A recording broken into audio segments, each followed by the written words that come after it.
That is so embarrassing. I was literally on mute. Welcome back to another live stream, day 3, evening session, of the 2021-2022 William Hill World Darts Championship. And as you can see by the banner, I have added flags into the banners. I thought it'd look a little bit nicer, so that's what I've gone ahead and done. The order of play / the schedule of play for this evening session starts off with Joe Mernon taking on the much-loved Paul Lim. Then we have William Borland takes on Bradley Brooks in a battle of the youngsters. Then it's the Smith derby. Ross Smith takes on Jeff Smith. And then it is the world champion from 2 years ago, Peter Snakeboy Wright, takes on Ryan Meikle. Big up to everyone in the stream that is joining us. Please do make sure to drop us a like. Please do make sure to hit that subscribe button. All of that good stuff.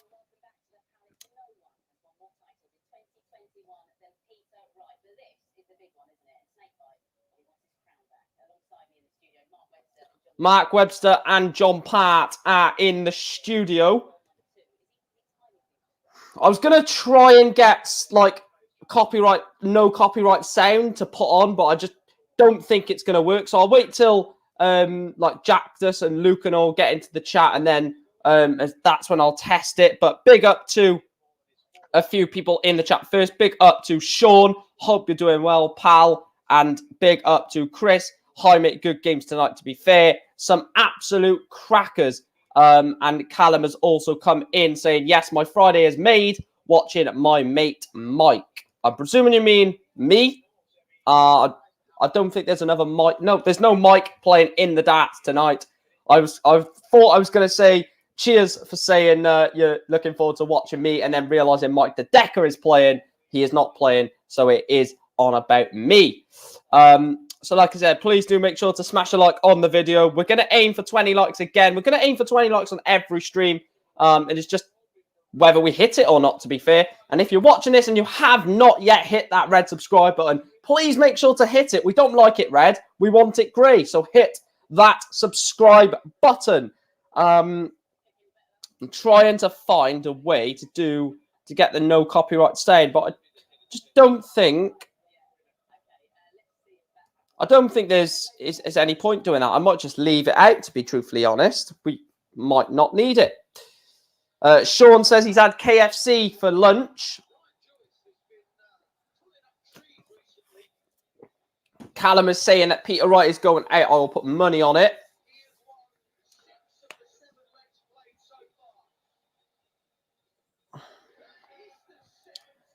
It's going to be interesting to see what Snakey is throwing, first of all. But look, if we can hit...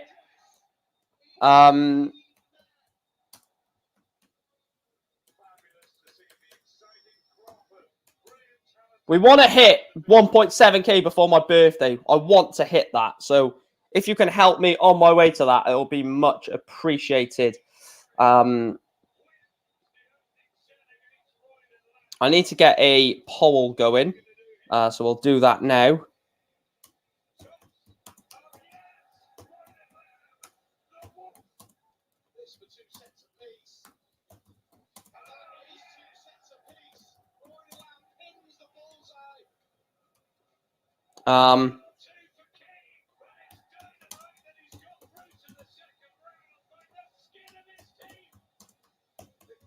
Please make sure to vote on the poll, guys. I have put a poll on or in the stream. Joe Mernon or Paul Lim.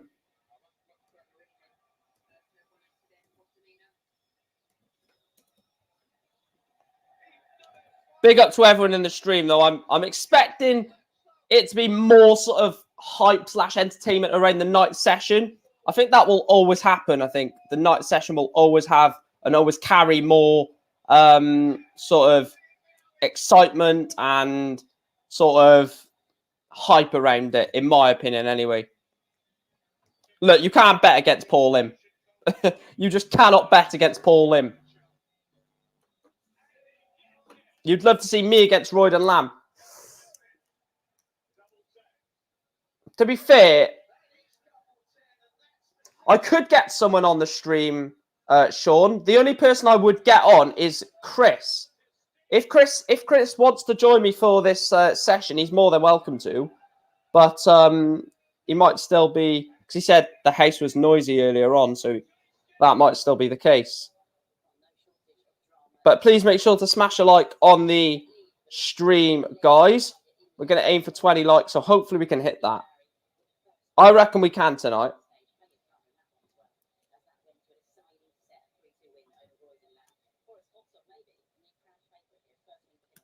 Boris Koltsov is going to have a decent game against Dirk van Dijvenbode.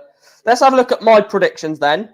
So my predictions for the evening session, I've gone with Joe Murnan 1, Paul Lim 3. I've gone William Borland 2, Bradley Brooks 3. I've gone Ross Smith 3, Jeff Smith 1. And I've gone Peter Wright 3, Ryan Meikle 1.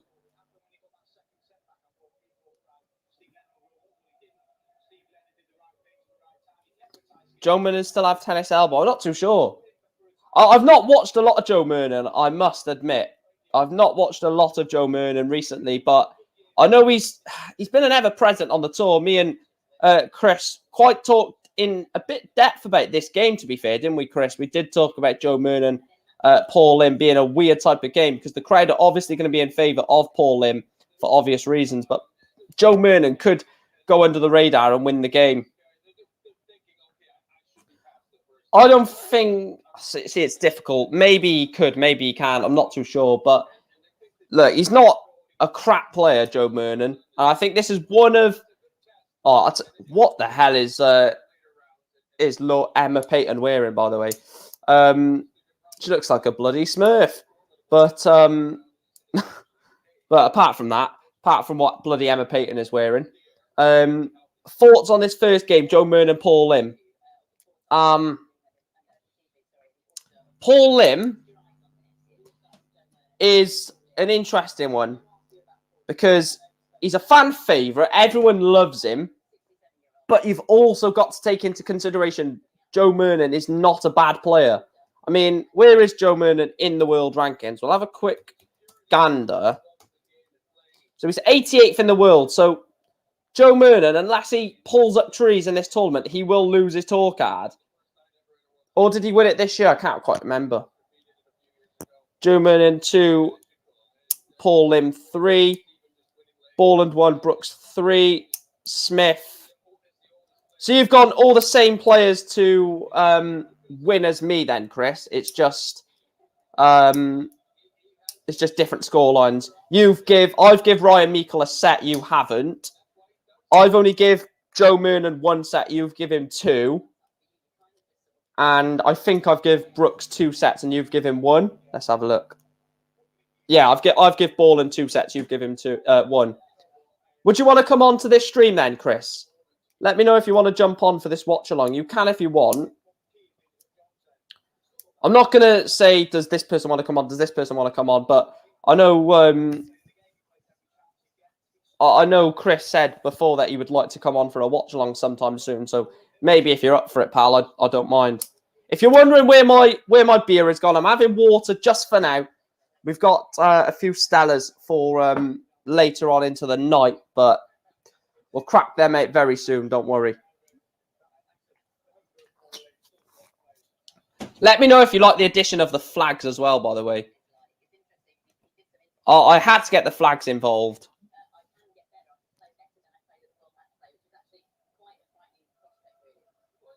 Actually, let me try something.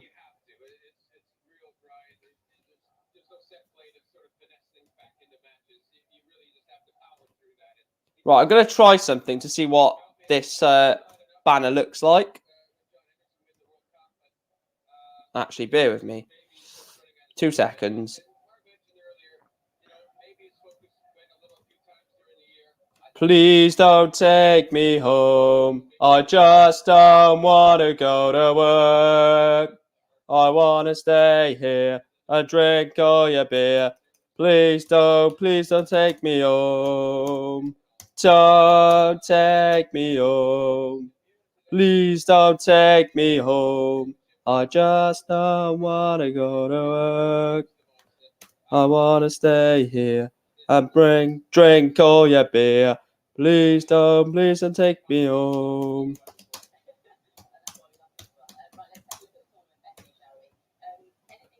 Right, let me know what you think of this potential banner. So let's just see a few comments. First of all, Callum has said, can't wait to see Dirk Van Dijvenbode walk on with the fans. Agreed. Lynn Brooks, Smith, Snakebite. Yes. Good evening, everyone. Yes, good evening. Is Fallon playing tonight? No. Let me know your thoughts on which banner you think looks better. Do you like this one, where it's got the sets and legs separated in bracket form? Or do you like that, where it says Joe Moonen, sets nil, legs nil, Paul Lim, sets nil, leg nil? What do you prefer? Actually, I can do a separation thing there, can't I?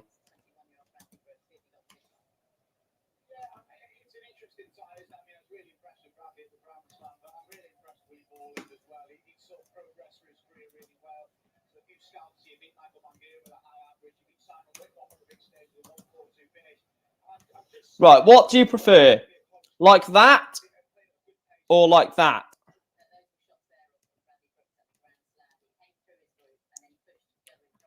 Do you like it with the scores in the brackets, like that, with the leg scores in the brackets? Or do you prefer it like that, where it says sets nil, legs nil, sets nil, legs nil? What do you prefer?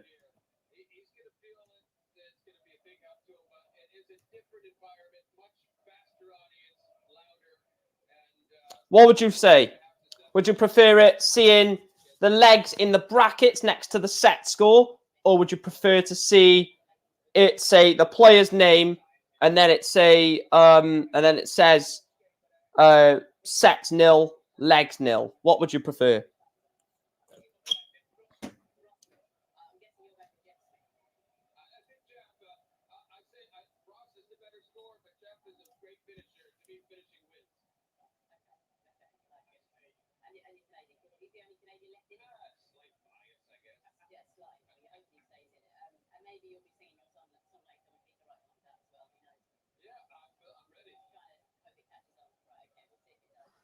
I don't know what to do. Right.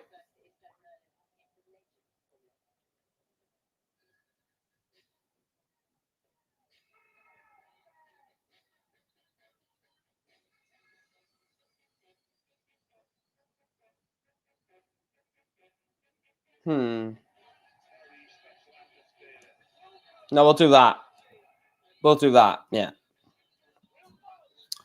I only came across your channel at the Players' Championship Finals. I love your channel. Cheers, Callum. Absolute hero. Big up to you, pal. Please make sure to like the stream, guys.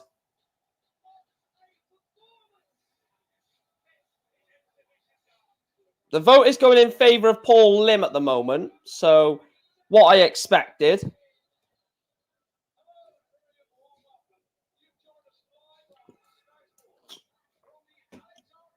I'm keeping it as this now, Sean. It's just easier, to be fair.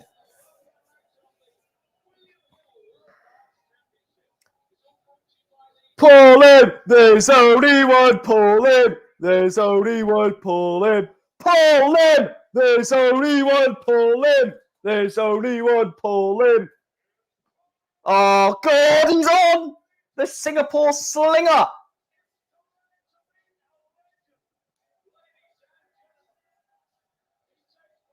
Come on, Paul!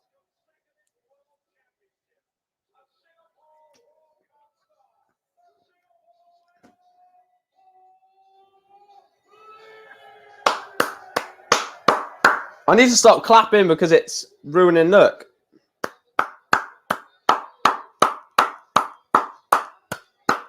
Come on, Paul Lim, son. Son, he's about 50 years older than me. No, yeah, about 40 odd.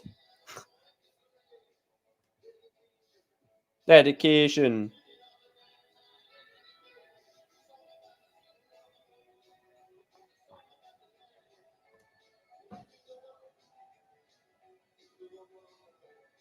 Come on, Paul. What's Joe Moonan's nickname? Is it Shaggy?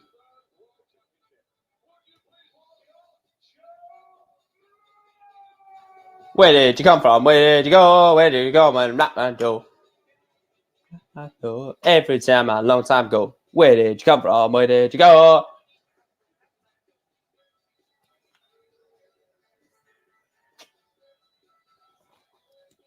I think Joe Moonan's going to get booed in this match.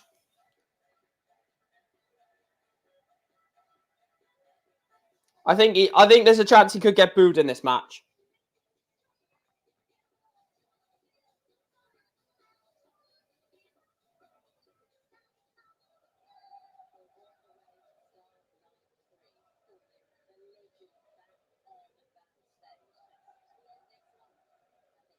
Ole, pull him.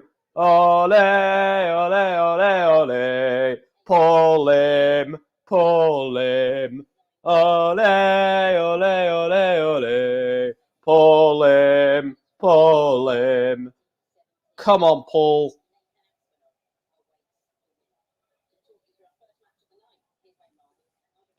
Joe Moonan would potentially get booed because Paul Lim is a fan favourite.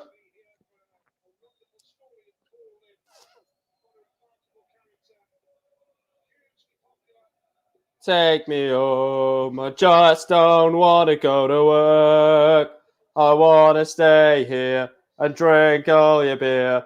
Please don't take me home.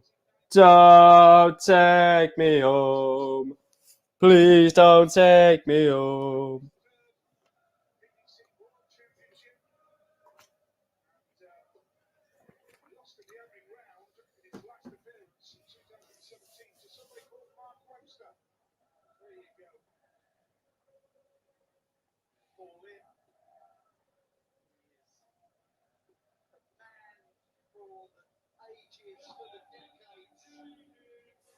So Joe Moonan has the darts. How important is that going to be in the context of this game?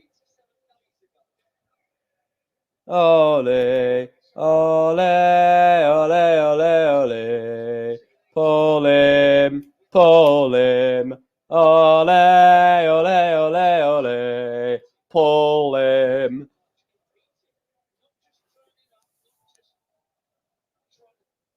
Come on, Paul Lim. This is Paul Lim's night, ladies and gentlemen. This is the Paul Lim night. Please do make sure to smash us a like and subscribe. Day 3 of the William Hill World Darts Championship. Paul Lim against Joe Moonan.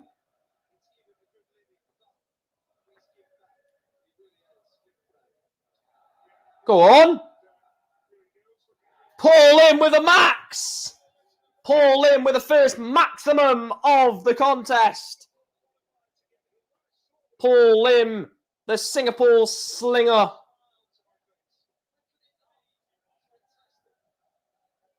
Paul Lim, Paul Lim. Ole, ole, ole, ole. Paul Lim, Paul Lim. Fair play. What a support he has.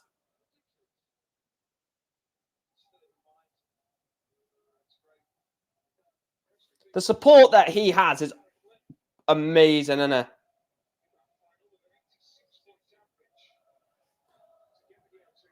Boring, boring, Moonan. Boring, boring, Moonan. Boring, boring model. That's probably what I would rather be singing. Boring, boring model.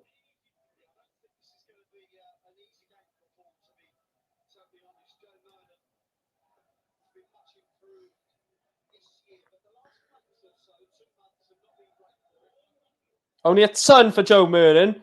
So Paul Lim has a slight chance at the 118. 118.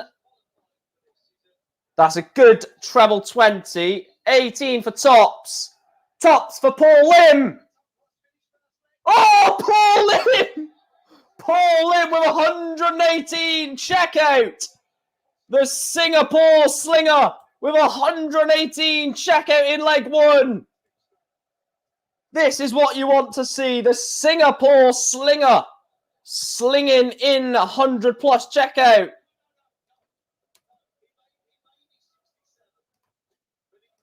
"67 years of age, and he's 180 and 118 checkout in leg one. When Adrian Lewis and Gary Anderson have met at the World Championships, the winner has always gone on to win the tournament." Ho, ho, ho. Nah, that's going to end today, unfortunately. This year, not today, this year.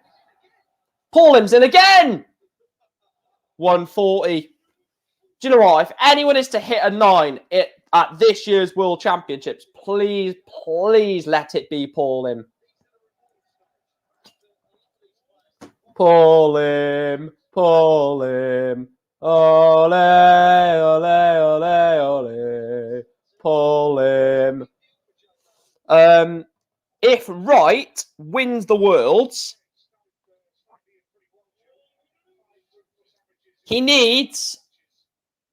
Peter Wright needs to win the Worlds and hope that Gerwyn Price loses his next match. Otherwise, there's no way Peter Wright can take world number 1. So basically, we could have a situation where nice background. Cheers, thank you. Thanks, Mum.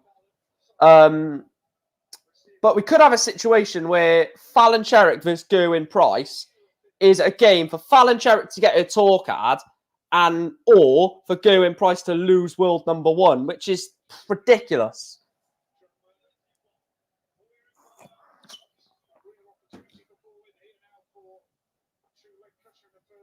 Paul Lim wants double 16. Double 8 for a holder throw. Misses it. Comes inside again for double 8 as well. Joe Murnan not on a finish, so it doesn't really matter.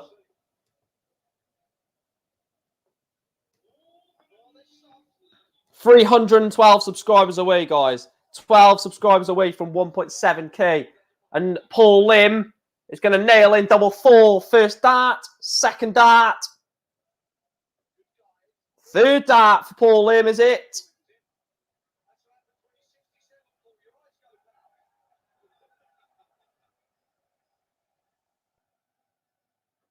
Oh, he's missed 3 darts at double 4, Paul Lim.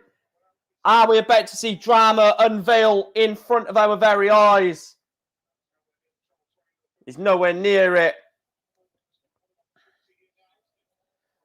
Double 4 for Paul Lim to take a 2-0 lead in set 1. And he gets it. Paul Lim leads Joe Murnan by 2 legs to 0 in set 1. A break and hold in set 1 for Paul Lim. Perfect start. The winner, of course, will play Nathan Aspinall in round 2. A massive game that will be if it is Paul Lim. Paul Lim against Aspinall. Esco said just subbed and liked. Cheers, pal.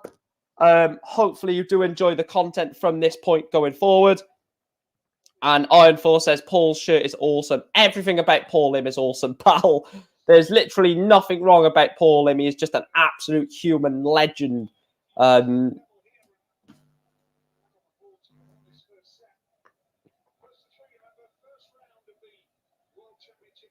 There's one player that I don't care about the pace, and that's Paul Lim. Just because, you know, I mean, he's 67. You can't expect him to throw rapid darts, can you? And plus, it would ruin everything that Paul Lim is. So, 11 subscribers away, guys. So, if you're watching this and you have not yet hit that subscribe button, why not? It's free.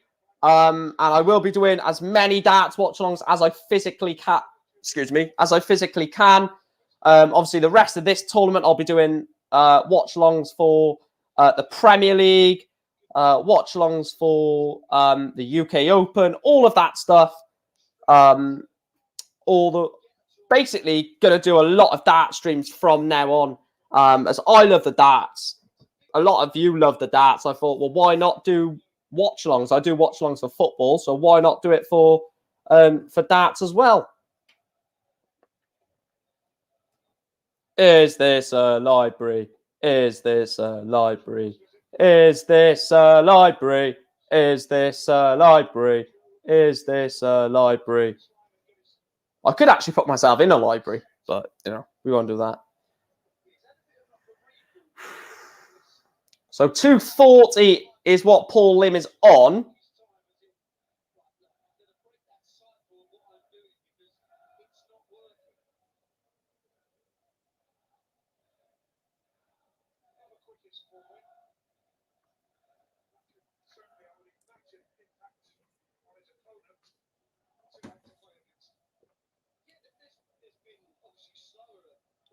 Do you mean you'd like to see me playing on the Ali Pali stage?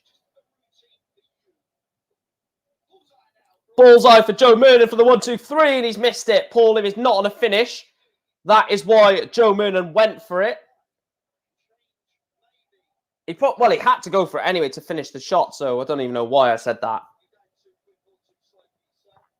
I'm surprised he actually did go for that with Paul Lim sat on 181. Could have sat that at, gone for a 10 for tops, or could have gone 18 to leave double 16. Surprised he went straight for it. Double 8 for Joe Murnan. He's left himself double 2, sorry. So 91 for Paul Lim, 57 for 34. Instead, he's gone 25.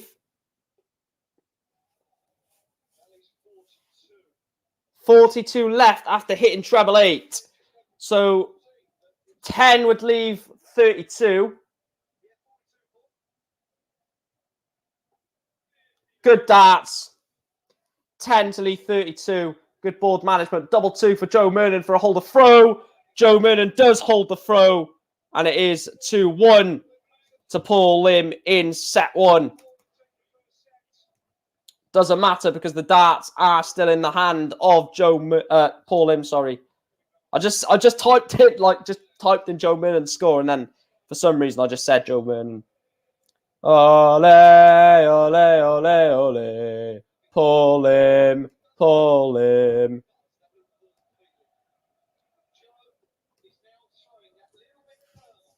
Joe Murnan has got to just look, I'm a massive Paul Lim fan and I want Paul Lim to win this match. But to play devil's advocate, because I can't be biased, apart from when I'm watching Gerwyn Price. No, honestly, I've got to be level-headed in commentary for the darts. So Joe Murnan, if he is to win this set, he's got to break here and hold throw. And, you know, if he can get a couple of treble in every visit to pressure Paul Lim and put him under heaps of pressure, I think, you know, with how quicker Joe Murnan throws compared to Paul Lim, nothing against Paul Lim about the speed of his darts at all, because he's a living legend, but it's going to start to ramp up the pressure, I think, in my opinion. So, yeah, if that's what Joe Murnan can do to put himself into a potentially advantaged situation. But this is on the Joe Murnan throw, so this is a must. This is a must sort of break set for Paul Lim. Struggling to find the red bit, yeah. Yeah, yeah, literally, as you said that, he's just at a 140. Good evening, Luke. Hope you're well, pal. I bet you're so happy that you get to fully focus on this game, considering it's Paul Lim.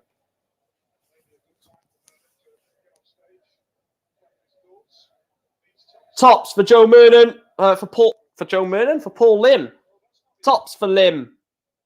Just below. Oh, that is an insane shot. Paul Lim with an absolute outrageous shot to get that double 20 in the bed. And he takes the first set. The Singapore slinger leads Joe Murnan by 1-0.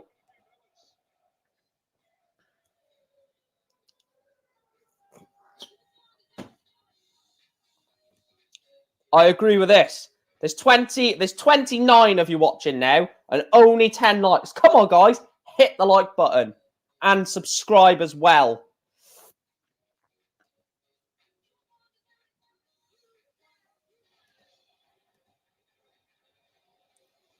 I think just everyone loves Paul Lim, don't they? Like, everyone loves Paul Lim. They're never going to ever bet against Paul Lim, never going to say anything bad against Paul Lim. It's just Paul Lim. Do you do any Man United watch-alongs? Not anymore. My content is... I said it in one of my videos the other day. My content is just going to be now Newport watch-alongs if I can't get to a Newport game, Newport matchday vlogs, and darts watch-alongs. That's pretty much going to be it from now on, because I don't want to do like random content. I want my content to be like, what's the word? Can't think of the word. I want it to be niche. I want it to be my unique niche in terms of darts, Newport County, the two things that I love most, and Wales, of course, Wales content. The two things that I love most, Newport County and the darts. So that's mostly going to be it.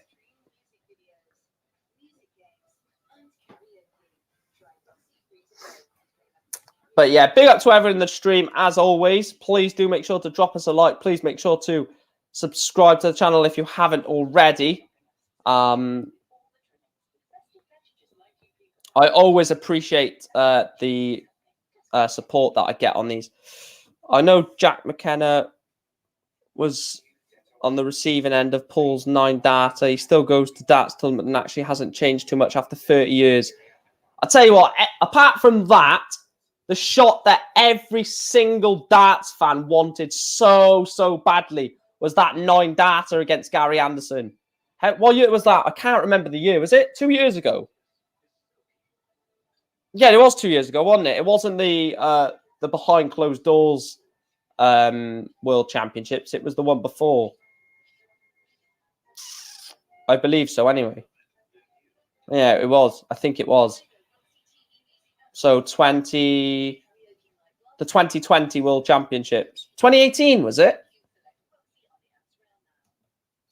2018. Oh my God, that's years ago. I thought it was 2 World Championships ago. 4 World Championships ago that happened. Bloody hell. I tell you what, you can see how much COVID has impacted people's like mind, can't you?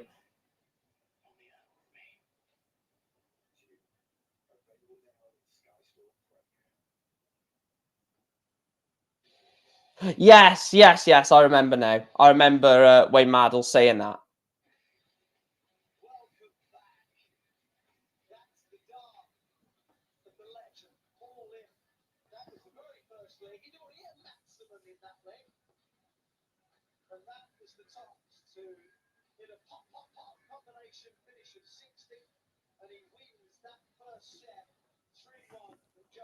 I remember Wayne Mardle bringing that stat up.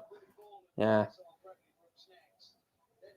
I've noticed that though, like with COVID and stuff, like the years just seem to muddle up into one. Like you could think something happened this year, for example, and then no, not this year, like last year, and then someone said, no, that happened 3 years ago, but you've got to take 2 years out realistically for COVID, because all the years and months and days and all just get muddled up because of what happened. You know, we were stuck at home for a long time, and all the day we were doing the same thing, just day in, day out, and everyone was just like, well, it just feels like every day is muddled into one.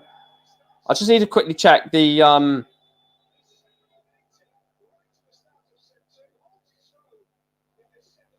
I just need to have a look at the stream a second to make sure that something is actually on the stream. Bear with me.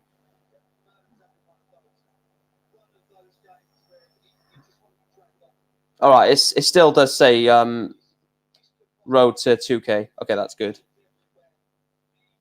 At least you don't live in Ireland, folks. Our pubs are closed 8 p.m. Screw that for a laugh. Oh well, I know you can't help it, but bloody hell, 8 p.m. No thanks. The darts is just getting underway as well, so you have to go home and have a few drinks. Saying that as I'm going to open a Stella at home by myself. Good ton 40 there from Paul Lim. The thing is, when you're playing against the fan favourite, it's so hard to get yourself up for it, innit? Because you know, if the opponent is starting to find it tricky, they will be on his side.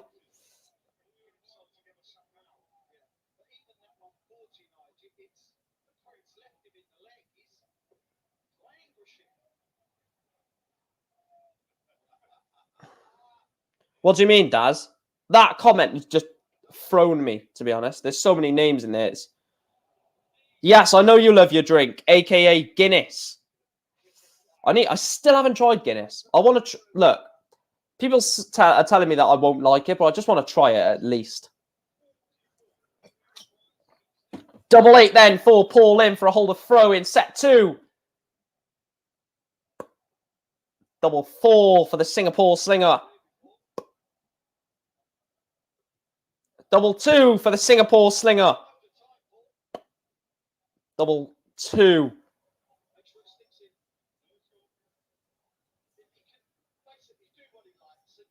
And he's gone single 14. That's good darts. He's gone single 14 to take him back to 8-8 because he don't want to be going inside at 2 and then going into 1. So 8-8 for Paul Lim. And he gets it. Paul Lim does hold the throw. And it shows that if your opponent is miles behind, then just bust your score and go again. Go again next visit. And Paul Lim holds the throw and is 1-0 up in set 2, which he already leads by one set to 0.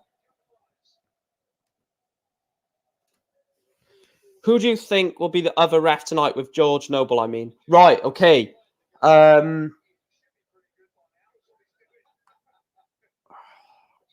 Kirk. I think it'll be Kirk. Does anyone actually know? Because it was Russ and... Who was on with Russ earlier? Was it? Actually, I can't remember who was on with Russ. Was it Hugh? Hugh and Russ. I can't quite remember. Hugh and... Yeah, it was Russ one. Hugh and Russ, I think.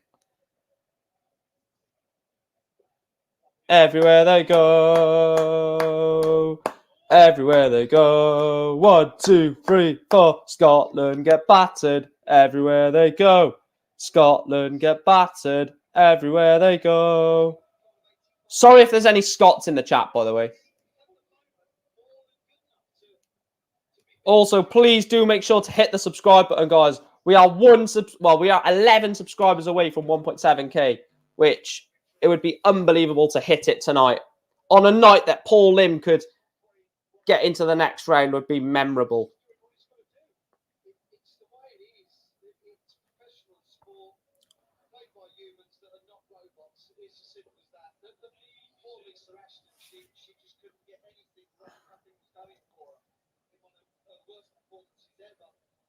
We've hit 1,690.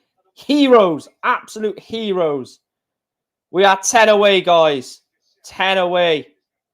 I wanted to hit it before my birthday, which is on Sunday. But if we can hit it, I mean, if we hit it tonight, then thank you so much.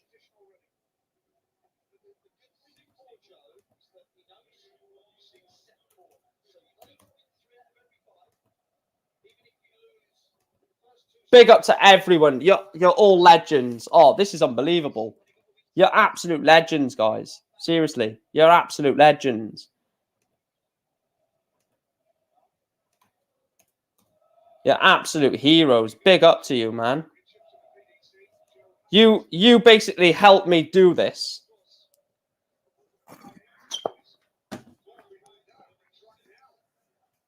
$76 for Joe Mernon.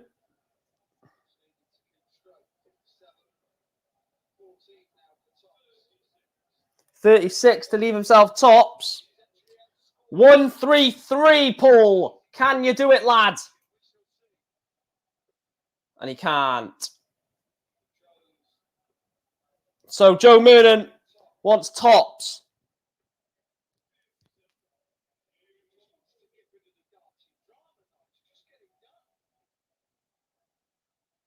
Double 10. And he gets it. Joe Murnan that was nearly falling out of the board.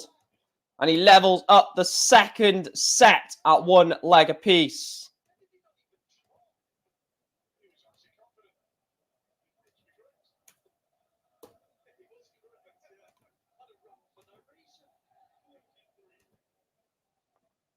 Only 43 for Paul Lim.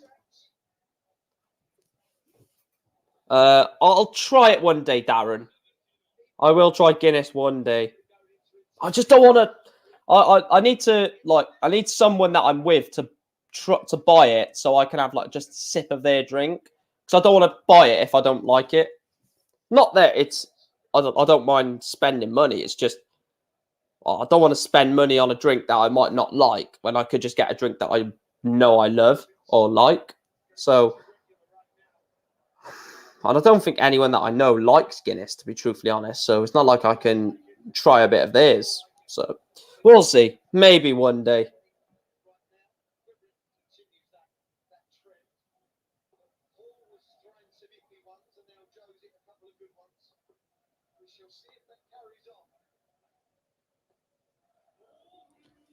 $123.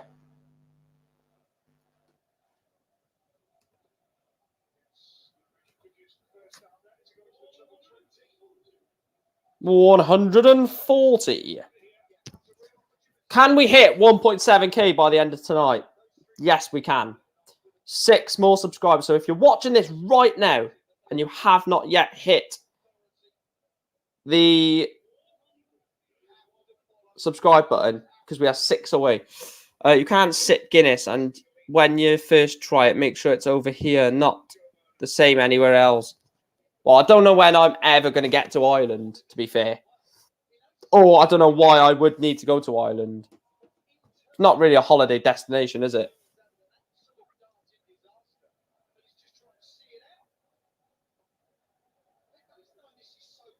So 172 left. 152 left. 132 left. So I would love tops for Joe Murnan. And he misses it. I would love Paul Lim to go bull, double 16 here. This would beat the Ratajski one for me. The Ratajski one was big, but this would be special. And he's miles away.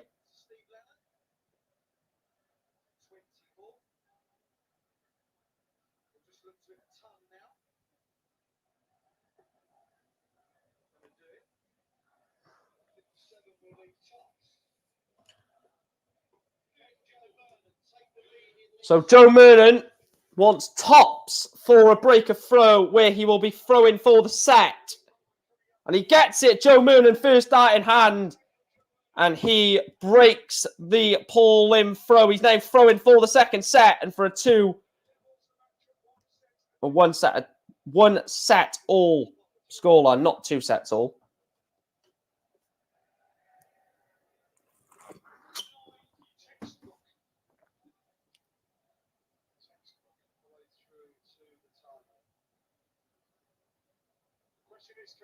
What?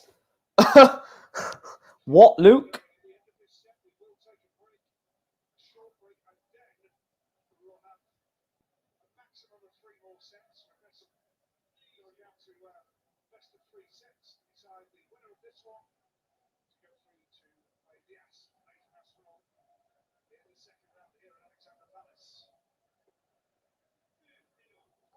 $59. I'll tell you what, Aspinall is someone that's slowly dropping. Aspinall is defending 100 grand at this tournament. So he's 14th at the moment. Provisional money at the end.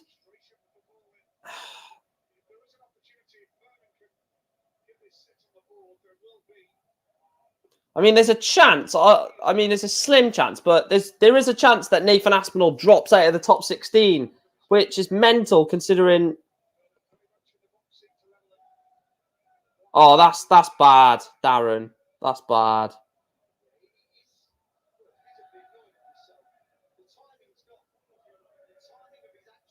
That's bad.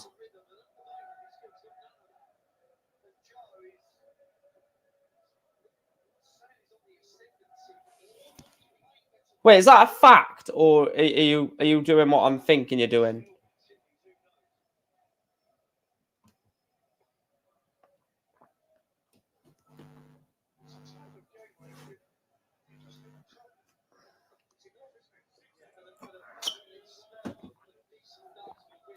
$147 for Joe Mernon to win the set. He's not going to have to do it. Well, he can't do it here. If you love the darts, stand up. I can't stand up because I'm doing a bloody stream, but...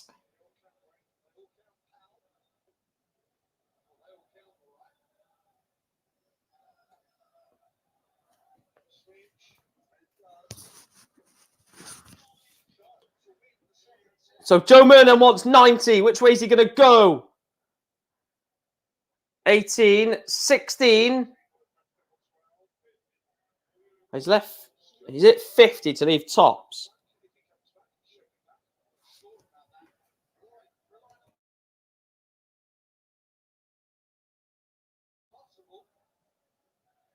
Hi, Andrew. Hope you're well, pal.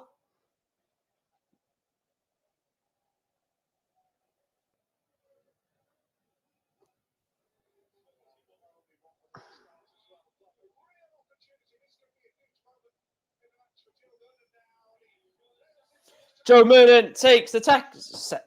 I don't know what I was trying to say there. Joe Mernon takes the second set.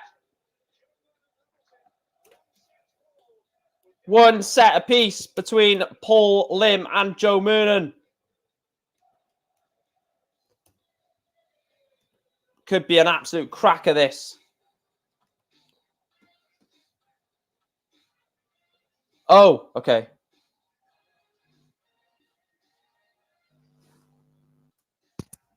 I need to sneeze, but...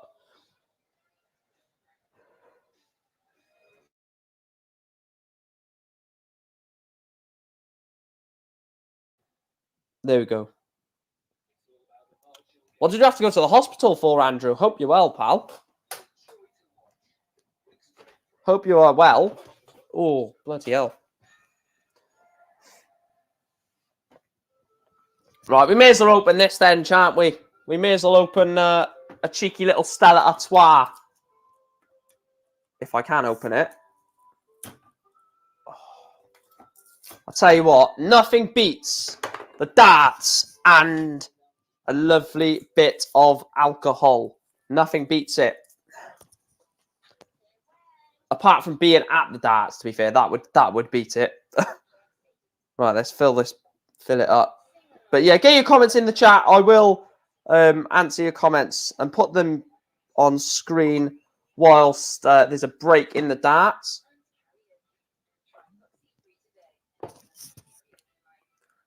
Every time there is a break in the darts, I will put your comments on screen. And like I said, I always answer your comments anyway. But actually putting them on screen, I do that during the breaks.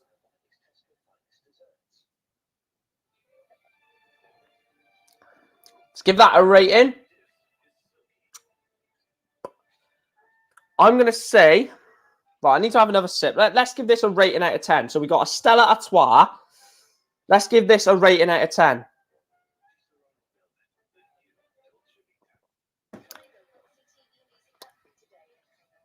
It's okay. It's not as cold as I would like it. It's just nice. Just what you want. I'm going to give that a 7 out of 10. It's not perfect. I think if that was a bit colder, it would push it up to an 8, maybe a 9. And if it had like a little lime in it, that would probably push it up to a 10. But, you know, you can't ask for everything, can you?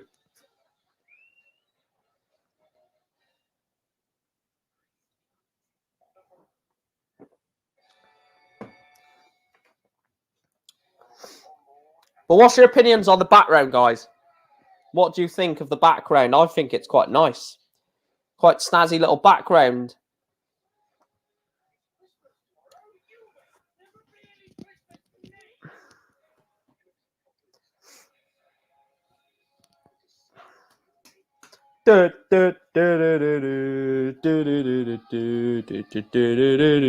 Oi, oi, oi.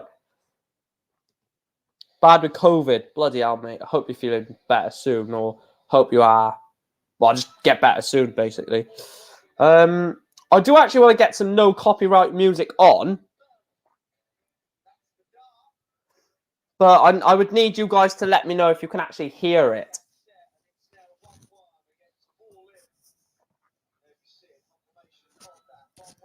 So, do I get it on? Right, let me have a look. I would need you guys, though, in the chat to let me know if you can hear the music.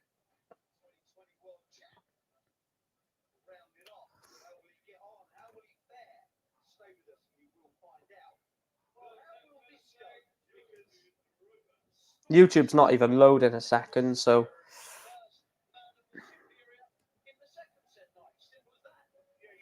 Right, let's try.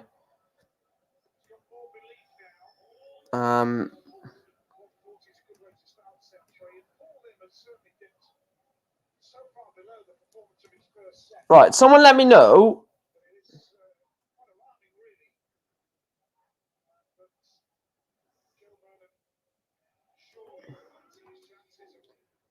I don't know if this is going to work, so let me know in the chat if this is working. Right. Excuse me.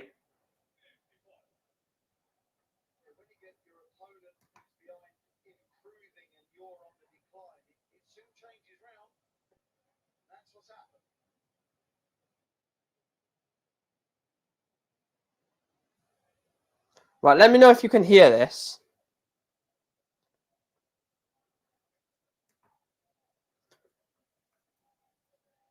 Let me know if you can hear it.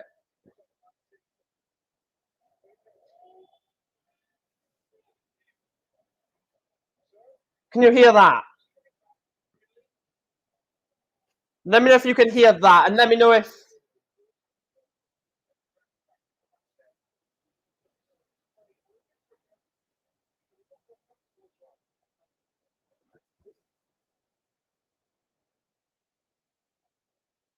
Right. I don't know why that's not working. Ah, well, let's just leave it. Just leave it. I don't know why it's not working. And I don't really want to faff around with it at the moment. What I'll do is I'll do a test stream tomorrow before I go live and play that. It's fine, Andrew. It's fine, honestly.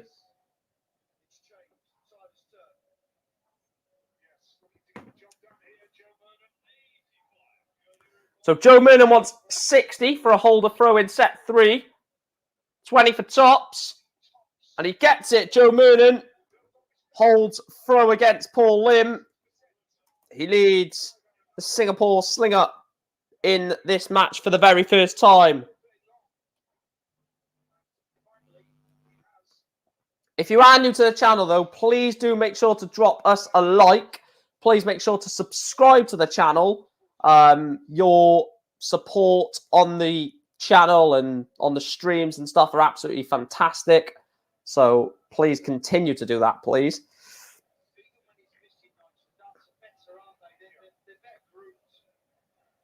Everywhere they go, Cardiff get battered. Everywhere they go. Everywhere they go. Shit. Cardiff get battered. Everywhere they go. Cardiff get battered. Everywhere they go. Everywhere they go.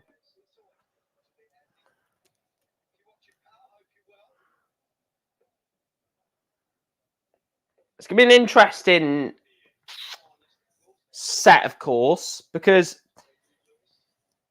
Paul Lim has to attack a Joe Murnan throw. Has to attack the Joe Murnan throw in the next leg, should he win this leg, of course.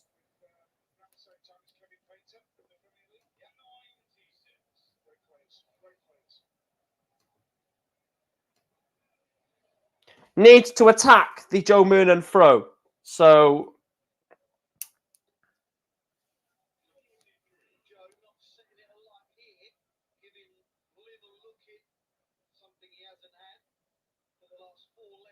Scotland get battered everywhere they go. Scotland get battered everywhere they go.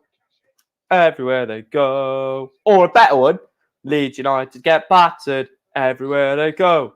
Leeds United get battered everywhere they go. 7-0 away. I love seeing Leeds do crap. It's beautiful. What a sight.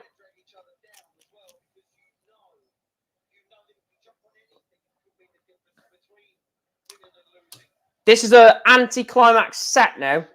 Paul Lim was by far the better player in set 1. Joe Moonen by far the better player in set 2. And this one seems to be a little bit scrappy at the moment. Both players not really hitting any real heights. I mean, if Paul Lim was to take this 1-3-7 out, it would just be outrageous, wouldn't it? So 20 can't take it out now. I thought you said I'm struggling then, Andrew, and I was going to say I'm always here for you if you ever need like support. But it said Lim. I was like, oh bloody hell! Absolute legend. Big up Rich Sports. I will be on his channel later when I beat this knees guy, whoever he is. He's a nobody in my opinion. I'm there to win the quiz, so if you want to see me win a quiz, then you better get over to Rich Sports' channel later on this evening to see me batter knees or whoever. I don't even know who he is. Is he relevant? Oh, it's just fighting talk. It's just fighting talk. I mean, yeah.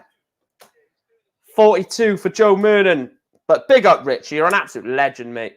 Tops for Joe Moonen.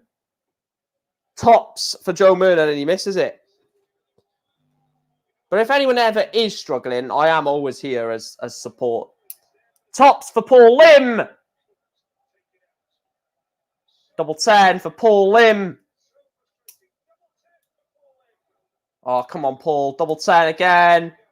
Oh, Paul Lim. Clutch finishing from the Singapore Slinger. Paul Lim levels up set 3. This game is completely level. 1 set apiece. 1 leg apiece. Paul Lim. Paul Lim. Ole, ole, ole, ole. Paul Lim. Paul Lim. Ole, ole, ole, ole. Paul Lim. Paul Lim.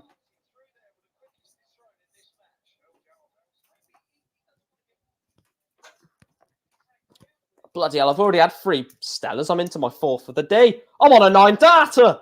Someone get me 3 more Stellas.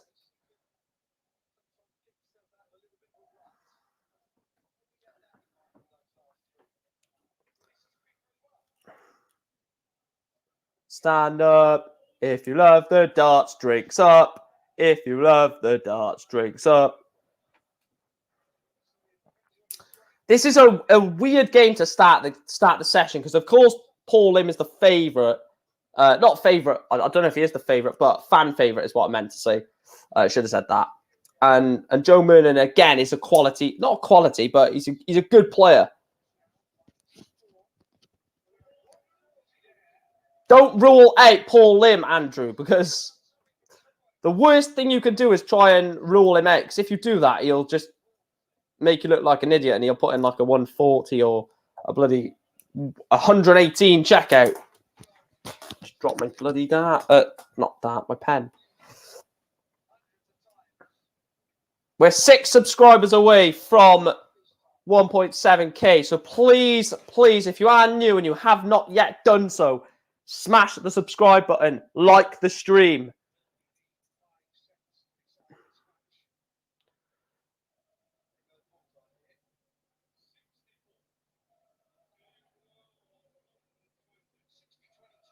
Michael Van Gerwen. Tops for Joe Moonen.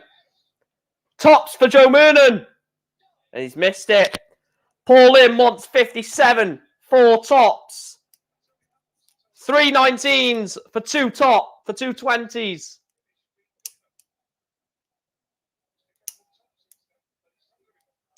$54 for 24.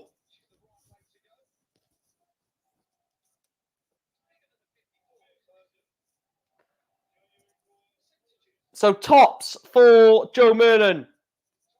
And he gets it in 1 dart. Joe Moonen leads Paul Lim for only the 2nd time in the match. It's 2-1 to Joe Moonen.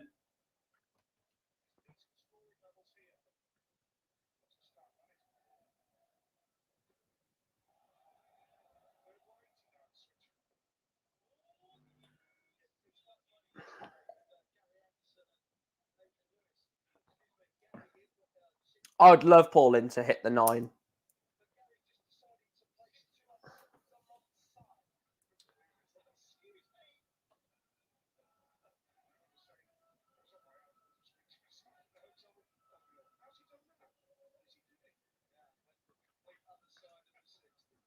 Only a 60.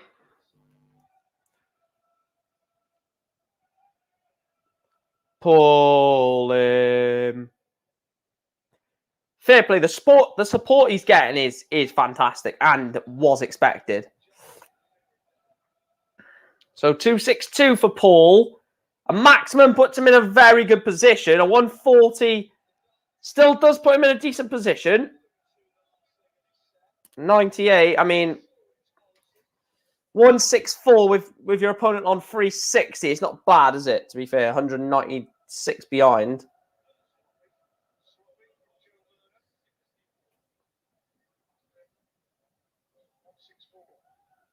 He's not going to take 164. So set this up nicely.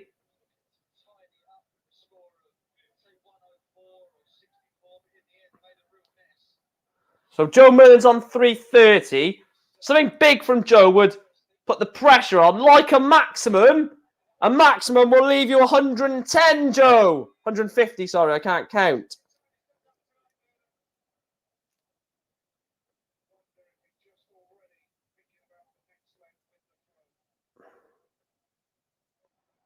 Tops for Paul Lim. Oh, he nearly took 114 after taking 108. 118 in leg 1 of set 1. I would love someone with 150 to go bull, bull, bull and actually take it out. I know a couple of people have tried it. I would love it to go. Tops for Paul Lim. Paul Lim gets the 4th leg of the set. Joe Moonen does have the darts in this one. So Paul Lim has to attack this Joe Moonen throw. And he's only hit 60, Joe Moonen. So Paul Lim has been invited back into the leg. He says, come on then, Paul. Get back into the leg, son.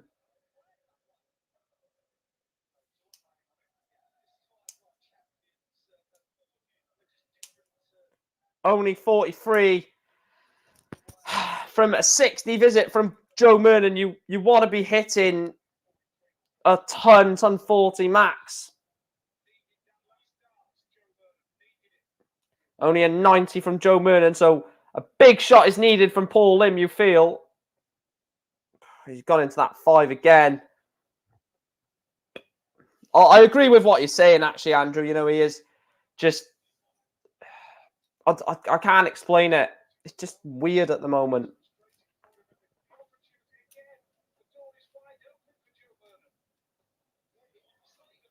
100. You can see with the vote, 49 votes so far, 69% in favour of Paul Lim. So you can see that everyone just wants Paul Lim to win because it is Paul Lim at the end of the day.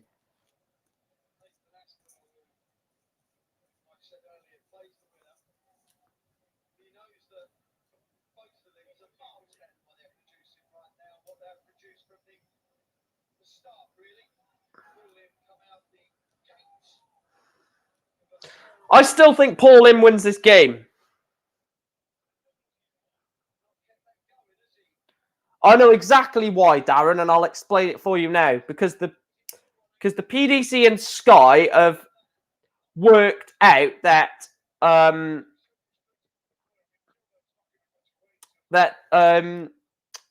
what's I saying? Sky have worked out that the evening session is more financially sort of thing for them. More the viewing numbers are going to be higher for the evening session. So they're thinking if we do this as a live for the afternoon session, then it's going to give new people a taster for the evening session that they might, buy a Sky Now TV pass or, might sign up to PDC TV, etc., etc. So it's all about money. Luke says, any newbies tuning in, get on the like button, guys. Love you all. So if you are new, hit that like button and subscribe. Ben says, evening, mate. How are you? I am fantastic, Ben. What about yourself? As Joe Moonen has just taken set 3 of this match and leads the Singapore Slinger by 2-1. Pull him. Ole, ole, ole, ole. Pull him. I will take the subscriber count off screen once we hit 2K. So as soon as we hit 2K, the subscriber count will go off the screen. It's just until we hit that 2,000 subscriber mark. And also, let me know if you like the element of the badges on the banners. It was actually Jackdus's idea for that. So let me know your thoughts on having the badges instead of the abbreviation for the country names like ENG, POL, WAL, etc., etc. All good. This game is not the best of standard, but hope Paul Lim gets the job done. Yeah, Paul Lim was excellent in set 1. Joe Moonen, very good in set 2. And to be fair, Joe Moonen, set 3 was good, and he started this set very well as well.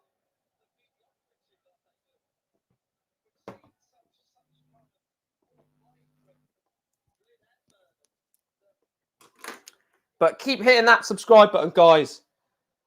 The support is absolutely phenomenal and is massively appreciated. We are 5 away.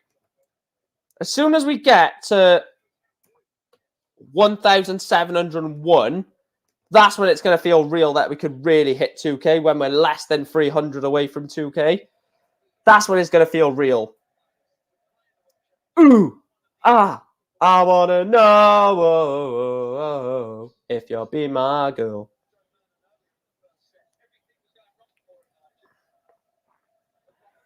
So Myrna wants 161, 51 for Bull.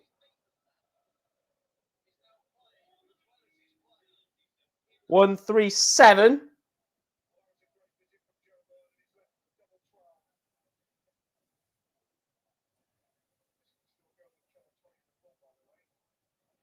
Well, do you want me to drop you a message? I'll drop you one now, but how come you want me to message you?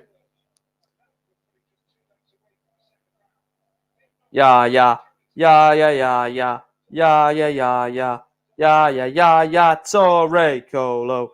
Colo,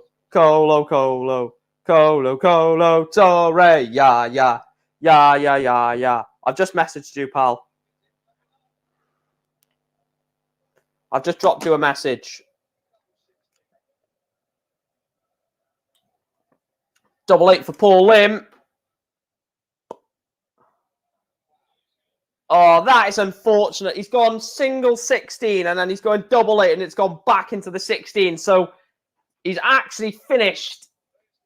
Technically, he's hit 86, but he's just not finished it on a double, which of course you have to do. Double. And he's missed double 1, Joe Moonen. Joe Moonen has bust 3. Paul Lim is coming back for 86 again.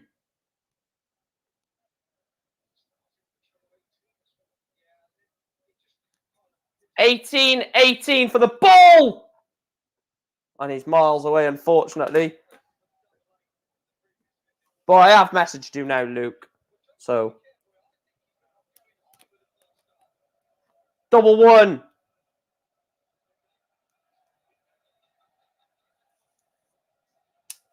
I don't know why Joe Murnan has done that. I don't know why he's turned to the crowd. I don't know why he has turned to the crowd when they're booing him. Joe Murnan wants Paul Lim wants tops. Double 10 for Paul Lim. And he gets it. Paul Lim holds throw against Joe Murnan. Leads him in set 4 by 1-0. Holds throw. Again, he needs to... Well, he doesn't need to break. 3 holds a throw in this set. Takes it to 2-2. Where Joe Murnan will have the darts in set 5, though.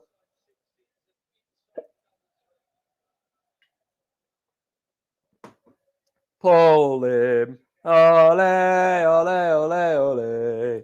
Paul Lim. Paul Lim.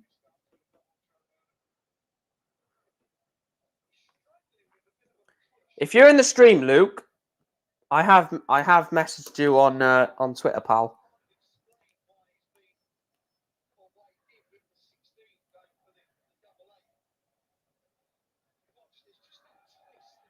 Oh, he's dropped his darts. That's unfortunate. He's going to lose all the rhythm.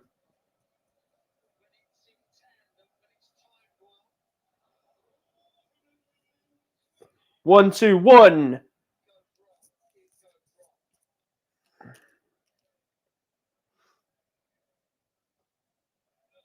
Only 30 for Joe Murnan.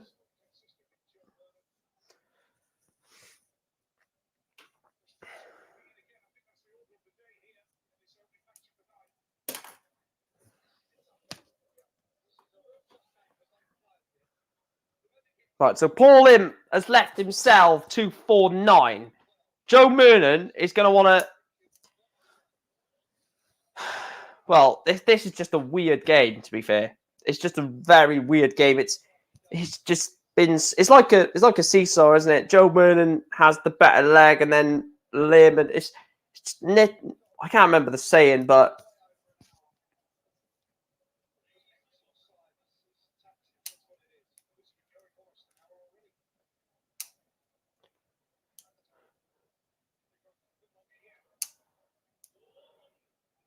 $100 for Joe Murnan.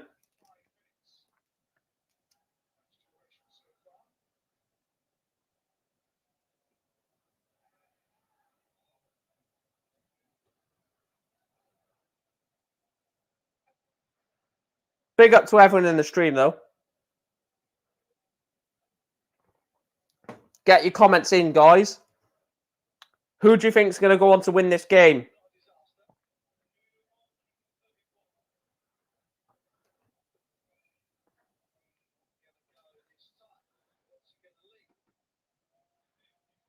$55.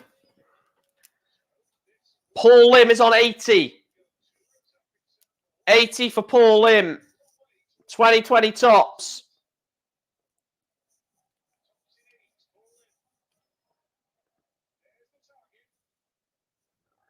And he misses it. 76 for Joe Murnan. Big moments. Tops for Joe Murnan. That's a massive leg of darts. Paul Lim was about to break the throw. Joe Murnan comes back and holds throw. It's 1-1 in set 4. That was for a break of throw from Paul Lim.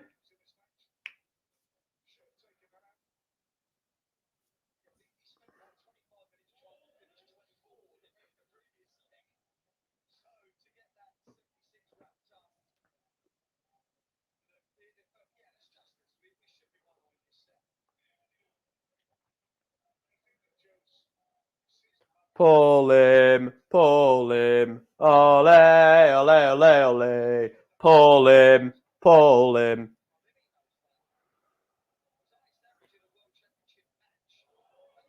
$10.40 for Paul Lim.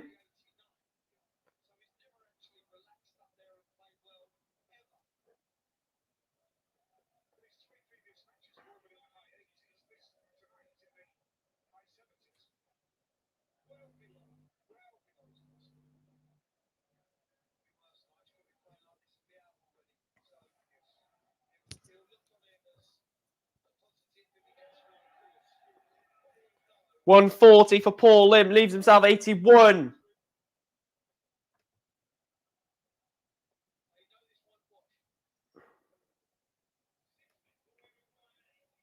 So 81 for Paul Lim.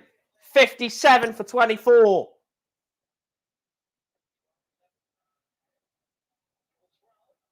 Double 12. Still double 12 for Paul Lim. And he gets it. Paul Lim. Paul Lim holds his throw. 2-1 to the Singapore Slinger. Either break now to win it or...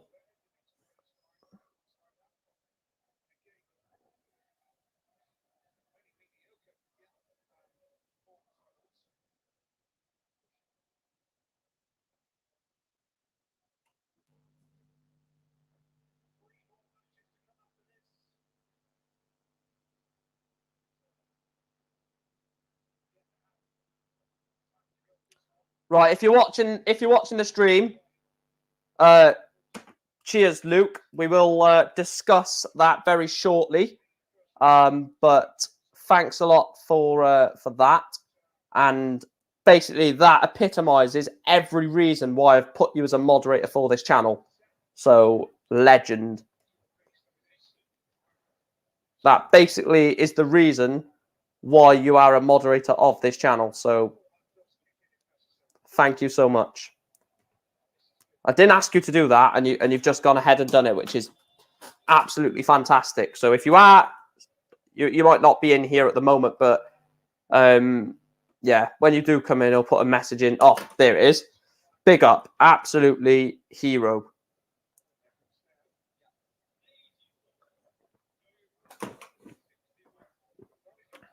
Because after this stream, I'm going on someone's channel as a quiz. As I said, I would come on as a contender in the quiz that they do.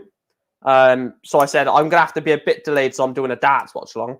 So I said, as soon as the darts ends, I'll jump on their channel, do the quiz, which I will link in the chat once I leave the stream. So you can come and support me over there.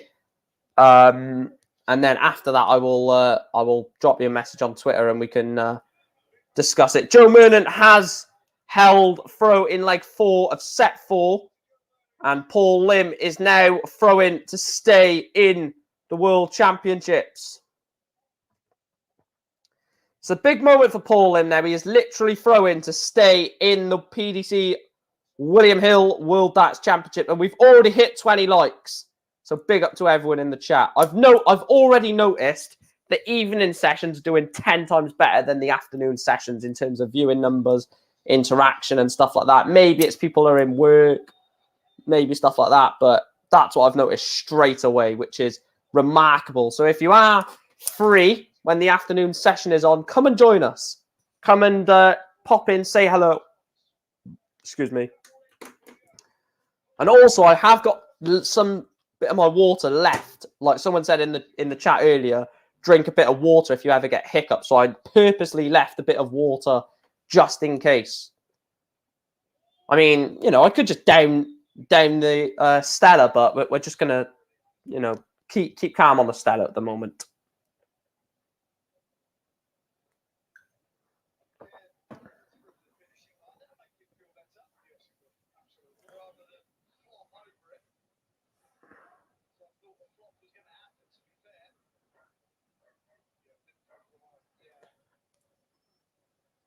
Guys, we are 304 subscribers away from 2K. 303 subscribers away from 2K. I'll tell you what, this is ridiculous. We're going to hit it. We're going to hit to... Oh, my God. The thing is, I don't want to get, like, emotional, so I hope we hit, like... In a way, I really want us to hit 2K on stream, but also I would love us to hit 2K off stream, because I don't know how I would react if we hit it on stream. So, you know, it is what it is, I guess, but I'm not going to moan about when we hit 2K subscribers, but I just don't want to get emotional because, you know, 2,000 subscribers, that means 2,000 people have watched my channel and thought, yeah, I like that enough to subscribe, which is just unbelievable, to be fair. And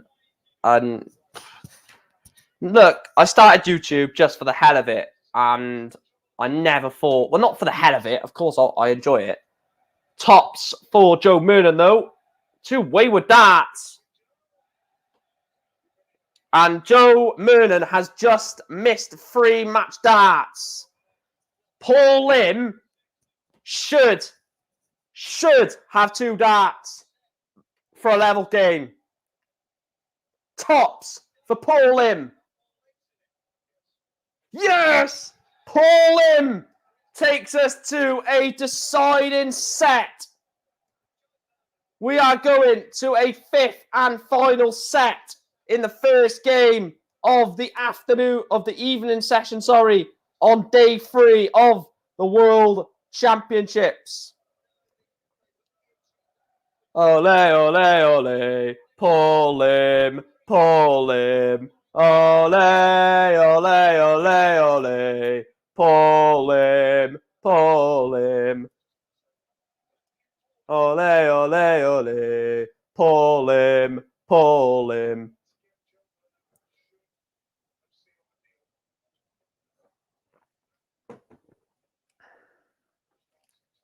But yeah, I started YouTube thinking, just doing videos to share my opinion on certain stuff.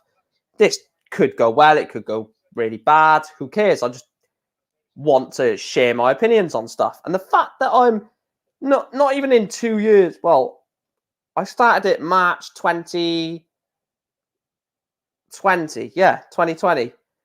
The fact that, we're coming up in March, it'll be 2 years of the channel, and we could hit 2K subscribers in only 2 years is just unbelievable. Fair play. Never thought that would happen.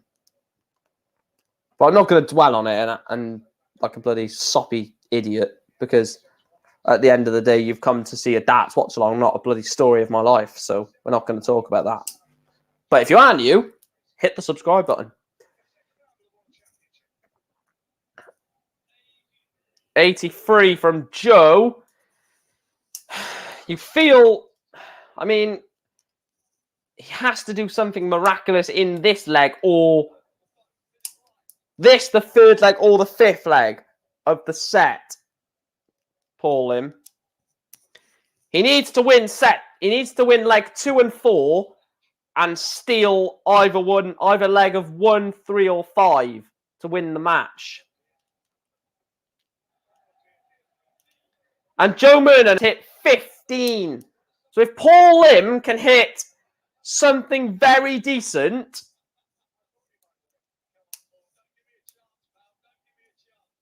I work in retail, Darren. Just work in a retail shop. But eventually, I do see this as a full-time job. I really do. That's why I want to push it so much.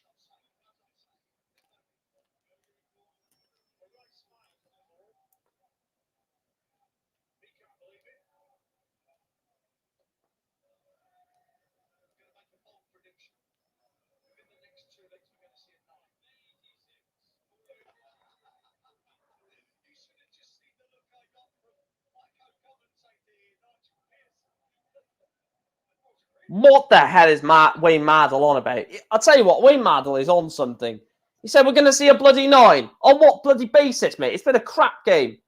Realistically, it's not been a good game at all, in my opinion. You can prove me wrong, but it's not been that good of a good game. And Wayne Mardle says we're going to see a 9. Idiot.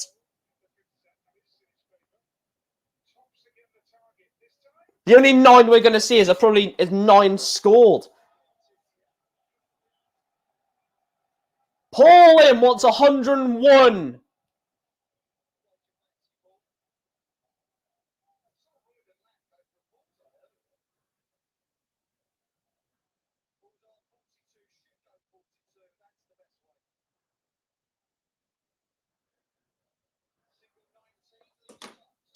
Follow your dreams, pal. I'm an apprentice plumber, started at 40 years of age, never too old to learn and better. Oh, yeah, I get that.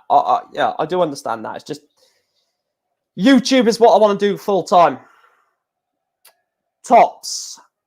And he gets it. Joe Moonen doesn't shut the crowd up, but just gives it a little bit. That's one of the potential legs that Paul Lim has to break. Gone. Paul Lim has to hold in set 2 and 4 and break in either 3 or 5.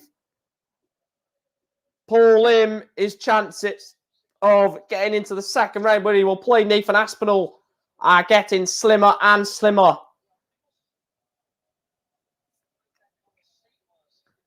One treble will kill, and that is it. One treble just to edge in front in the leg is just what Joe Moonen needed. Paul Lim needs a big visit.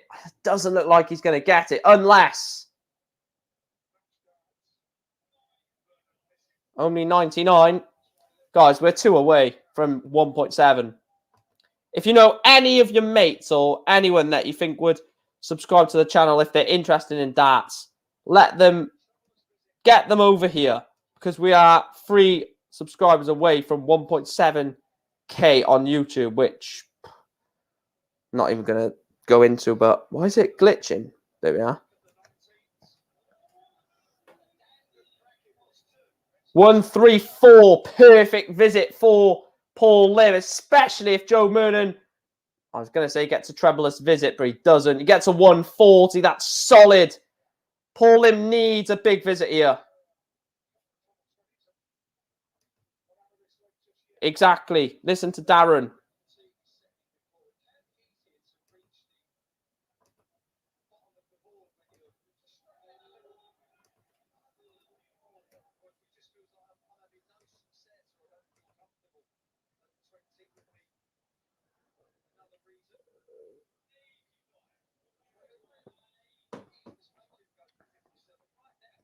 Right, so Paul Lim wants 80. Double 10 for Paul Lim to hold through and for a level set. Double 5. Big moment. Oh, and he's gone inside. In hindsight, Paul Lim probably should have busted that. Even more now, the fact that Joe Moonen is not going to take this.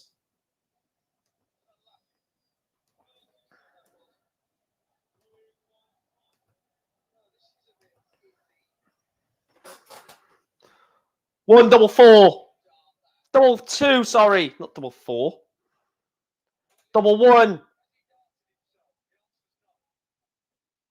Oh, he's missed it. Joe Moonen wants 79 for a break of throw and to go within 1 leg of the match. Tops for Joe Moonen. Is this the end of Paul Lim's World Championship run? Joe Moonen is throwing for the match and for a second round game against the Asp. Paul Lim might have only 1 last leg of darts in the World Championships.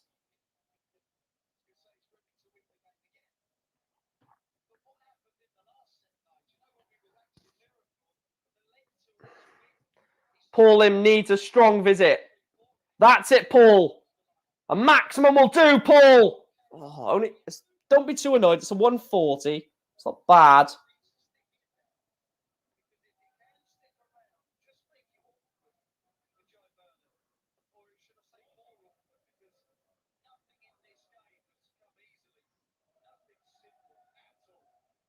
So 60 behind Paul Lim minus these. So, I'll tell you what,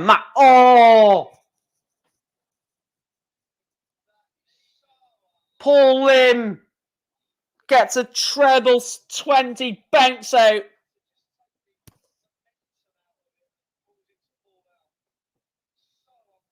How unlucky can you get? He had 80 with 60 on the floor.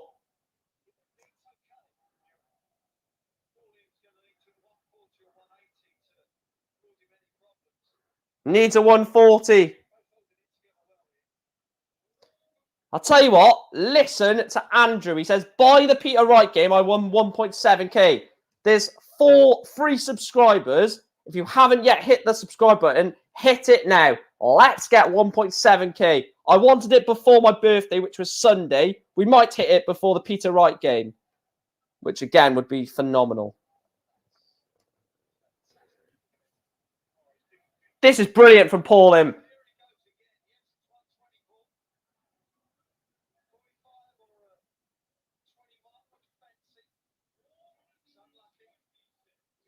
One, 2, 6 for Paul Lim. So Joe Mernon wants 101 for the match. And he can't do it. So Paul Lim wants 55 to break the throw.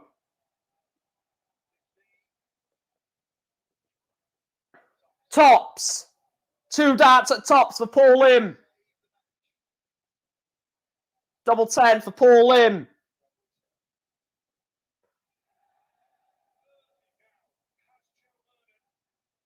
He's just missed it.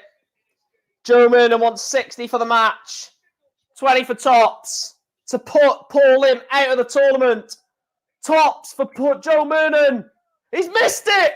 Absolute drama. Darting drama.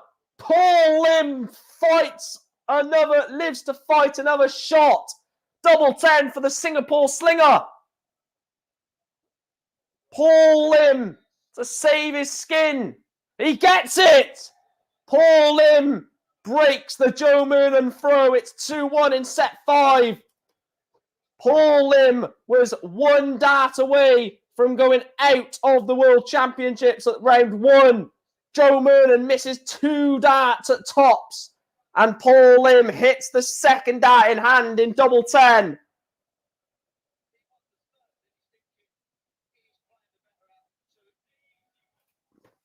Lovely, lovely darts from Paul Lim.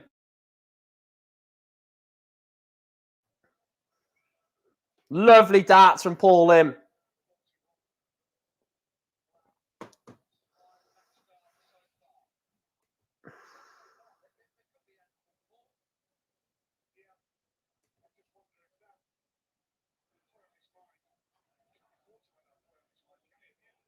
Only 45.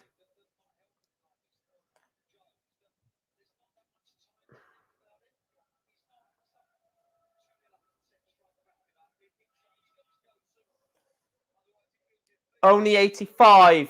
So Paul Lim has a massive, massive chance. If you can hit something big, 140 needed. At least a ton. At least a treble. Oh, 59.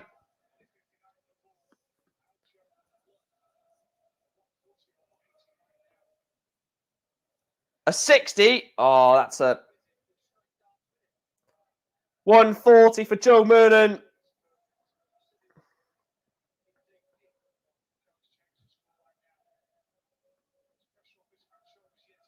Right, Paul Lim needs to hit something big.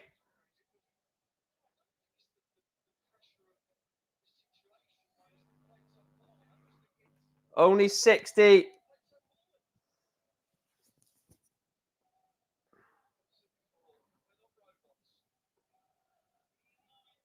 $90 for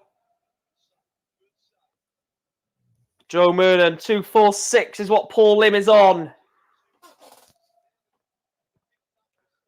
A massive visit would do Paul Lim the world of good. A maximum?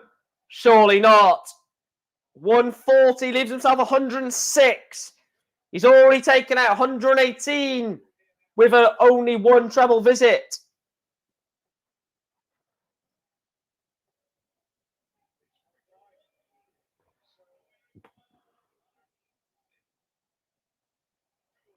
$106 for Paul Lim. Big shot needed. Big treble 20. Big treble 20. Treble 20. No.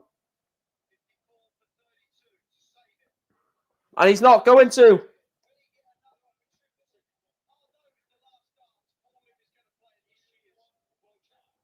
Joe Mernon wants 45 to put Paul Lim out. Tops. Joe Murden gets rid of Paul Lim. For the fans, it's not a good game, but Paul Lim is out of the William Hill World Darts Championship. Joe Murden beats the Singapore Slinger.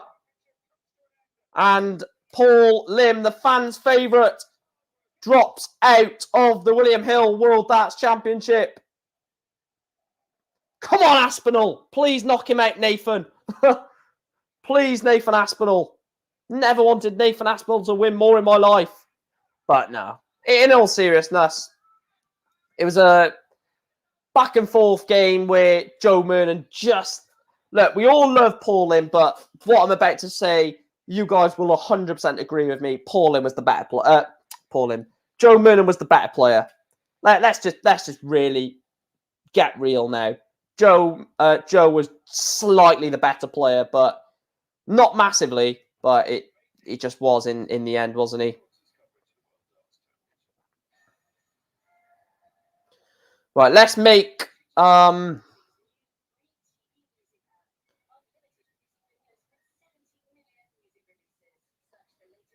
let's add a new poll.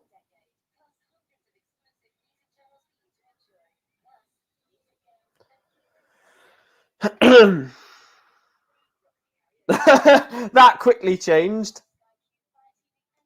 That quickly changed from Andrew. He was like, I really hope Joe loses next match. As soon as I said it was Asp.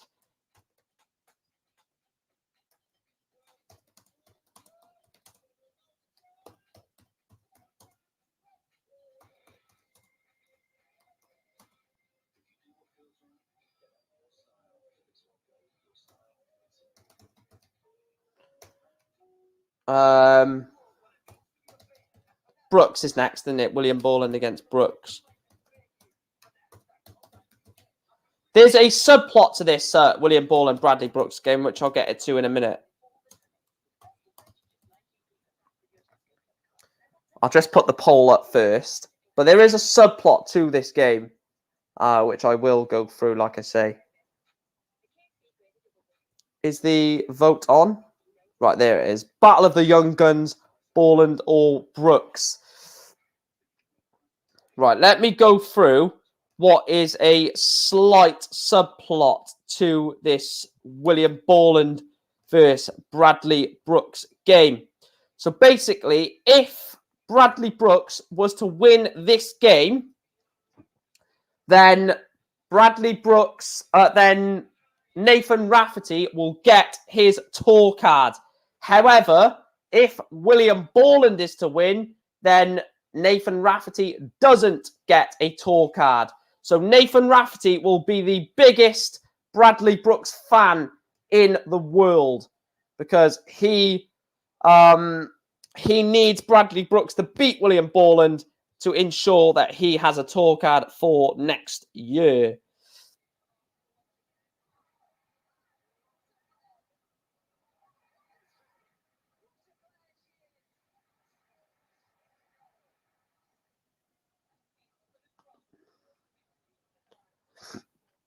William Borland is 58th in the world, so he's comfortable for his tour card, in my opinion.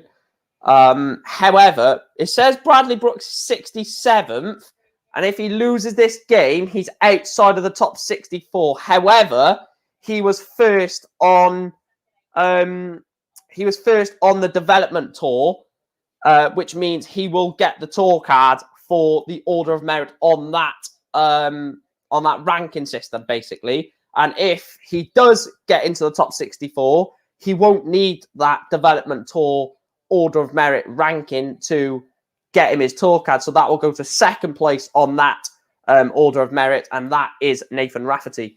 So that's how that works. Rafferty deserves his card. Hope Brooks wins just for that to happen. Yeah, and the weird thing about it is Nathan Rafferty and William Borland are under the same management. So the management team are going to, want William Borland to win to get into the next round, but also they're going to want Bradley Brooks to beat one of their own so that another one of their players gets onto the tour, which is weird. It's a mental situation to be in for a... this is my bottle opener, by the way. It's a mental situation for the management team to be in, because if one of your players loses, they're going to be cheering, but not at the same time, which is just crazy to think. You're going to be happy that one of your players or happy that one of your players have lost because another one of your players get onto the tour. And then if Borland does win, you're going to be delighted that a player that under your management branch or bracket sort of thing has gone further in the tournament, but also a bit upset that Rafferty has not gone on to the to get into the tour. Yeah, I'd agree with you, Chris. That game did lack a bit of quality. Just didn't think it had much going for it, to be honest. 10 votes so far. Massive favouring of Bradley Brooks, in my opinion, and from your guys' votes as well. Bradley is, in terms of the better player, I actually do think William Borland is the better player. And I actually agree with that. I think William Borland is the better player between him and Bradley Brooks. But the player who's more fresh and more match fit and match sharp and has played more games recently, more competitive games recently, has to be Bradley Brooks. And of course, he did get out of the Grand Slam of Darts group. So, you know, it just puts him in good stead, doesn't it, to take on William Borland in what will be. Look, we said Paul Lim, Joe Murnan was going to be a class game, and look what that ended up as. So I don't want to say it's going to be a class game, but on paper it should be. Two players that are young, and basically when you get two young players, it's just all about the experience and about putting your name out there, I guess you could say. But if you love the dart, stand up. If you love the dart, stand up. Did he give Gezi a good game? I'm not too sure. Wait, no, Gezi was against... No, I don't know if he did give... I think Gezi was poor in the early parts of the Grand Slam. I think Gezi started to wake up in the Grand Slam from the quarterfinals. Quarterfinal, semi-final, final for Gezi were vintage Gerwyn Price. But up until then, it's difficult. It is difficult. Again, this chair is so uncomfortable, but we live, we move.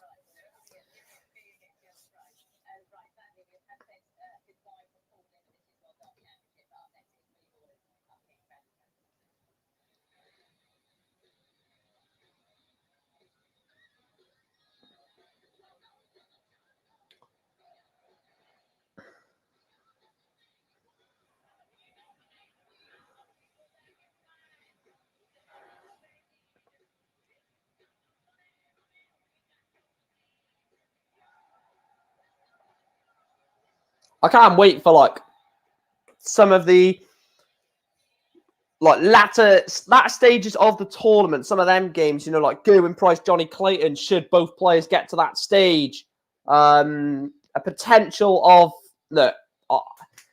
if Raymond van Barneveld gets to the quarterfinal and plays Michael van Gerwen, all I'm telling you is you better watch that match. Because Raymond van Barneveld versus Michael van Gerwen in a world quarterfinal will be fantastic. I guarantee you. So,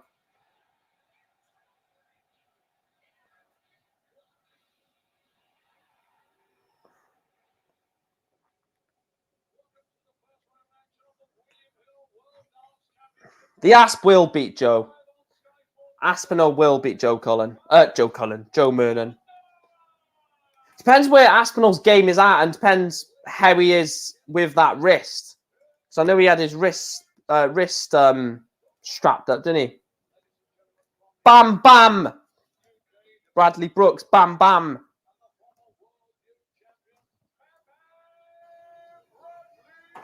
Bradley Brooks, of course, was 2-0 up against Dirk van Duijvenbode last year in round one. Went on to lose that game 3-2 in the end. So maybe that monkey on the shoulders and the back of Bradley Brooks is going to sort of need to get pushed off very early into this first round tie before, you know, we go deep into this game, because that sort of remembrance of losing from 2-0 up against Dirk is going to play heavily on his mind, I think, in my opinion anyway.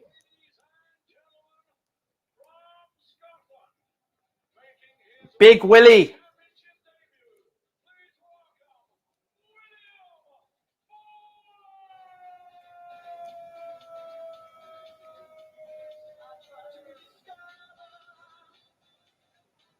Big Willie. Come on, Bradley. I really want to see Rafferty on the tour. I really want to see Rafferty on the tour. So this is the only reason why. Look, I don't want to be biased on the channel, but William Borland's already got his tour card next year, so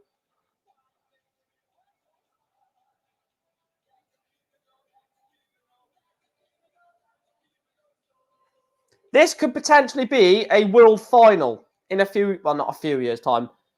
5-10 years' time, this could be a world championship final, by the way, which is absolutely phenomenal.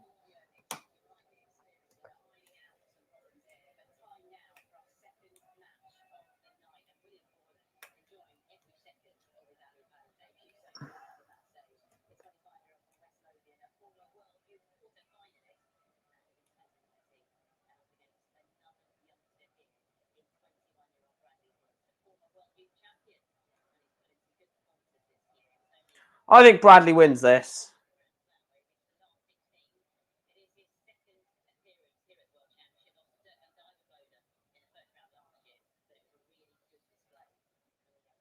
Yeah, I think they want the board to be changed a little bit.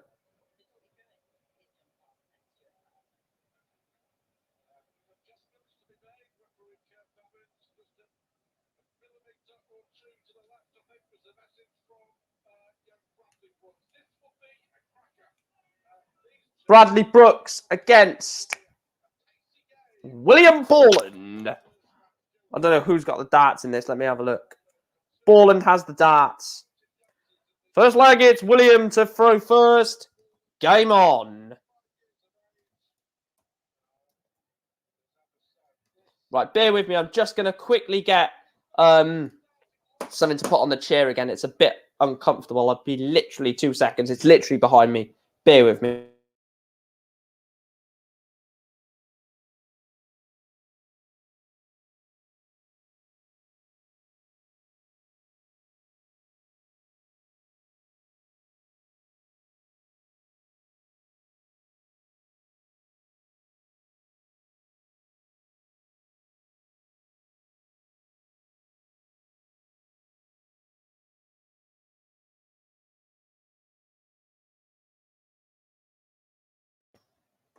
There we are. That's better.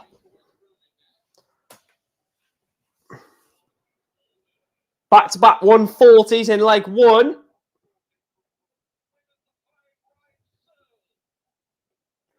I'll tell you what, this section of the draw, Bradley Brooks or William Borland to play Ryan Searle. I mean, that's tough. Whoever comes through this little mini section of the draw,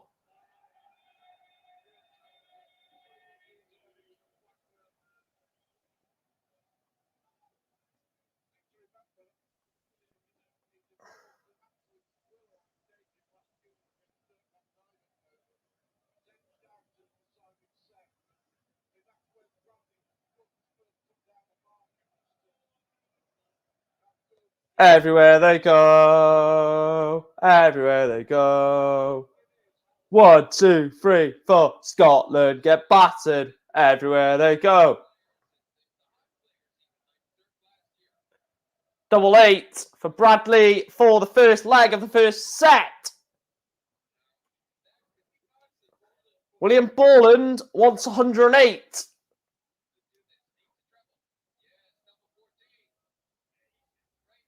Borland misses double 14 for 108. Bradley Brooks wants double 4. Wants double 2, does Bradley. And he gets it. Bradley Brooks breaks the William Borland throw in only leg 1.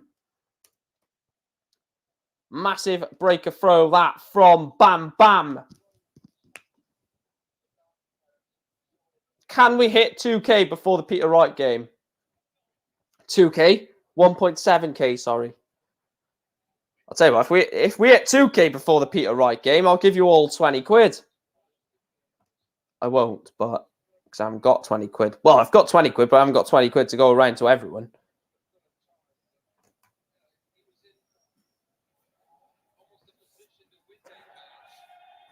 A maximum for Bradley Brooks.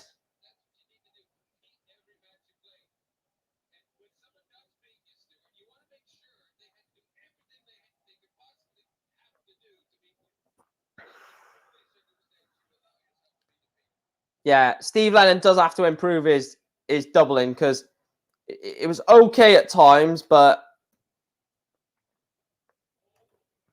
at weird moments in the game when Ratajski was not left on something decent. But anyway, 91 for Bradley Brooks. And he's left himself double 16. And Bradley Brooks holds after breaking. Bradley Brooks leads William Borland by 2-0 in set 1.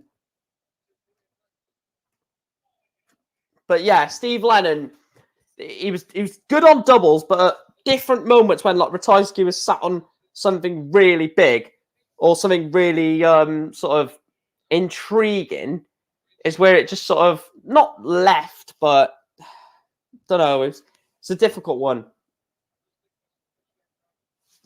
Right, let's crack open the second stellar of the evening.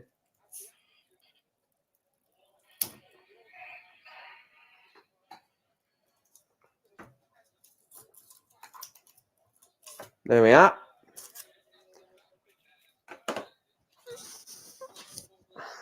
Ole, ole, ole, ole. Pull him. Paul Lim, realistically, that game was poor between Paul Lim and Joe Myrne, and I will agree with a lot of people that said it was quite poor, even on social media that I've had a quick gander to see what people are saying about that Paul Lim game. They said it was just massively underwhelming considering the sort of hype that it was given, and rightly so.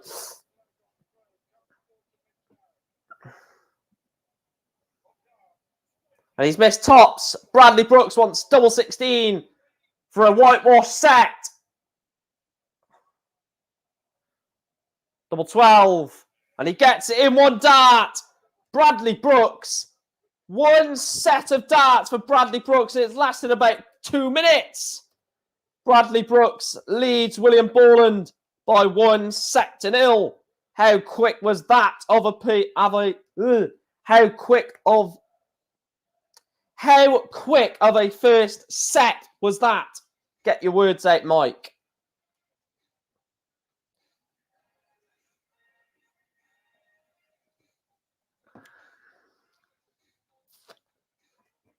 Bam, bam.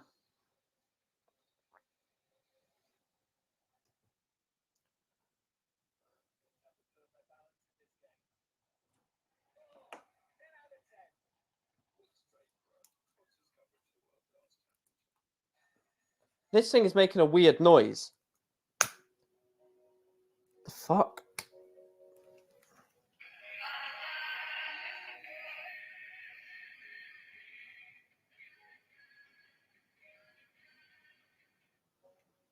Right, there we are.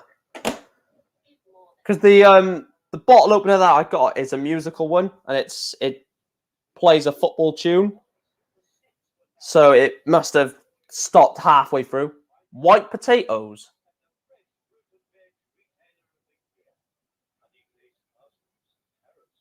Oh, look at them carrots. Beautiful.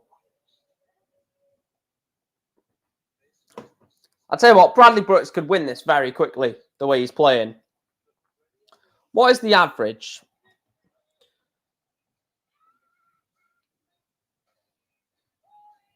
It looks funny on Flash Scores because they put the first 3 letters of the player's name. So it's B-O-R, there's B-R-O. The same 3 letters, but just in a different...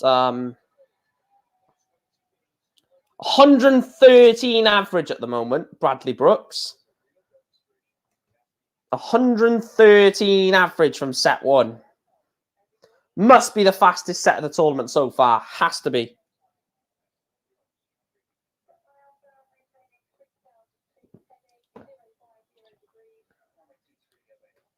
Bradley Brooks. Bradley Brooks. Na na na na na na na na na. Bradley Brooks. Bradley Brooks. Na na na na na na na na na. Bradley Brooks. Bradley Brooks. Come on, Bradley. The only reason why I want Bradley to win is because I desperately want Nathan Rafferty to get a tour card. Nathan Rafferty.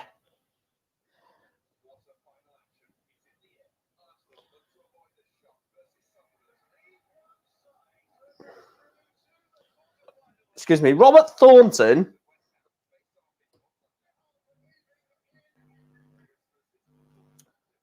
Robert Thornton hasn't even got a tour card and he's gained £9,000 this year. How far was he off? I want to see how far he was off the Players' Championship finals. So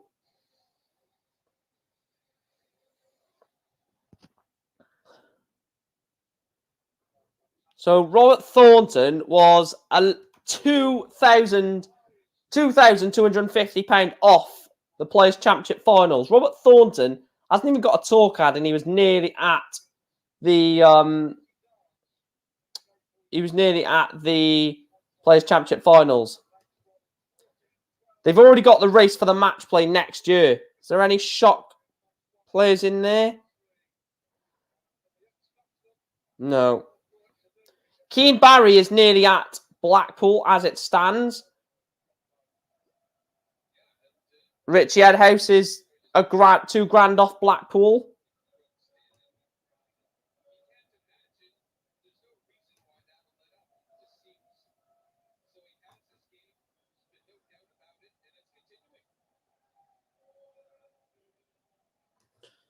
Just a couple of mental things to note.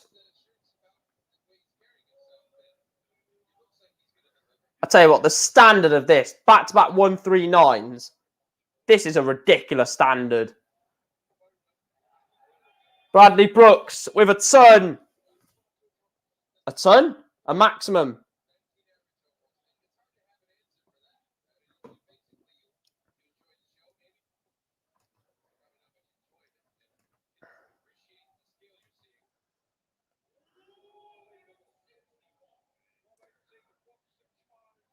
$165 for Bradley Brooks. He's left 17. You want 17 for a 4-0 lead in legs. 888. And he's missed it. So William Borland has a chance at 126. It's only a chance.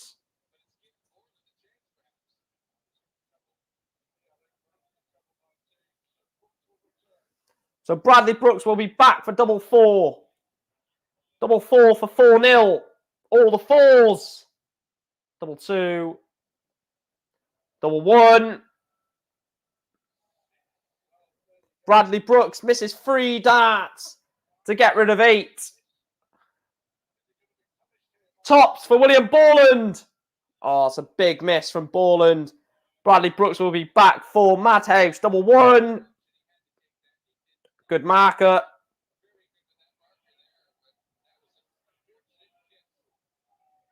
Tops for Borland.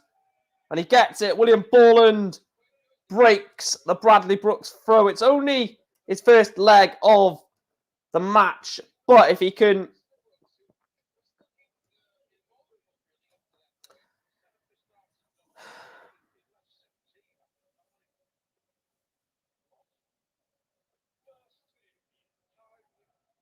Arsenal get battered everywhere they go. Everywhere they go. 1, 2, 3. Arsenal get battered everywhere they go. Arsenal get battered at Everton. Oh, I love bantering Arsenal. They're crap, and they Arsenal. They'll be celebrating. They'll be thinking they won the league, beating West Ham.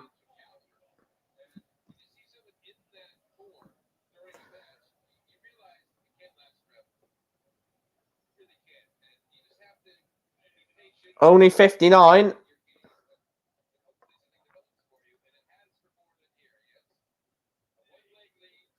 Only 84. 285. Bradley needs a massive visit. He's not going to get it. So you feel, and it will be, 6 darts at 1-2-4 for William Borland to take a 2-0 lead into set 2.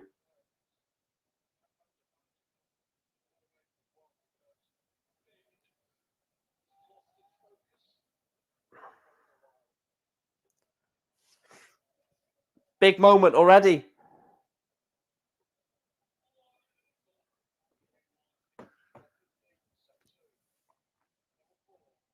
Double 4 for Borland. Great on the wire. William Borland takes a 2-0 lead in set 2. From the first set being all about Bradley Brooks, set 2 is all about Big Willie from Scotland.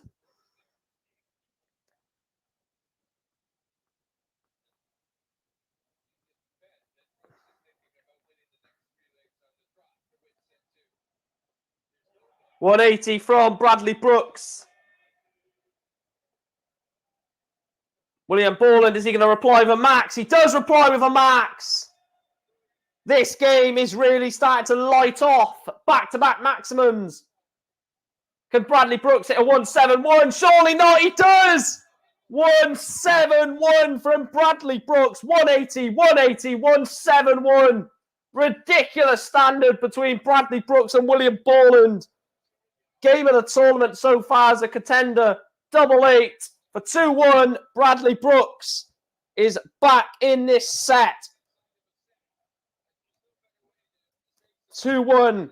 Bradley Brooks, if he can break the ball and throw, he is throwing for a 2-set advantage. William Borland, Bradley Brooks, take a bloody bow.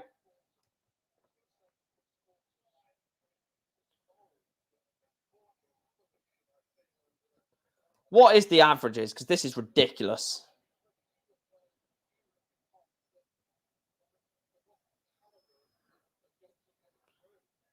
.103 average for Bradley Brooks. 104.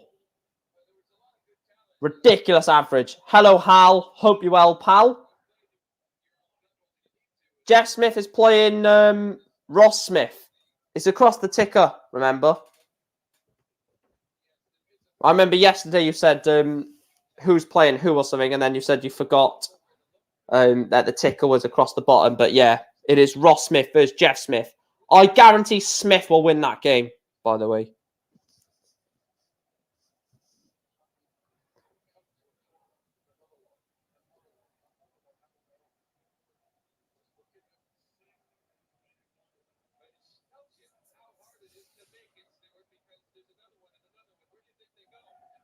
No, I like Ross Smith.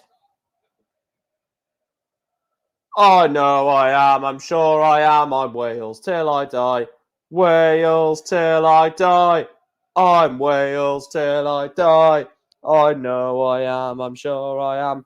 Oh, he's gone bull. You taking the mick. Oh, what a check out. 92 for the set. William Borland goes bull 6, double 18. What a set of darts from William Borland. It's 1-1 in this anticipating first round match between the two young guns. William Borland and Bradley Brooks. After 2 sets, you cannot separate the two. The whole crowd will be behind the... Yeah. But then again, Peter Wright thrives off that, doesn't he? So I think Peter Wright wins pretty comfortably.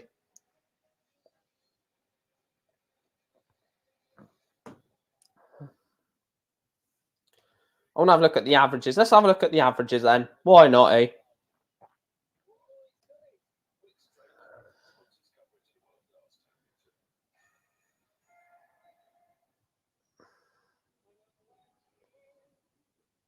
$90 average for Borland, 100 average for Brooks. So there's 10 points in the average. That works out quite well, to be fair, because I would say that set 1, Bradley Brooks was phenomenal in. Excuse me. And set 2, William Borland was good in. He wasn't phenomenal like Bradley was in set 1.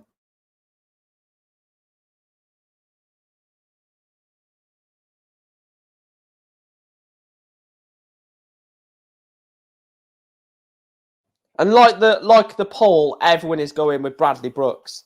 And rightly so. Bradley, in terms of where the both players are at the moment, I think Bradley's in a better place. However, I do stand by my opinion earlier that I think William Borland is a better player. I do think William Borland is a better player than Bradley Brooks in terms of raw ability.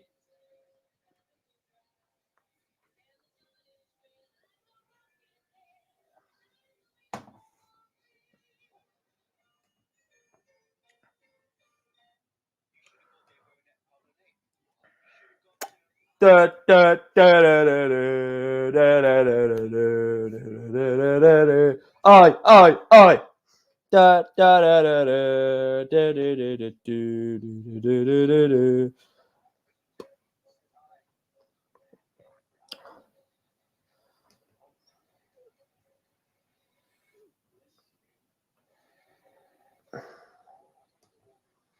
I'll tell you what, when the adverts are on, we won't put the subscriber count on. We'll keep it like this for like the little breaks in between the sessions or in between the sets. When we do return,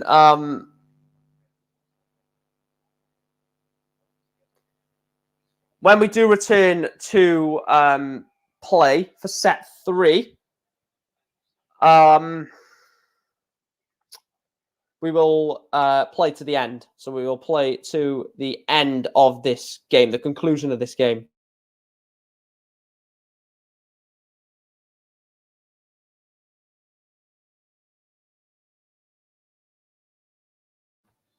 Unfortunately, I will not be supporting Ryan Meikle as my sort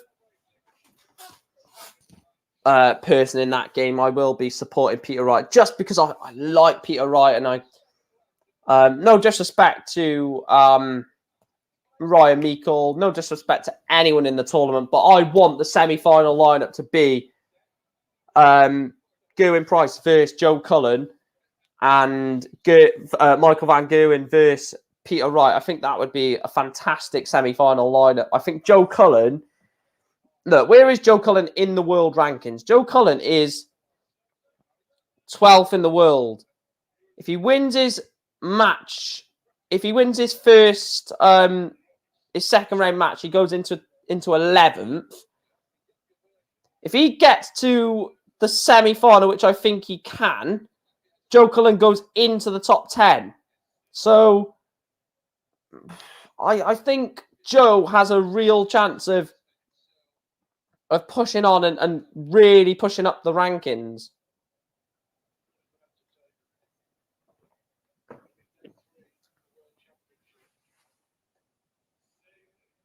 $60.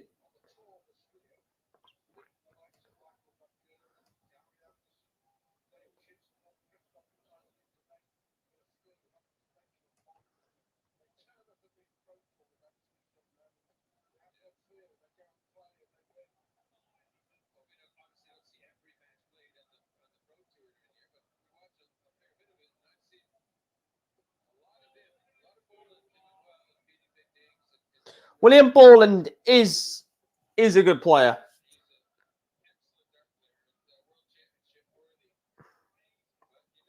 You get some players that unfortunately are not at the ability to play in a world championship, and that's just the way it is. You know, some play you can't. Not everyone is is worthy of being in a world championship. And the sooner people realise that, the better. Because some players are just not good enough. And that's just the way it is.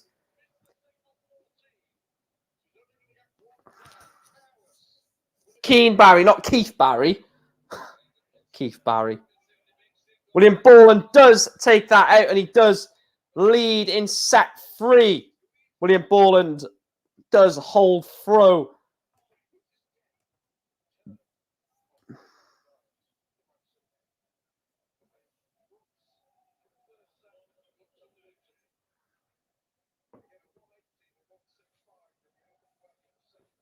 Danny Lauby. So after the Peter Wright Ryan Meikle game, we've had 3 days of darting action at the Worlds. Unless something remarkable happens in the Smith Derby and the Peter Wright game, I'd say the best 3 games so far. Game number 1, William O'Connor versus Danny Lauby. Game number 2, I reckon it'll be this game, Borland against Brooks, in terms of performance and quality. And then the 3rd game, I would say...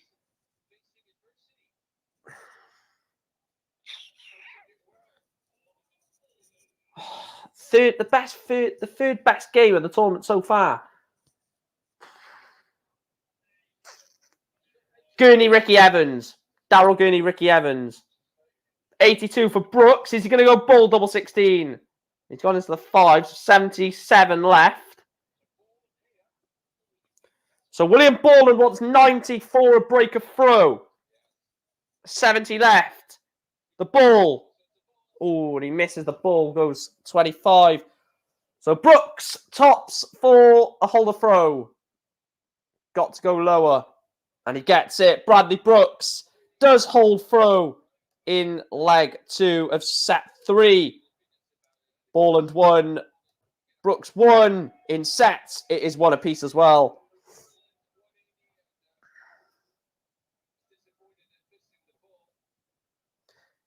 No, he was just so slow, Hal.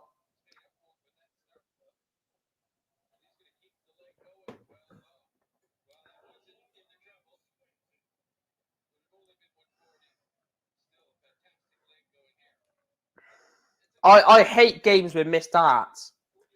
So I think it just ruins the flow of the game.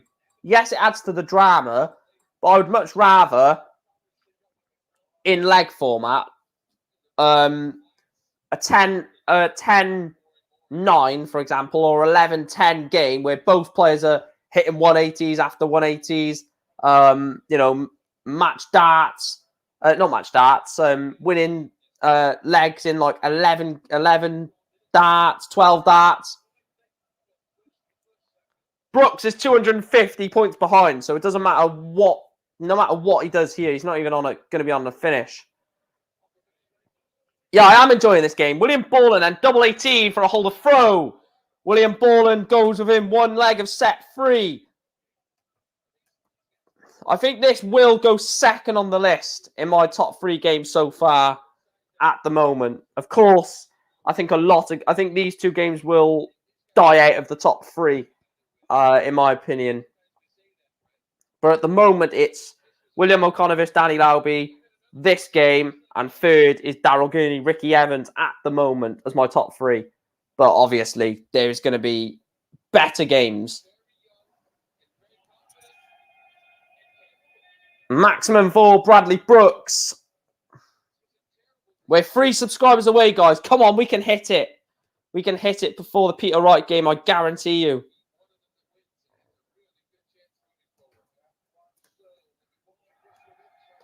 Another 184. Bradley Brooks leaves himself 81. Perfect darts.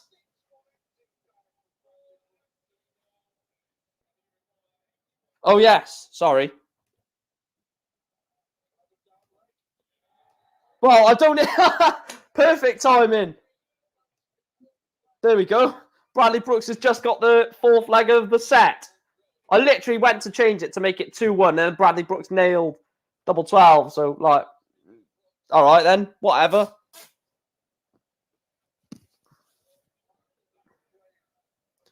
One set apiece, 2 legs apiece. Yeah, I know, Chris. I literally went to change it and then he pinned the double. Excuse me.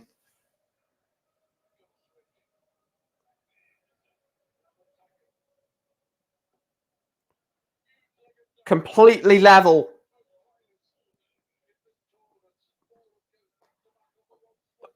Oh, I can't stop hiccuping. Right, back to the water, as you guys said earlier on.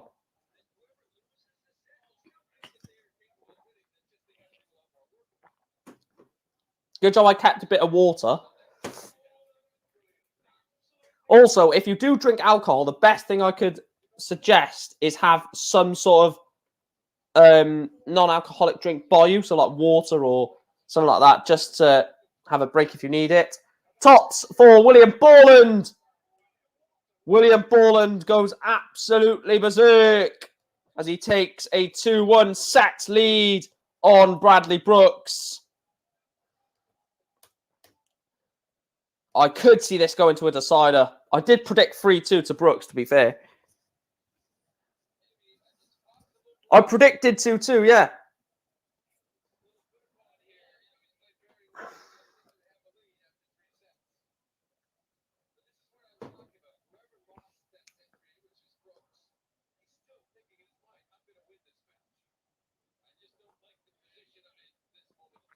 That set 1 average for Bradley Brooks, 112 average for that. For the only 3 legs, by the way.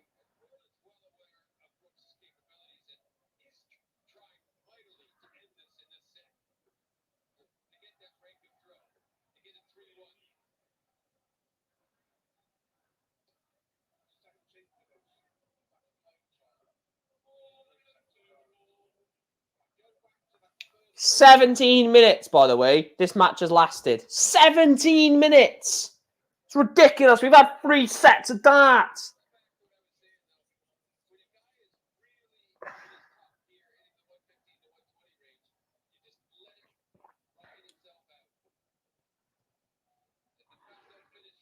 There's a lot of talent on the tour. That's all up-and-coming talent on the tour or on the cusps of the tour. I cannot wait to see the entries for Q School. That's going to be mental.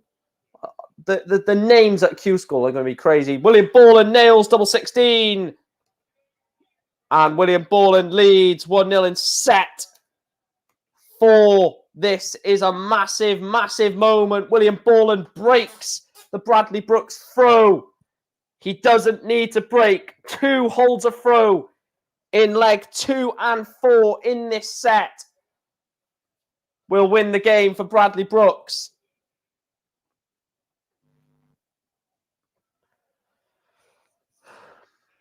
I'll tell you what, I'm feeling a bit bloated with all these drinks I've had today, but who cares? It's Friday night at the darts. Who gives a shit? Oh shit, shouldn't have swore. Blah.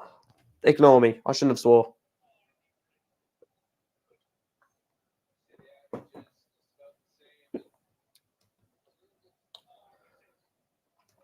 I've noticed as well doing the doing dart streams, they're a lot more relaxed.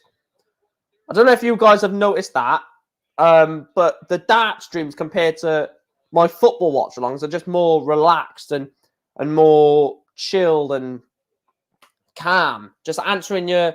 I don't have to keep constantly watching the match because I can literally glance away for a couple of seconds and answer questions if both players are not on a finish, realistically. Chris says these two... Oh, William Borland! Double 14 for the 148 checkout. You don't want to take your eyes off this for a second. William Borland, treble 20, double 14. William Borland with a 148. Bradley Brooks from 112 average in set 1. He has crumbled all to the rise in this match from William Borland.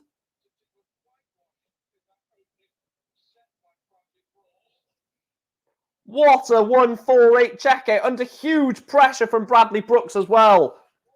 They don't care. They really don't care. Yeah, so Chris said that these two are going to move up the rankings quickly. That's what I said as well. Winner plays Searle. I'll tell you what, Searle will be looking at this thinking, okay, I'm going to have a game on my... Look, I'll still fancy Ryan Searle massively in that game, even though William Borland and Bradley Brooks, to be fair, have both played a good game of darts. Ryan Searle is one of my potentially dark horses to go really far in this tournament. I think he can even beat Peter Wright in a potential last 16 game, which shows how highly I rate Ryan Searle going against Peter Wright in set format. But it's going to be interesting to see what happens, I think. Peter Wright is a dark horse, and William Borland is left on 67, and Bradley Brooks gives it large from hitting the 80. And he's saying to William Borland, if you want to win the match, pal, you're going to have to do it by serving it out for yourself.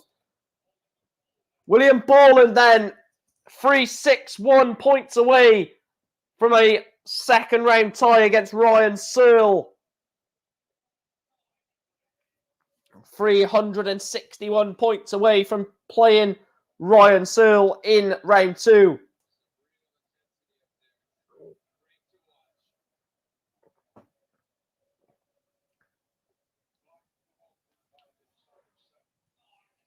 $96.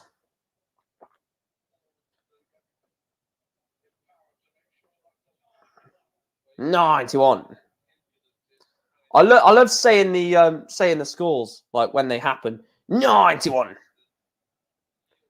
I tell you what, I would have to put my hands up if William Borland wins the match on the 170. He's not going to do it.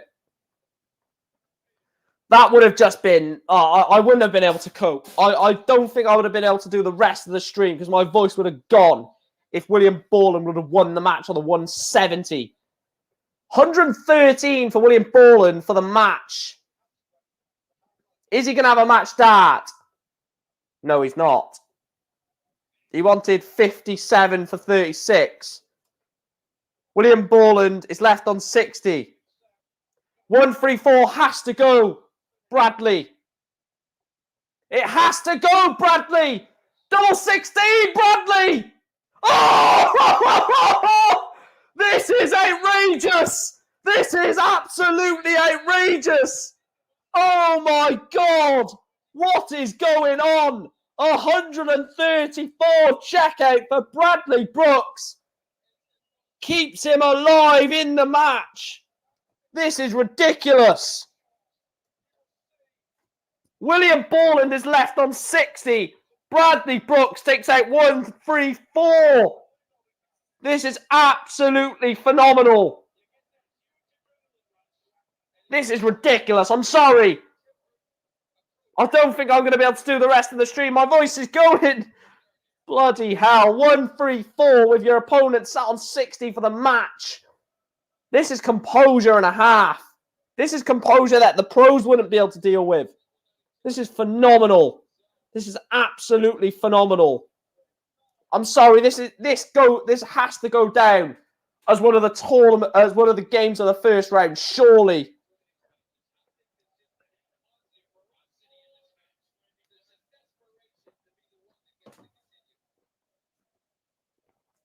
Well, I've just finished my second bottle, but I am gonna.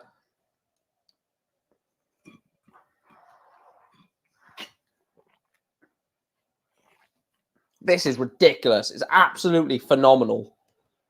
Oh, I don't want this game to end. This game shouldn't be allowed to end. It should be allowed to carry on.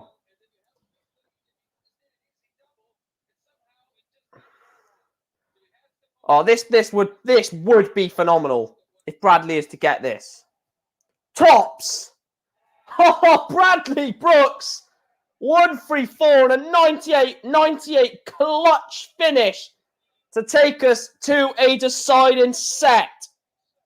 Bradley Brooks was on the verge of defeat. This is absolutely phenomenal. Last set decider, Bradley Brooks against William Borland.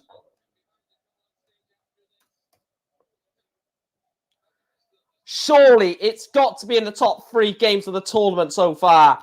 This is absolutely phenomenal. Sixth camp. No, it's my fifth of the day, but second of this session. I evened it out between the both sessions. As I said, fearless. Exactly.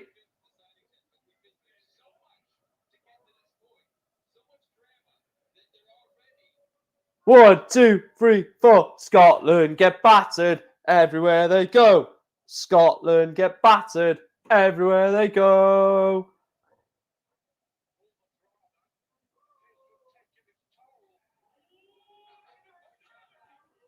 One, 7-4 from William Borland.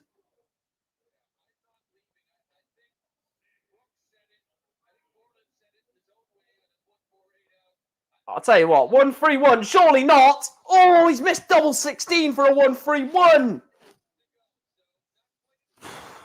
This is phenomenal. The standard of this from a 20-year-old and a 25-year-old is absolutely ridiculous. Double 16. He's got time on his side. He's got into 8, double 12. That's exactly what Bradley Brooks done in the first set. William Borland goes into the 8, so just goes up to double 12. First leg of the fifth and final set. I'm on the 6th of the session running out. I should have bought more, to be fair. But like I said, I don't want to go too heavy because I am doing a watch along. So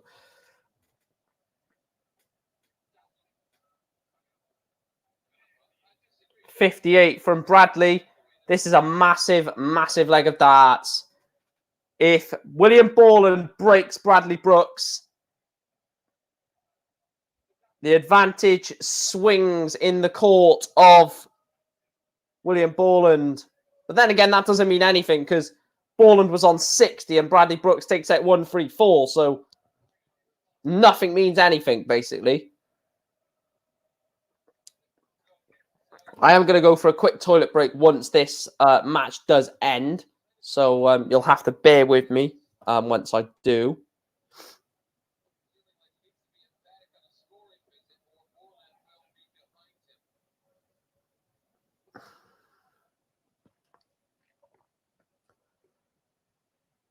William Borland has really struggled to find a treble in this leg, to be fair. 198 Bradley is on. His opponent's on 130. The thing is, you have to leave something handy because Borland could easily take the 134, which is ridiculous. The 130, sorry, which is ridiculous.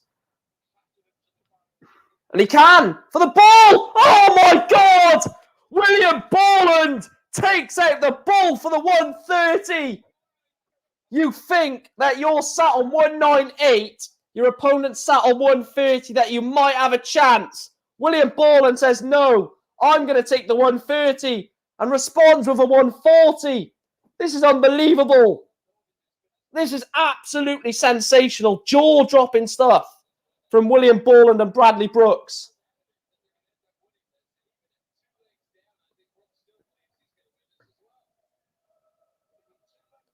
What is the averages? Because this is just ridiculous. This is absolutely ridiculous. 93, that both playing at a 93 average. Oh my God.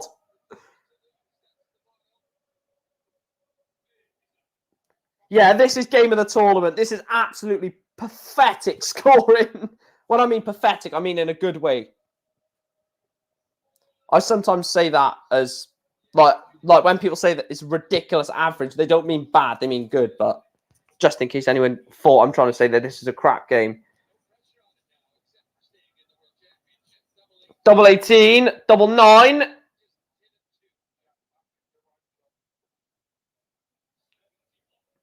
Hits 71 to leave himself 16. I'll tell you what, William Borland could probably... No. I was going to say he probably hit a maximum there to leave 26. Double 8 for Bradley Brooks, first out in hand. Breaks the William Borland throw. 2-1 in the set. Doesn't mean anything, though.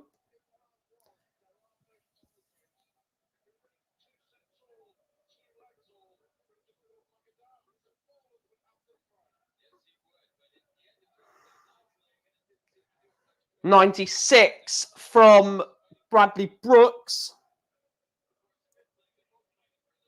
58. This is going to be a scrappy fourth leg of this set. I can just see it.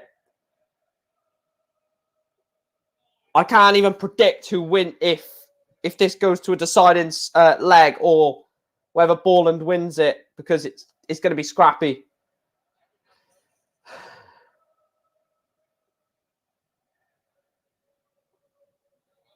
That single one is something that he didn't want. 39.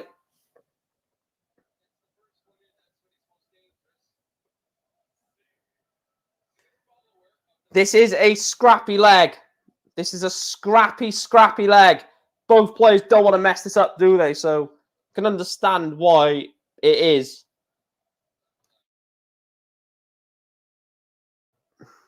I'll tell you what, if Bradley Brooks takes out the fish, I mean, this is ridiculous. No, he's not going to do it. Thank God for that. My voice would be in acres.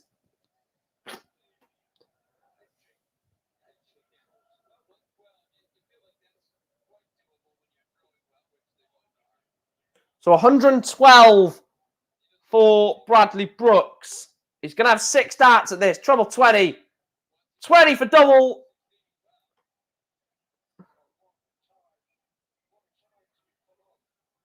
What a time to be put off by the fly. A fly or a wasp. Double 16. Whoa, look at that for composure. My goodness gracious me. Keeps his cool when he's just been put off by a wasp or a fly on stage. Keeps his cool, stands back, double 16 first dart. And William Borland starts with a maximum. This is outrageous. This is absolutely outrageous.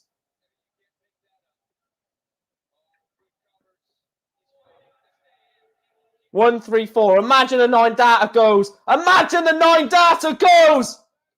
Imagine it goes. Oh my God. This is ridiculous. This is absolutely ridiculous.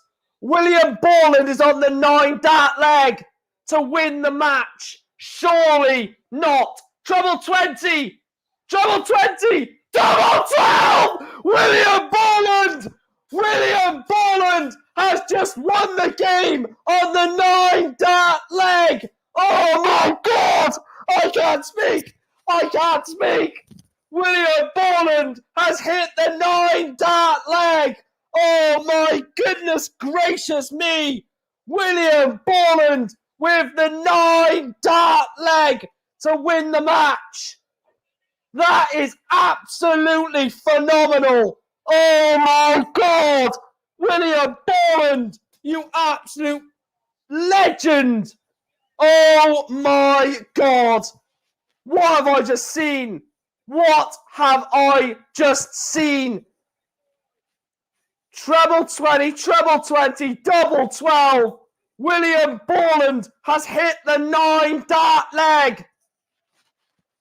Oh my goodness, I can't breathe. I can't talk. The 9 dart has been hit. I need a break. I need a break. The 9 dart has just been hit. William Borland has hit the 9 darter. I just can't believe it. Oh my Lord. This just gets ridiculous. This just gets even better. William Borland hits the 9 dart leg.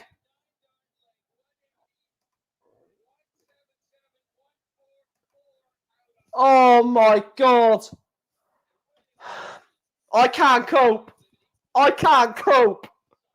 William Borland. 9 dart leg to win the match. Oh my God. Oh my God, my heart is going. I can't believe it. The 9 dart has been hit at the World Championships. William Borland has just hit the 9 dart leg.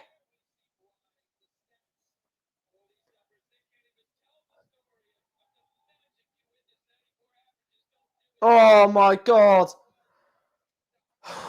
My heart is going, man. William Borland, you absolute.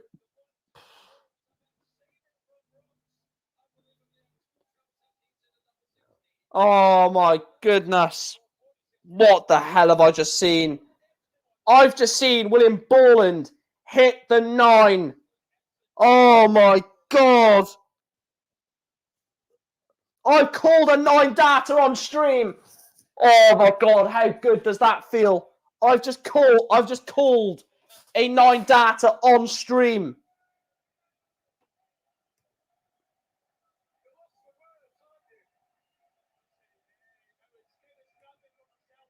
Oh my God.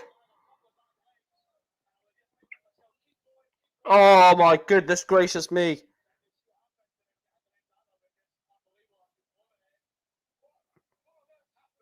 Oh my God, my heart. I can't take it. I actually cannot take it.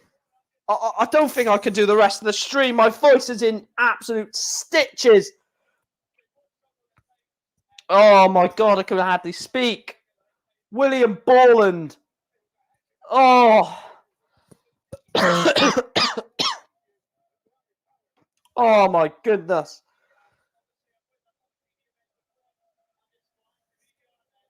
Oh my Lord.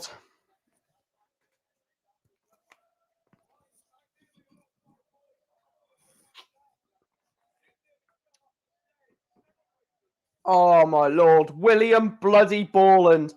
I need a quick toilet break because I need to. I just need a quick toilet break because that is just. And I'm going to probably fill up my bottle of water because that is just absolutely remarkable. Do not go anywhere, guys. I will be back in literally like a minute or two. But William Borland has just hit the 9.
Right, I've just managed to grab my breath back after calling a 9 dart leg. So,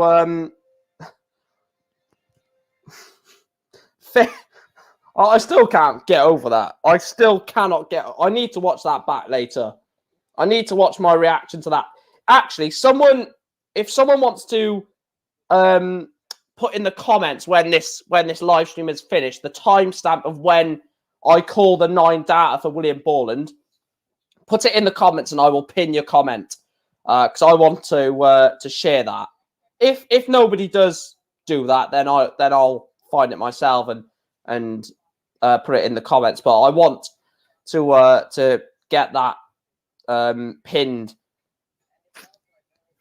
I definitely want to get that pinned because that's a monumental moment that I can look back on in a few years' time, to be fair, that I called a 9-data. So, like I said, if you guys don't, I will do it myself anyway. But I mean, that's going in the title. That is definitely going into the title.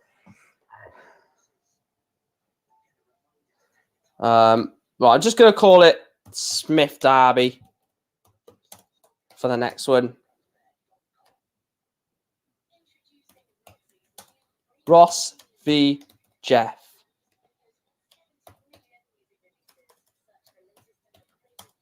If you are new to the channel, please make sure to hit the subscribe button. And if you haven't liked the stream yet, I think that 9-dart leg should get you to some. Oh my lord!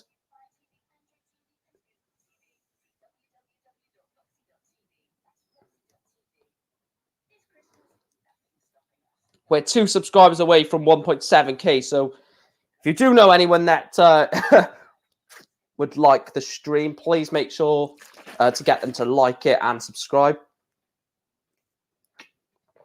For the first time in history, I see match decided by that. One of the greatest ever first round matches ever, only at the World's. Remarkable game.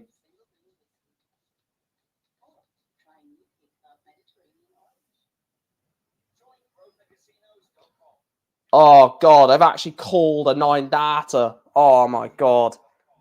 I've seen a 9-data before. I've seen a few 9-datas before, but I have never been on a live stream and called a 9-data. Oh, God, it just feels so good. Oh, my Lord. Oh, do you know what? I just want this next game to start because I still can't get over it. Like, I would be so proud of William Borland if I was like his parents or something right now. My goodness gracious me. We were literally only talking about a 9-data this afternoon as well. Me, Chris, and Jactus were only just talking about a 9-data not meaning as much or as being overhyped. Go and tell that to William Borland. Go and tell that to bloody William Borland. Oh, goodness gracious. God. I still can't get over it. I don't know what was better, the 9-data or Mike's call of it. To be fair, I can't even remember how I called it because every emotion has just gone in the air.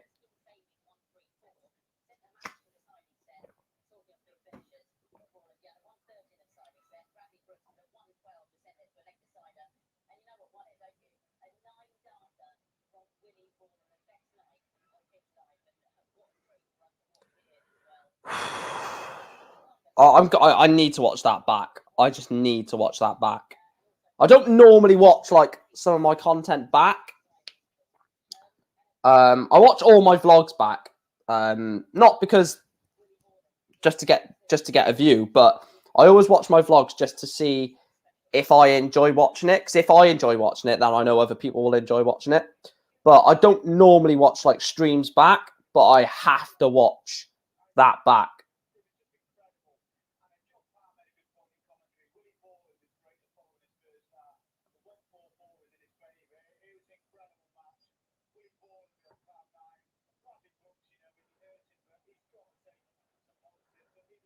I just want to see this 9 again. So 180, then 177, and then bang, bang.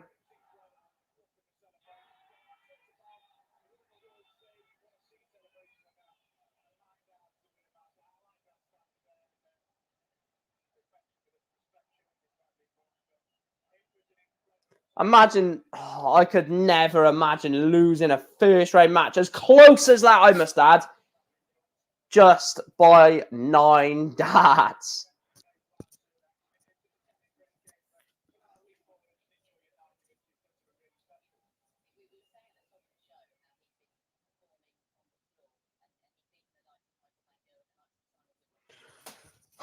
I need to just compose myself, to be fair, because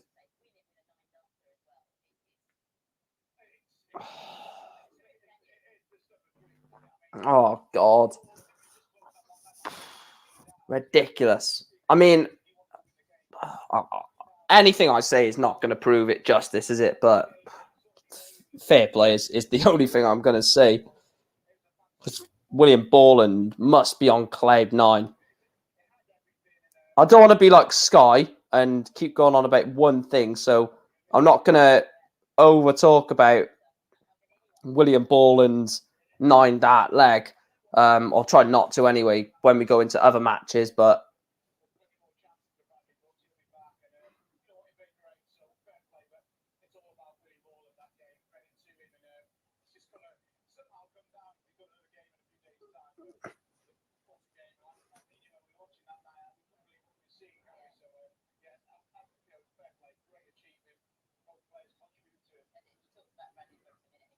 come on, let's hit 1.7k, guys. We've just seen a 9-dart to be hit. If you haven't yet hit the subscribe button, make it grey. Don't like it red. And also hit the like button. We're nearly at 30 likes as well. We're on 26 likes. So 4 likes away from 30. Two subscribers away from 1.7. What a night. William Borland's just hit the 9-darter. I fail to... So someone actually said as well, imagine if there's a 9-darter in the next match. Yeah, Football Lad TV says, imagine a 9-darter in the next match. I don't think this stream will be on. If we see another 9-darter, I don't think this stream will be on because my voice will be gone. Well, not really, actually. If it's to win the game again, then maybe so. But I just can't believe what I just saw. I cannot believe what I just saw. Right, I'm taking the subscriber count off until we start the next match. When we start the next match, I want that to say 1,700. So hit the subscribe button, guys. Hit the like button as well. Share, like, subscribe, and share.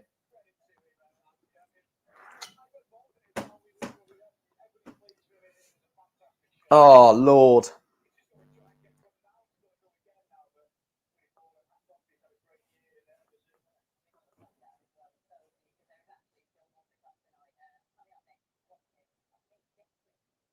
The thing is, the thing for William Borland, right, is,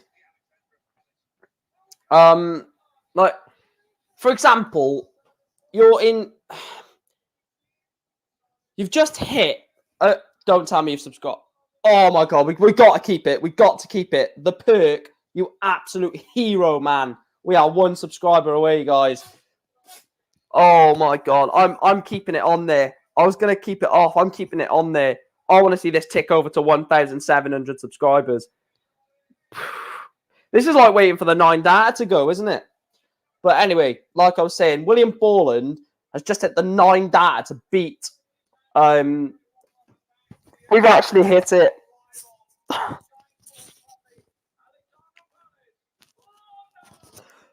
We've actually hit it. Oh my God, you guys are absolute legends. Oh my Lord, we are 300 away. Oh, thank you so much, guys. This is ridiculous. We are 300 away. Oh my God, guys.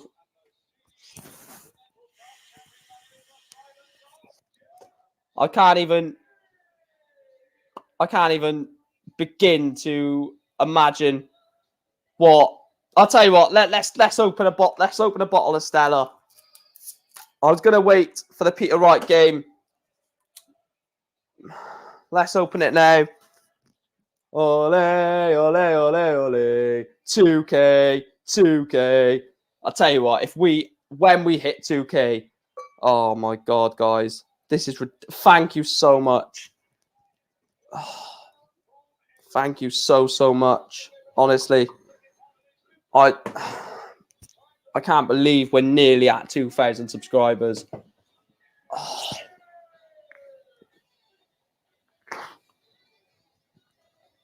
Oh my God. Thank you so much. We are less than 300 away. Less than 300 away. Oh, I can't believe it. I actually cannot believe it. I cannot believe what I am seeing. I cannot believe what I am seeing. Guys, you guys are unreal. You guys are absolutely insane. Oh, thank you so much. Less than 300.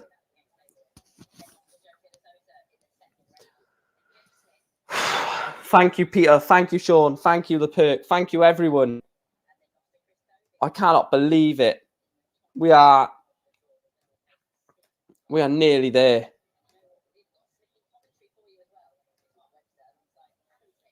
Oh, to ruin my night. I've had a fantastic night, and Adam Smith comes on commentary. Oh, for God's sake.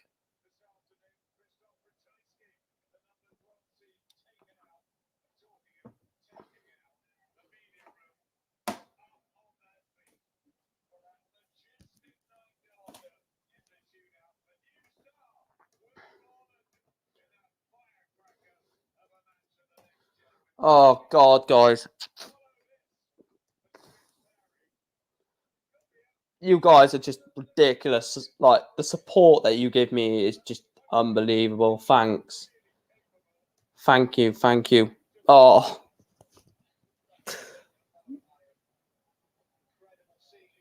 Oh, if Peter Wright gets knocked out, we get a 9 data. Oh, my.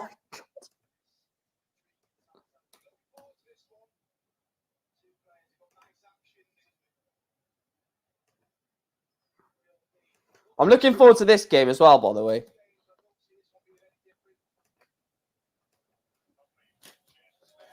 A 180 from the silencer.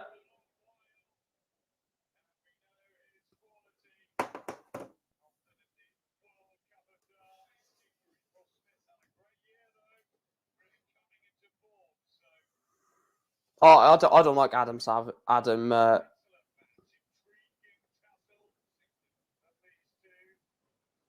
I just don't like Adam Smith.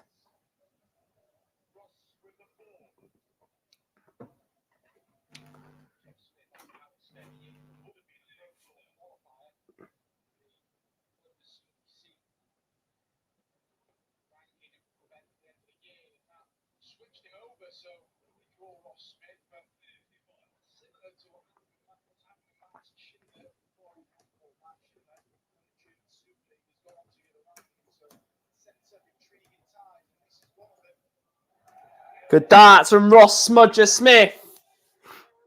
Ross Smith leads 111. Jeff Smith wants 161.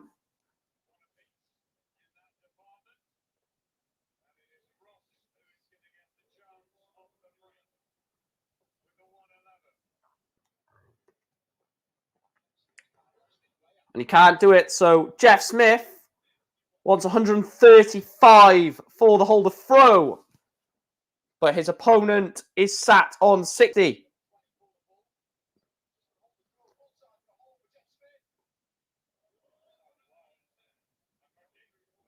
But keep hitting that subscribe button, guys. Keep hitting the likes. We are on the road to 2K subscribers by the end of the year. We are less than 300 away from hitting 2K by the end of the year. So by the end of the Worlds. 1-0 to Ross Smith.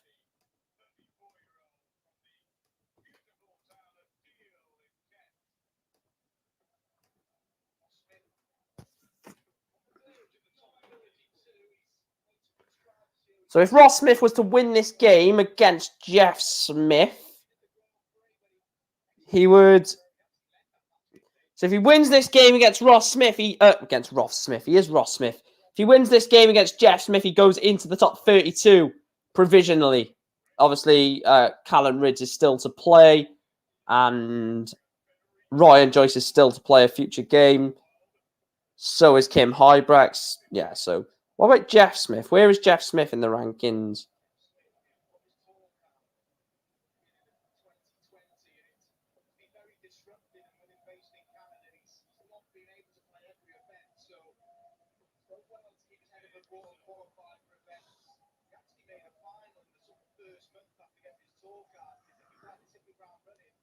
Yeah, so realistically, Jeff Smith will keep his tour card. He will keep his tour card.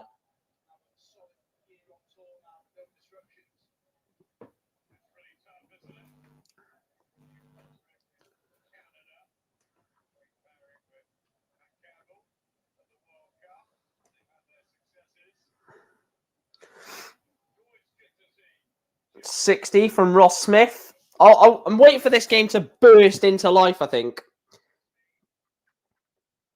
This game, I think, will proper burst into life shortly, but it's just waiting for that click moment, like a massive checkout or something like that, or...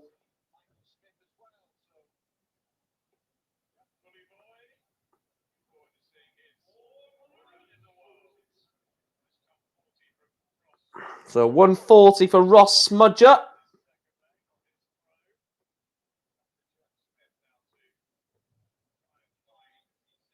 $96 for Jeff Smith. Leaves himself 120. So 93 for Ross Smith for a holder throw. Hits the ball. 43 left. 11 for double 16. Ross Smith holds throw in leg 2. Ross Smith leads Jeff Smith by 2 legs to 0 in set 1. The Englishman leads the man from Canada by 2 legs to 0. Good 140 to start leg 3, though, for Jeff Smith. What can Ross Smith reply with? I'm not going to say Ross Smith and Jeff Smith. I'll just keep saying their first name because it's going to be so irritating. The darts is on Sky Sports Darts. It might be on Sky Sports Main Event, Hal, but like I said, you can always listen to me on this. I'll give you basically dart by dart coverage of the games, of course. 95 from Ross Smith. Does leave himself 3-4-6 with Jeff Smith on 230. Massively in front. Of course, he has these extra darts as well to... I was going to say leave himself a finish, but he does leave himself a finish. He leaves himself the 130.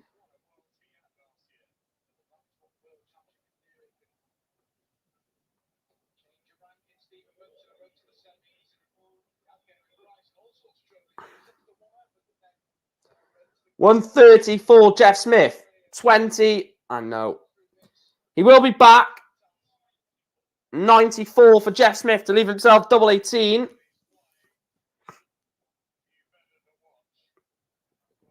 Ross Smith will be back then to throw for the first set. But double 18 for Jeff Smith. First dart in hand. Jeff Smith leads.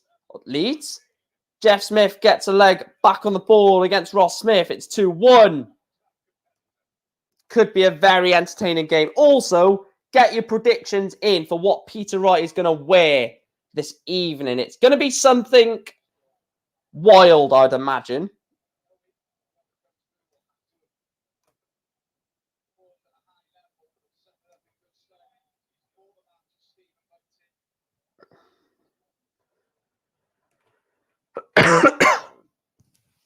I reckon, I've already said this, I reckon he's either going to wear something a reindeer-wise or something a Christmas tree-wise is what Peter Wright will wear, in my opinion. So a Christmas tree or a reindeer.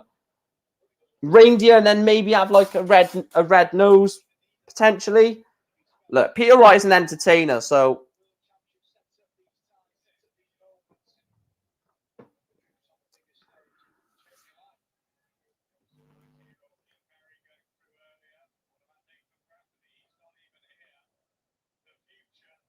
Why then? Adam Smith, why are you on about Nathan Rafferty? He's not even in the world, mate. I mean,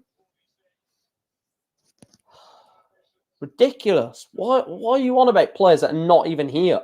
It just doesn't make any sense.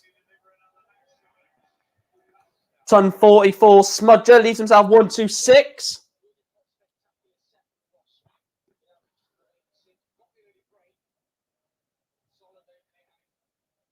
So 1-2-6.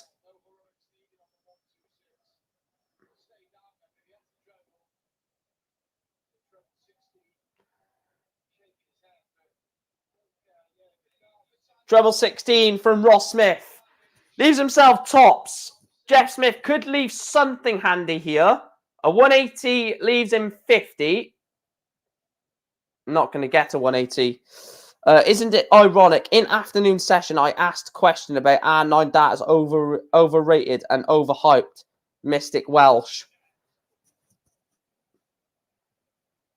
Rob Cross.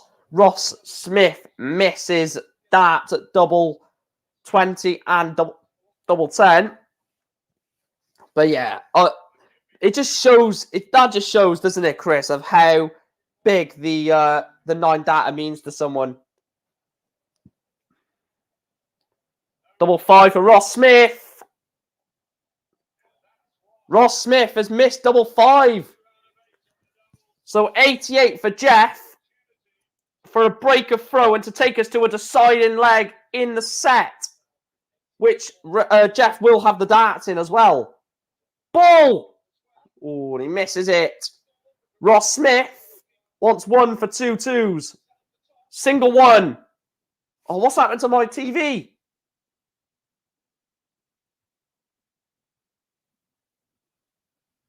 My TV's just gone off. Is anyone else watching it on Now TV? Their screen just gone fully green.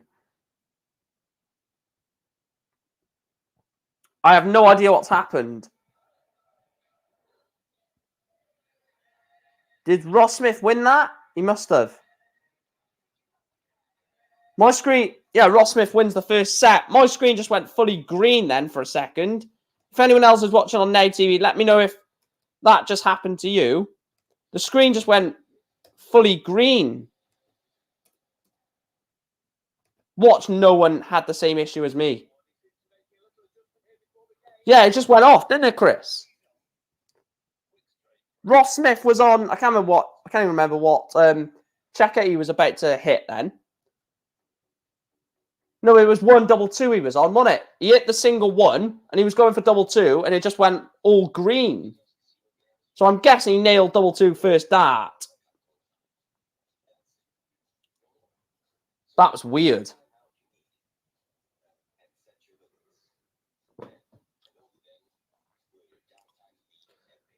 Right, I'm going to take the subscriber count off in between breaks.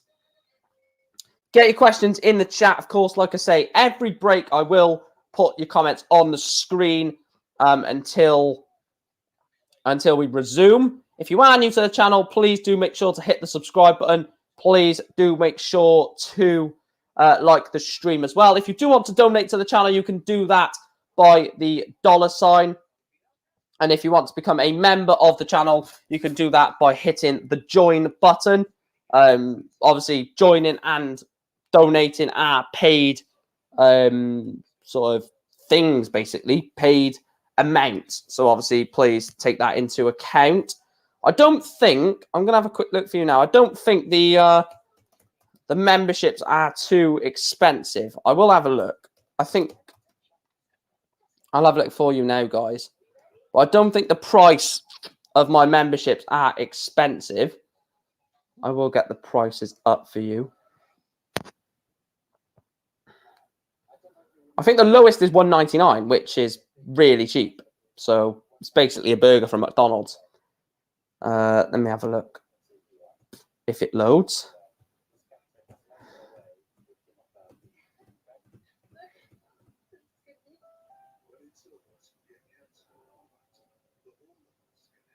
Why isn't it loading? Right, I'll try on my phone. Let me have a look.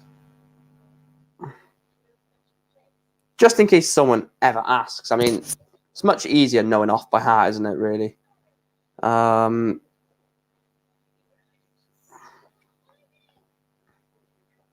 have a look.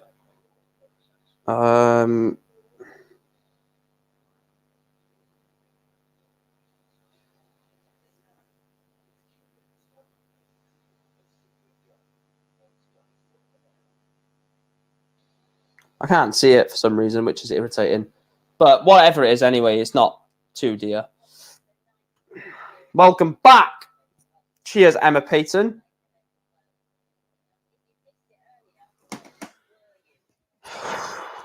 Stop talking like the bloody 9. You're going to bloody make my voice go again. My mate is not watching this the night's action tonight because he's out with his friends. That's typical, mate. He just missed the 9 data. Thank you to the subscriber there.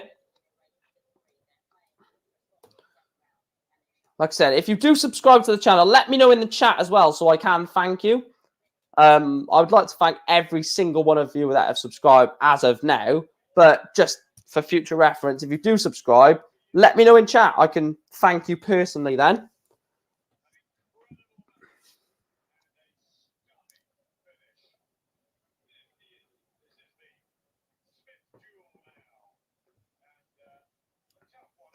A maximum of 4 more sets to go.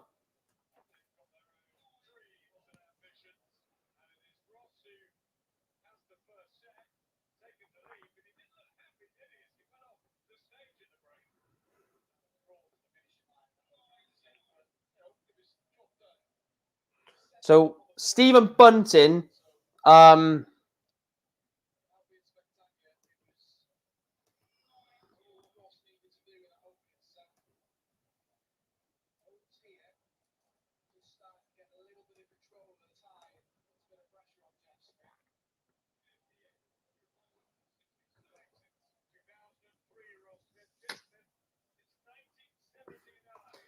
think Ross Smith could go on to win this quite comfortably, actually.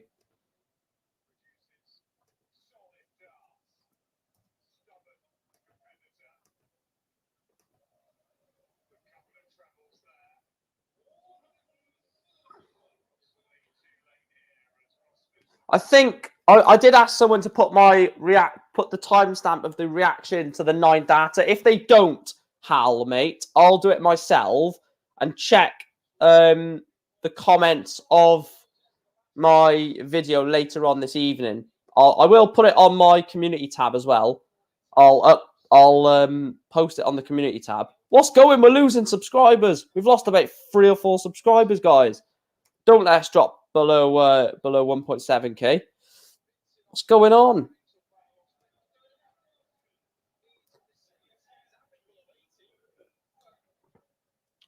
Good leg of darts, that from Ross Smith. Holds throw in the first leg of set 2. Like I said, if he goes into the break 2-0 up, I would like to say it's not game over at all, is it? Really, Jeff Smith is a good player.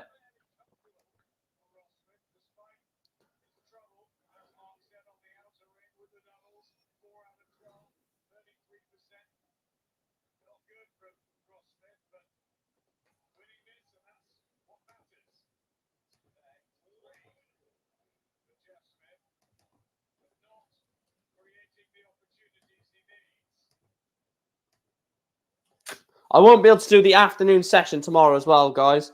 It'll just be the evening session that I do tomorrow night.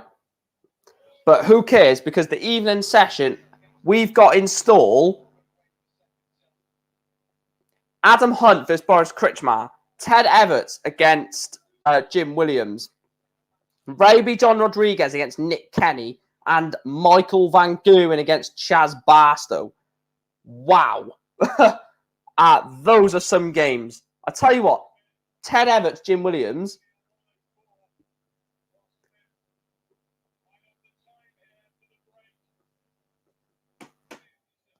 It's fine, Chris.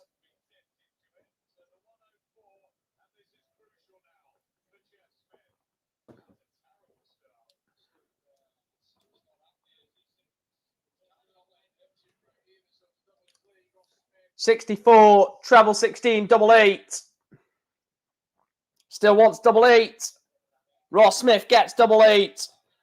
Ross Smith is throwing for set 2. This could easily go 3-0. This could easily go 3-0.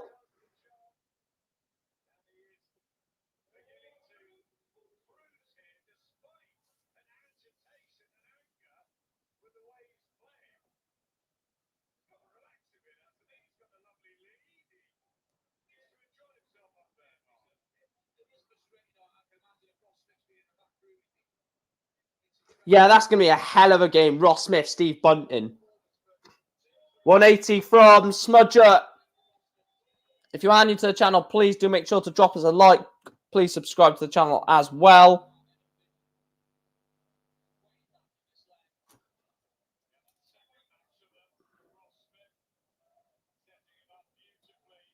I need to just delete that. What the hell is that? Bear with me.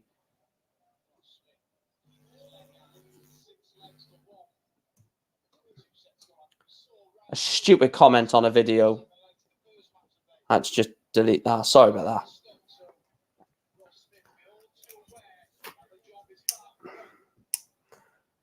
$41 then. 9-16 for the second set. Ross Smith leads 2-0. This could end really badly for the silencer, Jeff Smith. 2-0 to Smudger.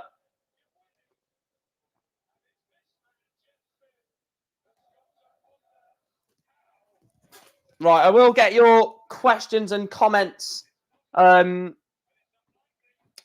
the break. So put your comments in. I will put them in the. I put them on screen until the darts resumes, basically. And when we get back for when we come back from the break, we will go to the finish from set 3 to set 5, maximum anyway. I don't think I'm not going to put your comment up just because of your name, but hello, pal. Hope you're well. Obviously, I won't put every comment on if it's rude or something like that. I'm not going to put that on, am I? So.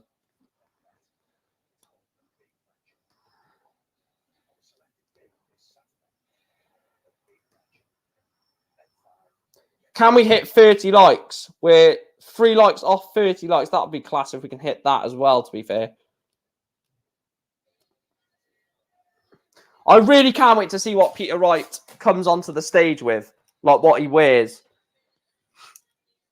It's going to be interesting. I'm saying like a reindeer or a Christmas tree, something like that, which I know it sounds ridiculous, but this is Peter Wright we're on, mate. This is not any normal darts player.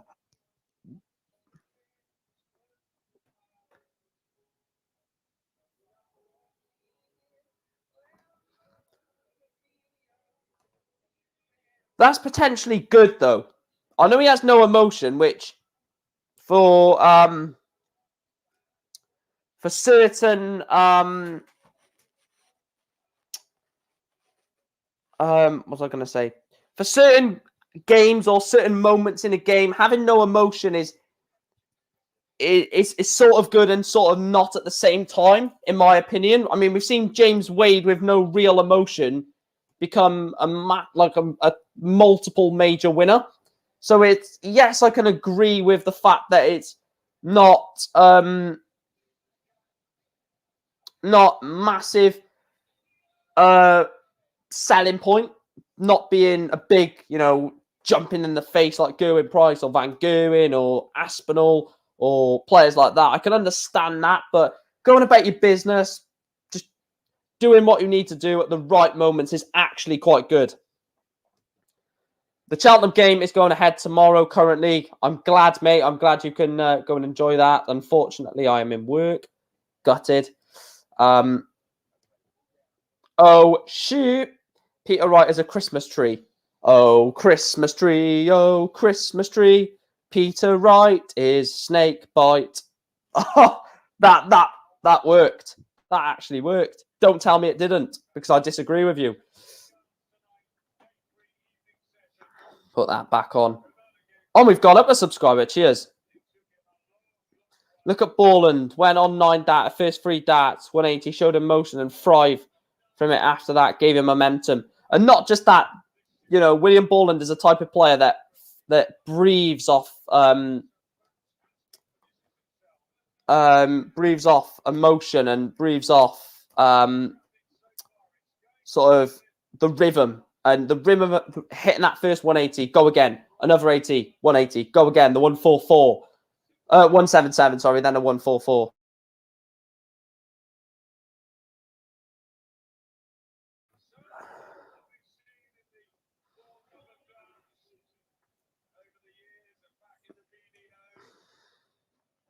I didn't realise Jeff. No. I can't remember Jeff Smith in the BDO. I cannot remember Jeff Smith in the BDO. I might be going stupid, but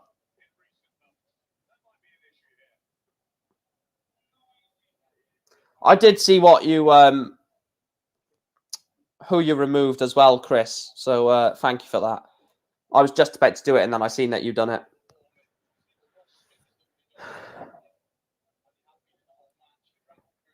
I've just realised, like, normally I would, or a long time ago, I would have reacted to that comment, what that person said, and I would have been like, oh, you know, and gone off on it. And now it's just, you know, if you don't like the channel, bye. You know, see you later. I'm not going to say, oh, pee off or bugger off or anything like this. If you don't enjoy the channel, don't enjoy the content I do, then bye. Because at the moment, there's 1,701 people that do. So that's it. If you don't enjoy it, there's no point watching it, is it? I'm just living rent-free in your head otherwise. So I generally don't care anymore. Like, when I first started YouTube, I was getting a bit annoyed with like people that I would say my content is crap or would subscribe and then unsubscribe. When now I'm just looking at it like, if you like it, you do. If you don't, you don't. You know, I'm not on 2 million subscribers. I'm not the best subscriber in the entire world, but I'll do it for enjoyment. So, and you're basically enjoying it with me. So that's just how it is. 16 for tops for Smudger. And Ross Smith breaks the Jeff Smith throw. And Ross Smith is 2 legs away from a place into round 2 where Stephen Bunting awaits.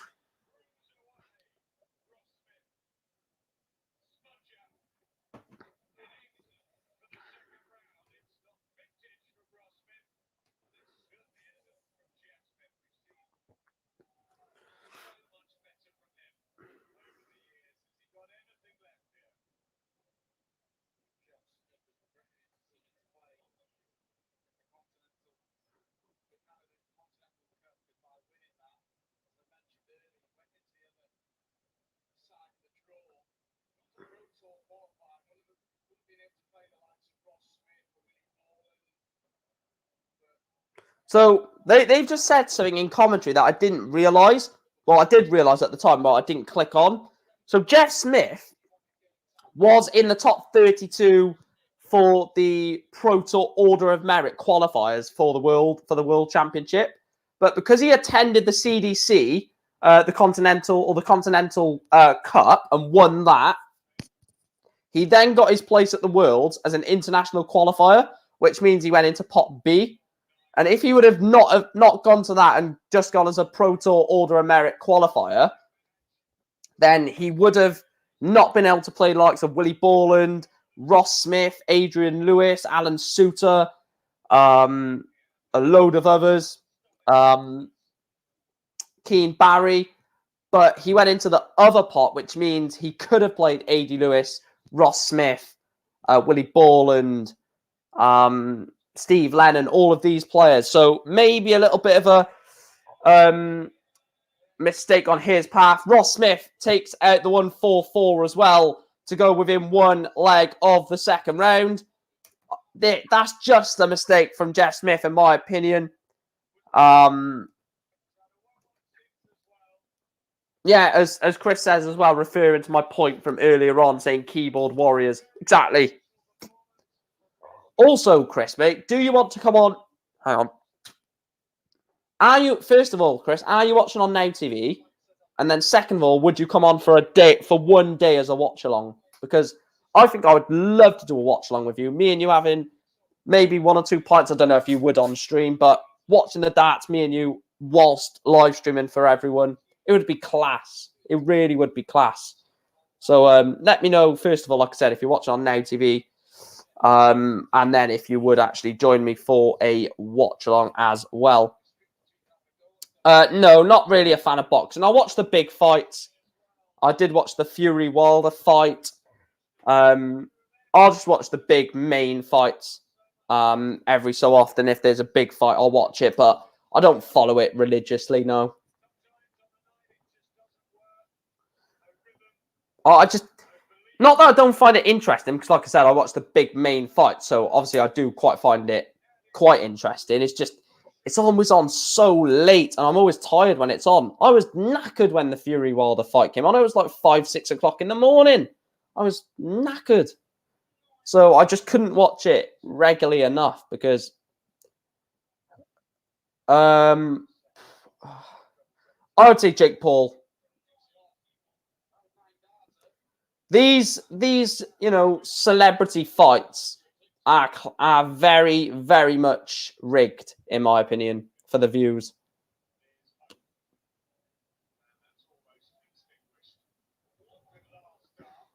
A ton to leave 80. The big fish for Smudger to win the match. He's not going to do it.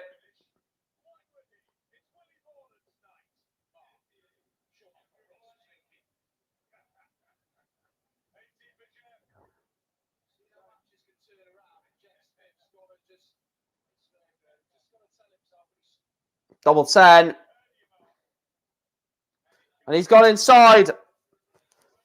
Ross Smith wants 112 for the match. And he can't.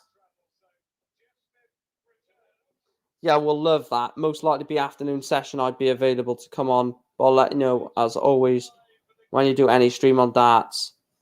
Yeah, cheers, pal. Double 1 to stay alive, and Jeff Smith nails double 1.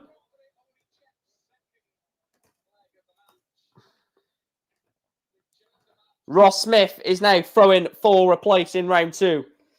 Let me have a look at because I've got a book to see which days I'm available for to do an afternoon session.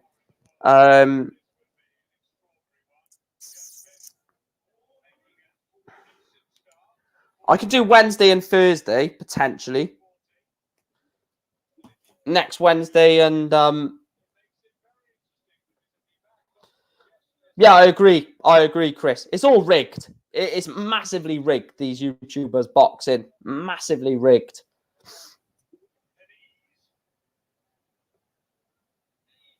Whoever's got the bigger following on YouTube will get the win.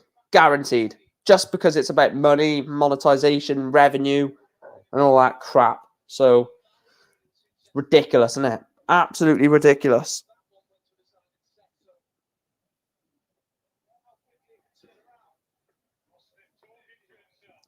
They'd probably try and hug the cushion or try and get views out of the cushion.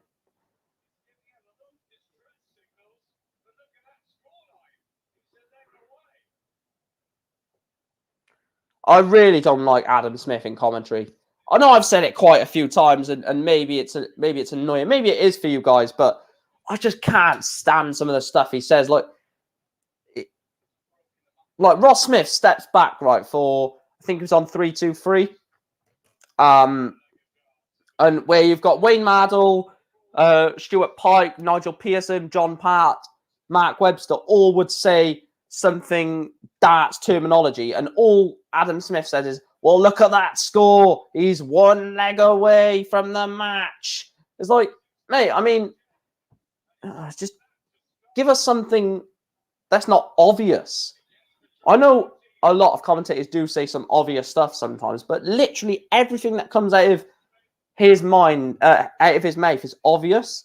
He never says anything like how a player's done on the Pro Tour this year. Never says about defending money. It's just the simple things that a casual person just watching the TV could say. Like 1 leg away, yeah, 160 points away from victory. Them just simple things that anyone, my mum or nan could say. That they could realistically just turn the TV on and say, Jeff Smith is 1 leg away from the match or something. You know, that's a good dart for Jeff Smith. Levels the set at 2 apiece. Ross Smith, Ross Smith, Jeff Smith, 2 apiece in set 3.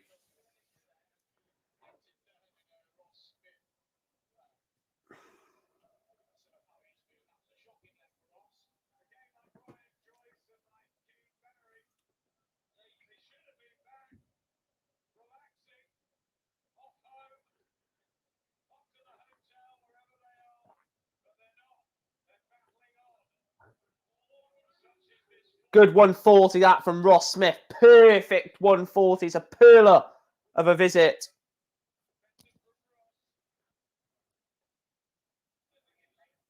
And then only a 77 visit for Jeff Smith, which means advantage Smudger.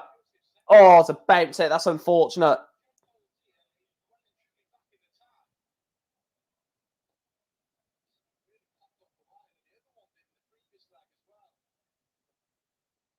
Good line on that from those first 2 darts on treble 5 and treble 20 there from Jeff Smith. Obviously, treble 5 is not going to... Poor from Ross Smith. Could be going to a 4th set.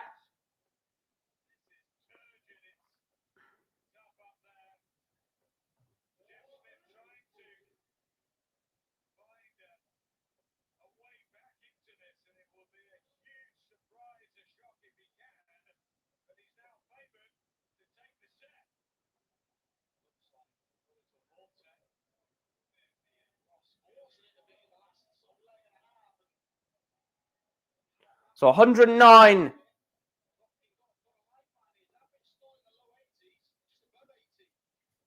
Ross Smith is on 206.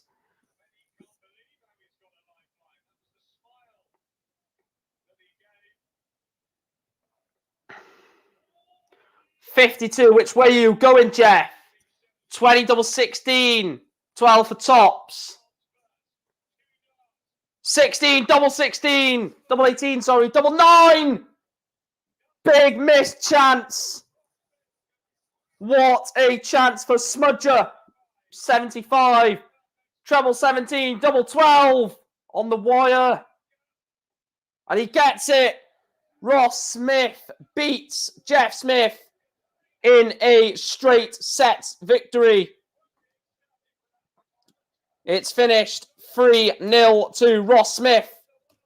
I did say, didn't I, that once it gets to 1-0 and 2-0, it's probably game over.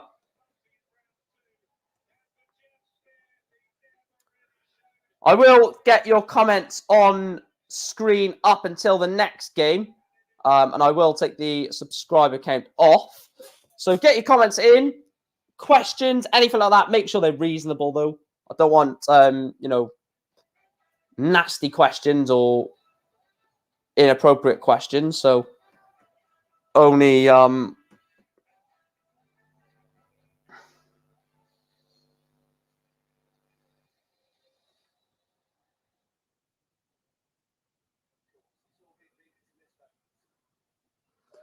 Like I said, I am going live on someone's channel this evening for a quiz night. I will put the link in the chat before I leave the stream because you can come and support me over there. Should be a good stream. Right, I need a quick toilet break again. I'm sorry that I've gone for a couple of toilet breaks. Get your questions in. As soon as I get back, I will answer all of your questions. I'm just having loads of drinks, so I'm going to need to go again. Sorry about this. Get your... Actually, one thing I will do before I go, end the poll. Let's end this poll. And...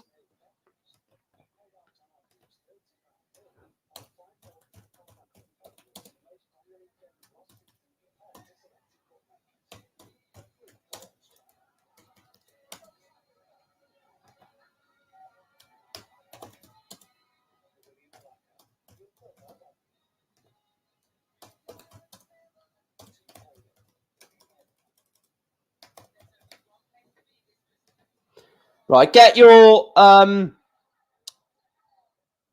votes on the poll. Has the poll gone up? That's the most important thing. Right, it has. Well, I'll quickly answer your questions before I go for a quick break. How did I get into darts? The 2011 World Championships, Adrian Lewis against Gary Anderson finals when I first properly got into it. Ross is in my fantasy team. Lucky man. I can't remember. I don't think he's in mine, actually. No, I don't think he is. Solid performance from Ross. Ryan Meikle 3, Peter Wright 0. I'm calling it. No. Excuse me. Sorry for the hiccup.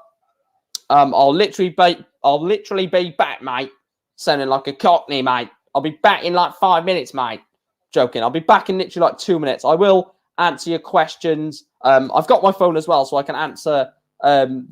Excuse me. So I can answer them in the chat. I'll be literally like a minute. So I'll speak to you in like a minute, guys. I'll answer.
There we are.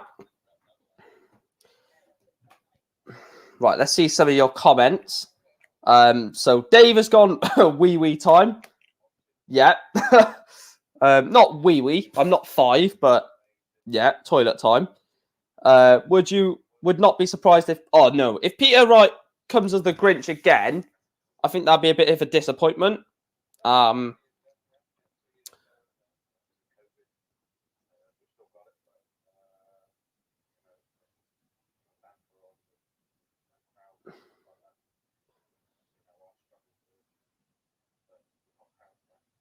Oh, he's gonna wear something weird. I'm telling you guys. He is wearing something weird. The first time fans have been back fully for the Alexandra Palace for the World Championship, it's literally 8 days from Christmas. Peter Wright is wearing something stupid. I am telling you now. He's going to wear something stupid. It won't be the Grinch. I doubt it will be the Grinch. I'll be a bit disappointed if it is the Grinch because he wore that last year, didn't he? So I want it to be something stupid.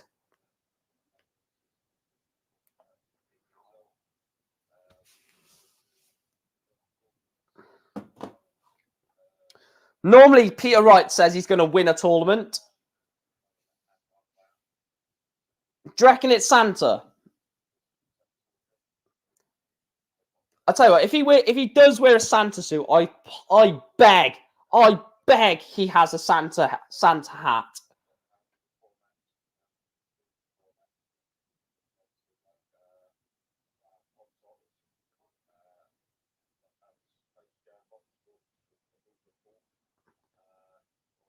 I beg he wears a Santa hat.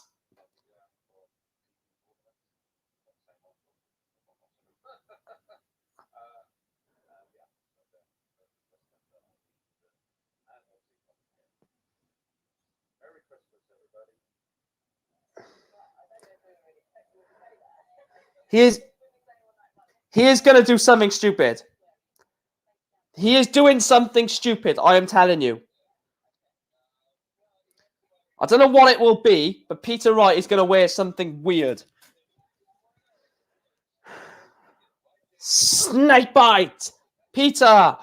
I can't do it. I cannot do it. The way that he goes right, but he does like the little right. I can't do it.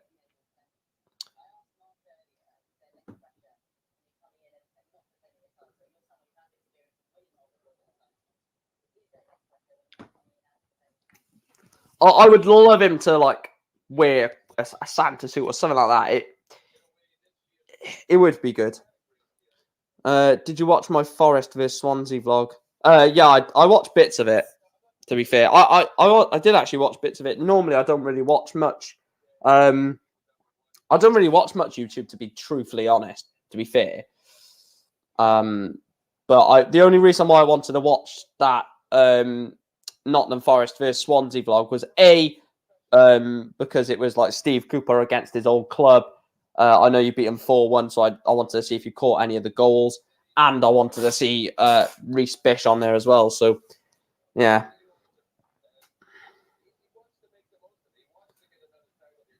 Oh, can you imagine? No, he wouldn't do that. No, I don't think he would do that, actually, to be truthfully honest, because I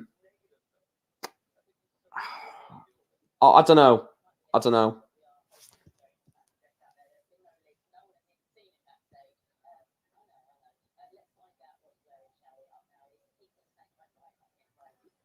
Right, guys, he's about to come out. Oh my god. Get in the chat what you think he's wearing. I'm saying Santa. Let me know quickly what you think he's going to wear before he comes out. I'm saying Peter Wright will wear a Santa suit. I feel sorry for Lisa. Battles COVID 2 weeks before World Championship. Suffers with tennis and golfer's elbow. Lost confidence, but Evan has a bad run. New year, fresh start. Yeah, she's going to go to Q School. She'll get a tour card back, I think. I mean, no one is guaranteed a tour card, are they? So I'm presuming she'll get a tour card straight back.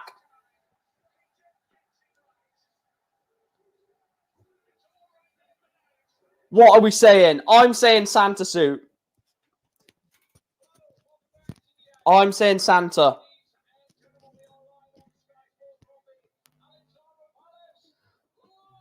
Oh, come on, Snakey. Of course, it will be Ryan Meikle that comes out first. What is Peter Wright going to wear? Scrooge, says Callum. Right, get your predictions in quickly as Ryan Meikle is walking out now. So we've probably got a minute. No, we've probably got about 40 seconds.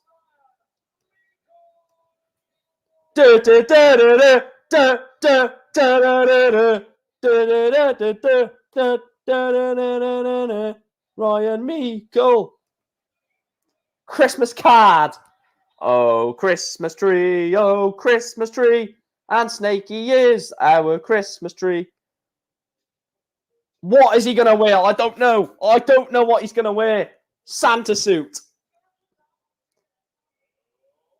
Let's have a look. What is it? What is it? Show us. Show us.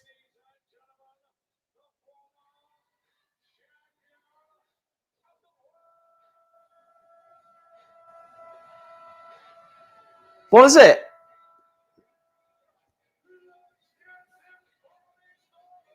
I can't see properly.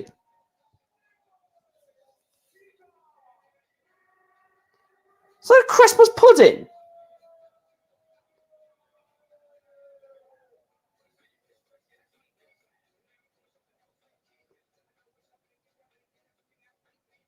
Just like, is that a Christmas? I can't bloody tell. Christmas tree, isn't it?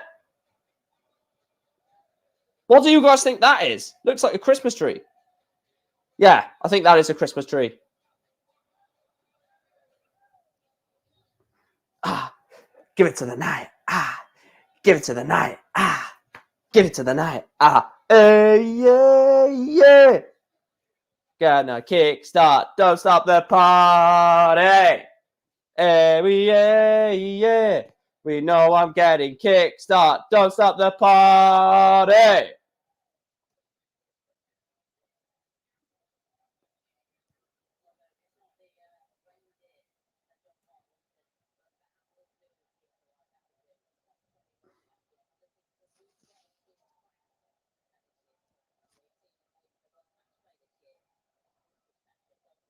It's not like an actual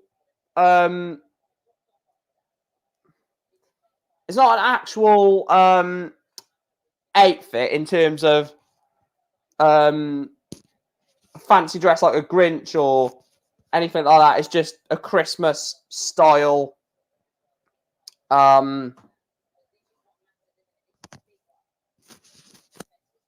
Peter Wright, Peter Wright, Peter Wright. Na na na na na na na na na. Peter Wright, Peter Wright, Peter Wright. Well, Peter Wright is defending the worlds, isn't he?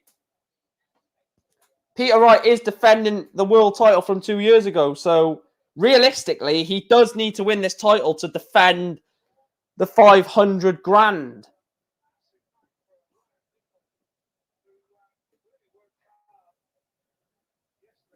Ryan Meikle. Ryan Meikle in Love Island.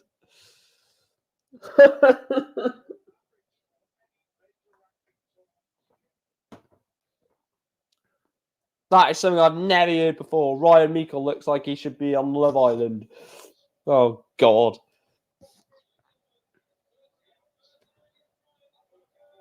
Game on!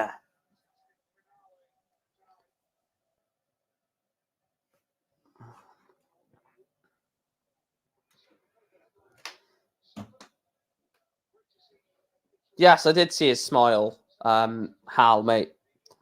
I just didn't think that's what you were going to come out with. If you are new to the channel, please do make sure to hit the like button. Subscribe to the channel as well. We are on the road to 2K subscribers. We are less than 300 away from that now. And are we about to see the potential world champion in Peter Wright? In my opinion, we've seen one potential world champion in Gerwyn Price. This is another second potential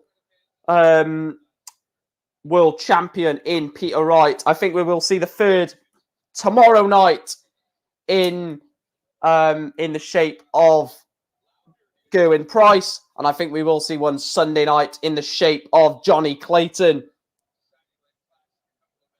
Yeah, that's the problem about darts. Now you have to fit a certain mold where, you know, Jose de Souza, Gabriel Clemens, you can see where I'm going with this as well. Ryan Joyce, trying to think of others. John Henderson. They just don't fit the mold of a darts player or a commercial aspect of a darts player, if you get what I mean. And if you know about all them few players that I've just mentioned, yes, slim darts players. That's basically what it is. So Ryan Meikle, William Borland, Bradley Brooks, Nathan Rafferty, Keane Barry, all of these players are going to fit Joe Cullen. They're all going to fit the commercial aspect of darts, which it's gone down a different route at the moment. Peter Wright hits 180 to leave himself 39.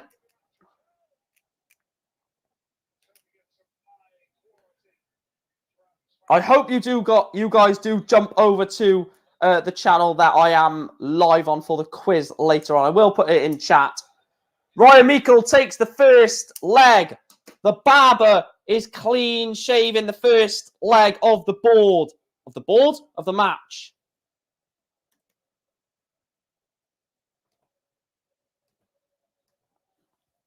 This would be a shock, wouldn't it? Promoting being healthy and normal weight is a good thing for the sports.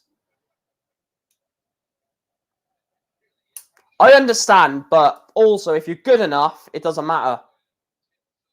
I don't follow golf, to be fair, so I have no idea.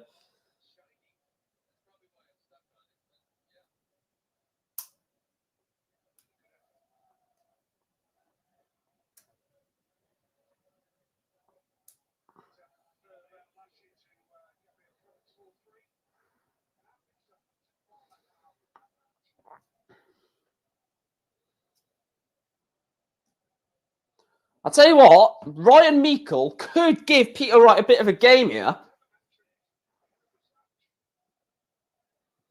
Back in the early 2000s.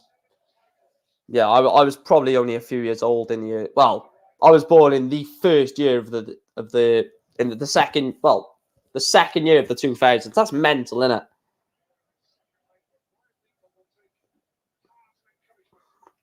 Last game of the night, of course.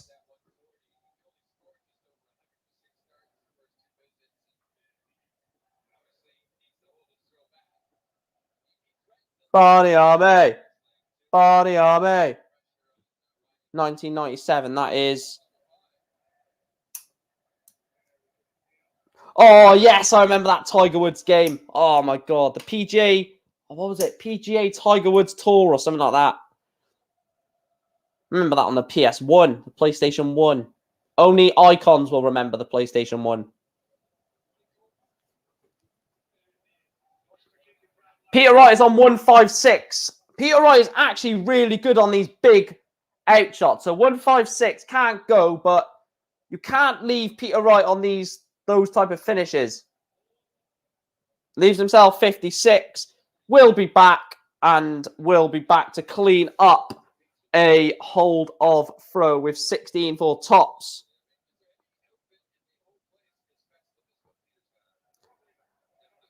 That's going to happen in sport now, though.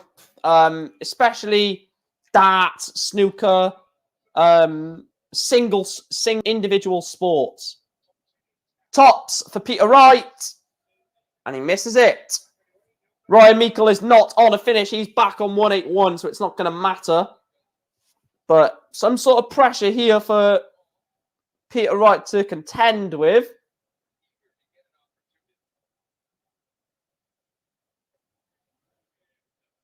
.57. Tops for Peter Wright. For a level set. For a level set. And he gets it. Peter Wright does level up the opening set. One leg apiece in the opening set of Peter Wright's. It's weird, right? Because Peter Wright is not the reigning champion, but he's defending the win. So it is a weird situation that he's technically the defending champion, but not the defending champion. So there's technically two defending champions in this tournament, Peter Wright and Gerwyn Price, because of the 2-year rolling system.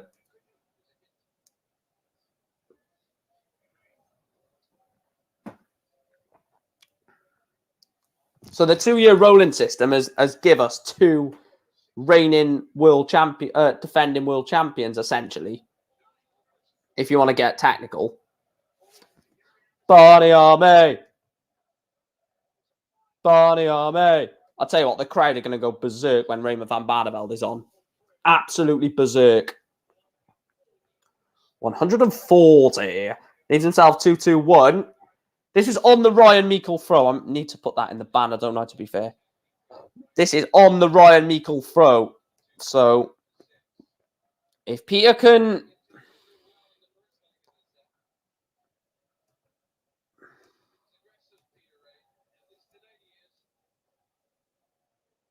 Where's he from?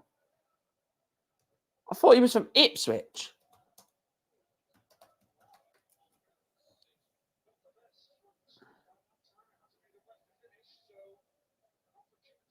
No.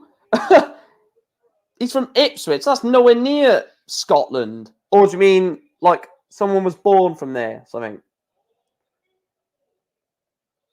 Because it says he was born in Ipswich. That's not Scotland. You got your geography wrong there, pal. If you think Ipswich is near Scotland.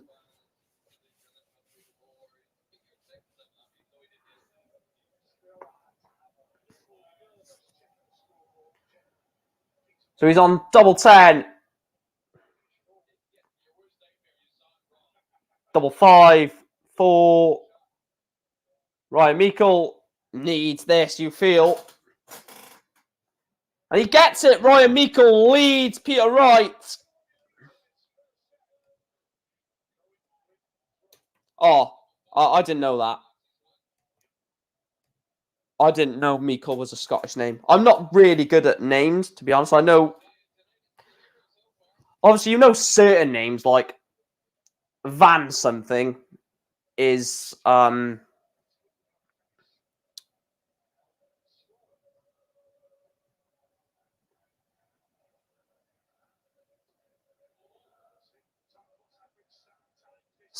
bloody wrapping paper. What? The surname Meikle comes from the middle Scottish word Meikle, and Mekel, which mean great and large. Oh, I had no idea about that. Thanks for the. I know this is going to sound sarcastic, but it's not actually meant to. Thanks for the information, Hal, mate. That wasn't actually meant to sound sarcastic. I know sometimes when you say something, it can come across sarcastic, but that was not meant to.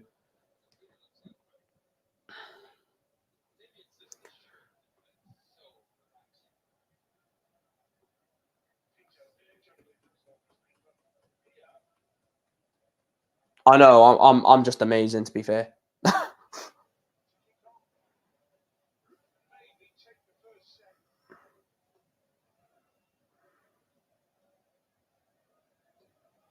Well, Peter Wright was 2-0 down against Noel Malik Dem 2 years ago. But I feel that Peter Wright is in a better place. I mean, he won the Worlds that year. These are great darts. Excuse me. Everywhere they go. Everywhere they go. 1, 2, 3, 4. Scotland get battered. Everywhere they go. Everywhere they go. Playing in long sleeves when you usually play in short sleeves would drive me crazy. Hope it doesn't bother Peter. Something that simple can cause problems. To be fair, that you raise a good point there, to be fair, Luke. Some things sometimes what I will do, I'll show you now. I don't know if it's going to come up on camera because obviously the green screen, but this top that I wear is a long sleeve. I don't know if you can see it, a long sleeve top. So sometimes I will play wearing that top every so often. So I'm used to a long sleeve top just in case. Double 12. Double 12 for a level set. And he does level up the set 2 legs apiece. We are going into a deciding set. Ryan Meikle, of course, has the darts. So I do it just in case it ever comes to the point where I have to play in long sleeves. So I'm adaptable basically to playing in both, which I think is a good trait to have. And I know this sounds as a stupid thing, but does everyone practice when they practice darts? Do you all practice like wearing trainers and stuff? Because that's another thing that can sort of improve your practice playing in the conditions that you will have in a game. Well, I'll tell you what, Hal, wait until the first set is done. You may as well wait till the first set is done, and then I can say as soon as the set dart goes in, and then you can pause it there or do whatever you need to do.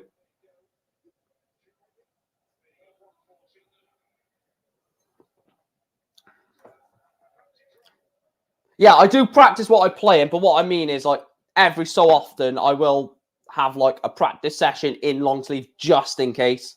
Like if I ever play in like a tournament and it's cold or something, I could put long sleeves on and still play fine with that. 1, 2, 3, 4. Harry Maguire. Harry Maguire. He drinks the vodka. He drinks the Jaeger. His head's effing massive. 1, 2, 3, 4. he's shit for Man United, so we may as well chant it at the darts, I guess. I really hope England don't win the World Cup or win a Euros, because that, as a Welshman, that would just hurt, just seeing them celebrate. 20 for tops with Roy Meikle sat on the big fish. And he doesn't even get a chance at the big fish. Peter Wright nails the first set. Snaky gets through a tough first set. He wins the first set 3-2. Peter Wright will not care, as he is 1 set up on Ryan Meikle. Is when your opponent is having a good leg and you're pressuring him and you take out a big finish. Yeah. It's a crazy game. It's a crazy game. Things you try can go well, but you only find out how it truly affects you when you're losing. Lol. Yeah, I can understand that. Yeah, and not just that. In practice, you notice that everything goes right in practice. You can hit some good shots. I hit 180 earlier. Praise me if you want. I'm joking, by the way. I don't want praise for hitting 180. I want to be hitting a lot of them. But I hit one in practice, and then I just jumped onto Naka and played just an online game against someone on Naka. I couldn't even hit a bloody treble. And I mean, it's just crazy how 30 minutes prior, I'm hitting a 180, and I think I had a leg average of 89, something like that, 89, 90. And then you get into an online, and yes, it's an online match, but still it's a match anyway, isn't it? You get into a match and then you just crumble. But yeah, it is what it is, isn't it? 2022 is going to be a big year for me. It's going to be a breakthrough year, I think, where I potentially, go into some local tournaments, go into some competitive play, and give some real competitive games a go. Because if I'm going to get a tour card in the future, which is something I really am deprived or really want to do, I've set my goal on it now. Excuse me. I've set my goal on getting a tour card. So, look, I know it's not going to happen overnight. It's not going to happen over a year, maybe 2 years, maybe even 3 years. But I think over a long period of time, I think I can get it. And that's all you need. That is all you need to get a tour. Well, not all you need to get a tour card, because you need to have some ability. But having the belief and the inner confidence in yourself to be able to get it is what you need, along with the ability. And yeah, I'm looking forward to it.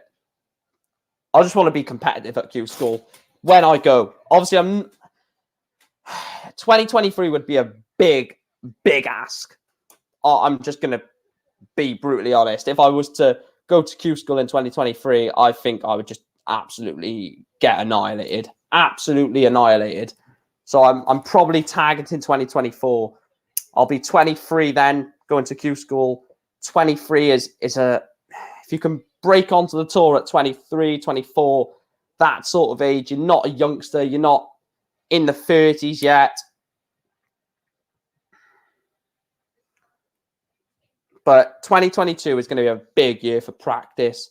Going to do 2 or 3 hours a day practice, nailing that treble 20, and then competitive games. But look, who cares at the moment? I want to see who wins the 2022 World Darts Championship first of all. So forget Q School at the moment. It's all about Ryan Meikle taking on Peter Wright for a place in the 3rd round as things stand. So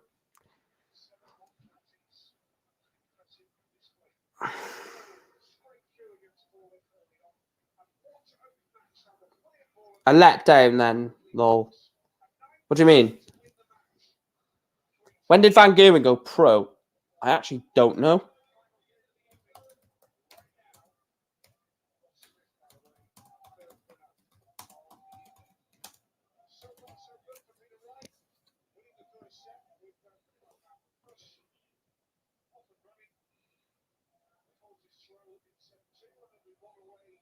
2007.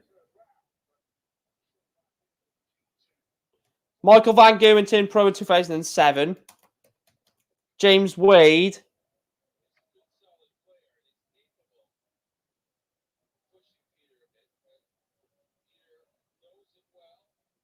I'm not sure about James Wade. I can't find that out. And yes, James Wade is still in the tournament, 100%. He hasn't even played his first round match yet. His first round match, James Wade, will be against... Is it? I can't remember. I'll have a quick look. His first round match, James Wade, will be against Kai Van Hoven or Kai Smith. Mike Kai Van Hoven or Kai Smith. A tough game, that. A tough game.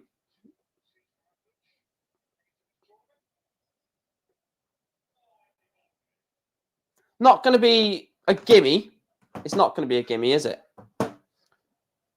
Also, something that I don't actually know. Does anyone know when the Q Score list will get released? Like the people attending Q Score? Will that be after the Worlds or... Well, I'm presuming it will be after the Worlds because there's still players that could lose their tour card that could then go straight back to Q Score. That's a fact. When is James Wade playing? James Wade is playing on... James Wade is playing on Monday. Oh, my Lord. Raymond van Barneveld and James Wade are both playing on Monday evening. Wow. Wow. That's big. I'm sorry, that's big. 68 for Peter Wright. He's gone into the treble 1.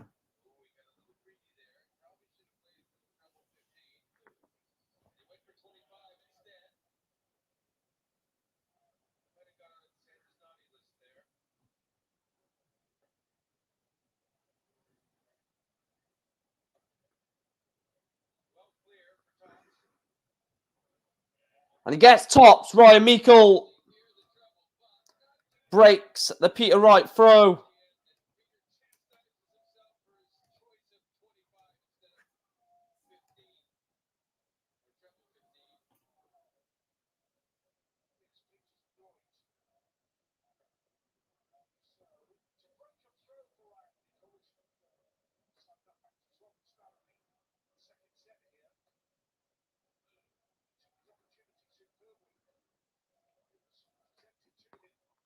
Bear with me. I'm just seeing if the stream is working. So it's just flashing up on my screen that the stream quality is low. No, it's fine. My laptop is being an absolute asshole. I don't know why it's done that. It literally just flashed up on my screen, basically telling me that the stream quality is low. So then I just watched like a second on my phone to see if it was bad. It's fine.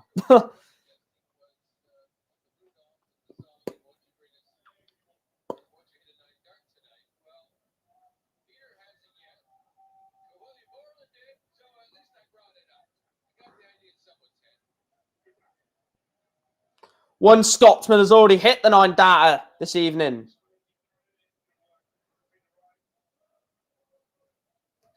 Can another Scotsman hit it?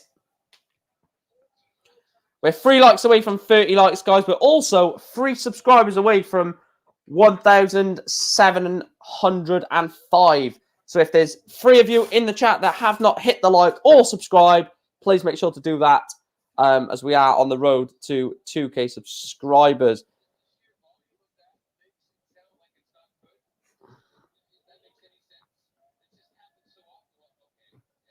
Oh, Gary Anderson.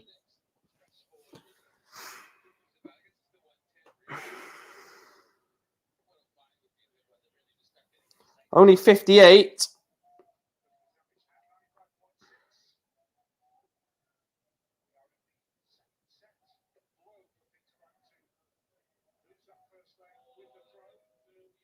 One 3-8 for Peter Wright to leave himself tops.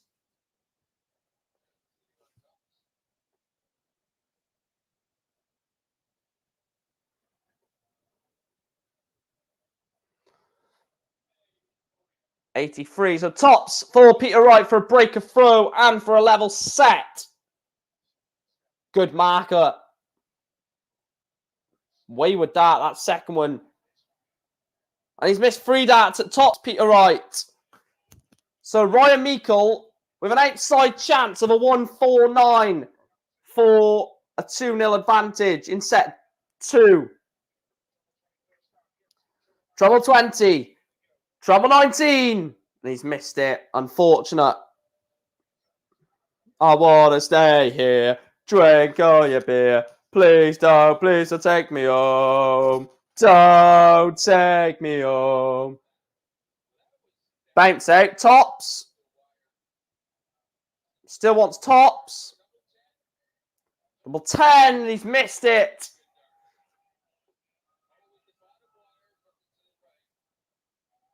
So Ryan Meikle wants 17 for tops for a 2-0 lead. Tops for the target that Peter couldn't hit. Ryan can't hit with a first dart, second dart. And he comes inside. Peter Wright will have 3 darts with double 5. Double 5 for Snaky. Got to be lower. And he gets it. Second dart in hand. Peter Wright levels the set up at 1 apiece. Breaks the Ryan Meikle throw. He's throwing now for a 2-1 lead in set 2. What an anticlimax set this is. Ryan Meikle is potentially throwing for 2-0 and is now having his opponent throw for 2-1 against him. Mike singing, trying to be like Gurney at karaoke. Oh, I'm not as bad as Daryl Gurney. Come on, I ain't that bad. Daryl Gurney didn't even know the words for Sweet Caroline. Get over yourself, Chris. It's an absolute outrage. Only joking, Chris. I love you as a mate, mate. I love you as a mate, mate. I love you as a mate. I know you're only joking. 140. I love the way they say 140. Well, apart from Russ Bray. 140.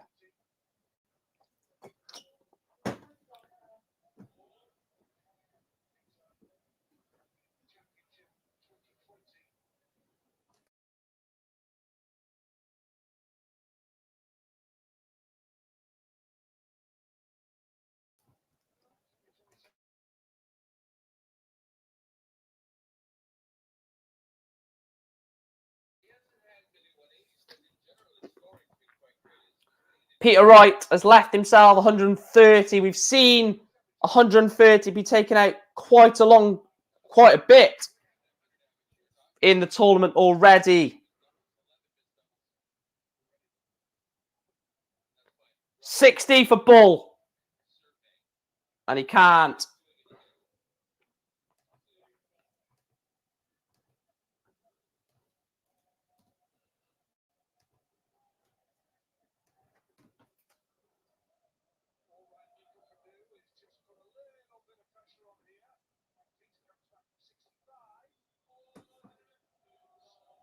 One, 3, 5. Peter Wright is on 65 for a 2-1 lead in the second set.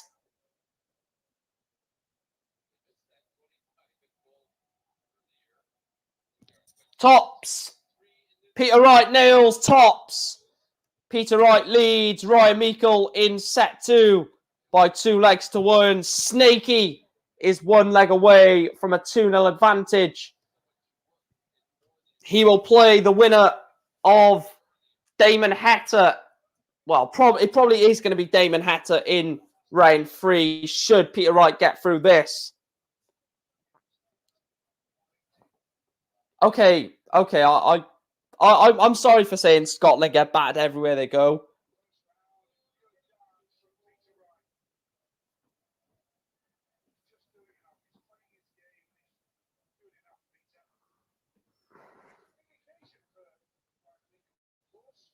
I said James Wade was in the tournament. I didn't say he wasn't. The fact that we've hit over 1.7k in this stream as well, guys. Just want to say thanks to everyone that subscribed during the stream. Big up to you all. We will be live from 7 p.m. tomorrow for day 4. The headline act, MVG, takes to the stage. The Green Machine. Oh, when's he playing? James Wade is playing Monday night. Stand up. If you love the dart, stand up. Oh, 60 on the floor for Peter Wright. He's going to be fuming.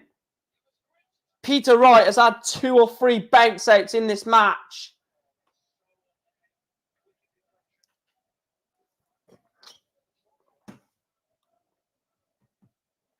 I say the Stratford and the Rising. Also, guys, do you like the flags on the banners? Because that idea was thanks to Jactus. But I quite like adding the flags on. It gives it more of a bright aspect to the banner rather than just having the name of the country. So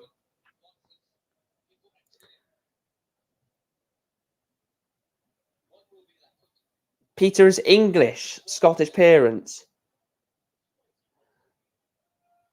Where was Peter Wright actually born?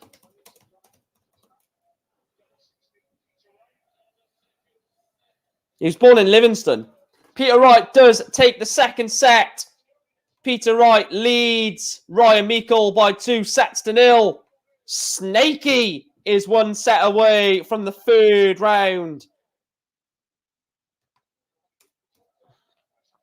He wants to get this job done ASAP. He doesn't want to be sticking around. He wants to get this done in straight sets. Not only that, things like this will play on Peter Wright's mind, but he wants to play better than Gerwyn Price and Van Gerwen. And that's the type of thing that champions feel. All 3 have won a world title.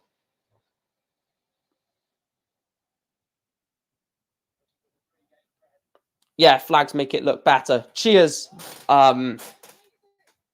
Cheers, Chris, pal.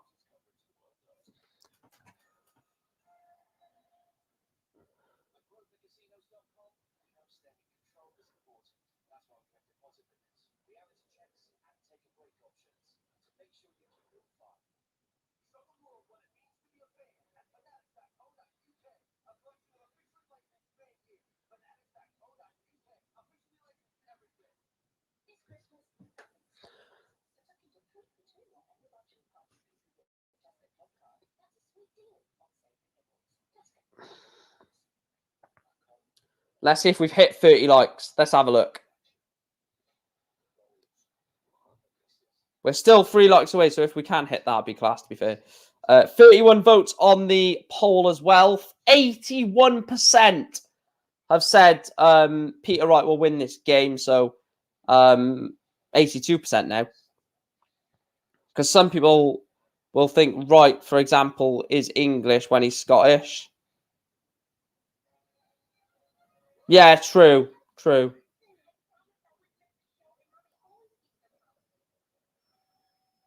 Not just that. There's another situation because Australia and Austria both AUS. So I can actually put the Australian flag and the Austrian flag, so they know instead of having AUS, they could be thinking. Excuse me again. They could be thinking, is that Austria? Is it Australia? Where if you have the flags, they're like, oh yeah, Mensur Suljovic is Austrian. Oh yeah, Simon Whitlock is Australian.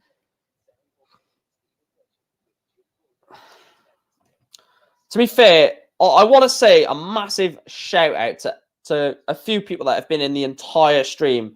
Chris Welch. Where has he gone? Luke and Chris have pretty much been in the entire stream, which is over 4 hours long. So just want to say a massive big up to you guys. 4 hours long, you've listened to me ramble a load of rubbish. Well, not rubbish. I'm doing myself a bit of discredit there.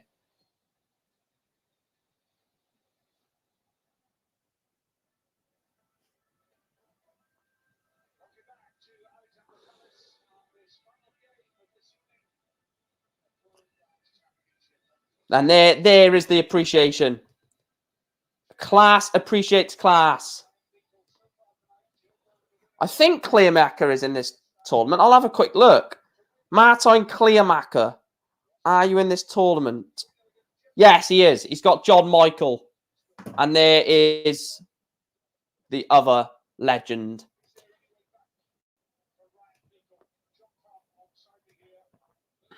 Yeah, Rasma got knocked out by Steve Lennon. Martijn Kleermaker, if he beats John Michael, he's got Simon Whitlock. John Michael is a Greece international. Has to be Greece's best player of all time. I mean, surely. If anyone wants to correct me in the chat, please do, because I don't think I've ever heard of any other Greek well-known darts players. Apart from that Simeon Nidis, or whatever his name is. Cyber Leader, WHUFC, welcome to the stream, pal. You support West Ham. I'm presuming that's West Ham.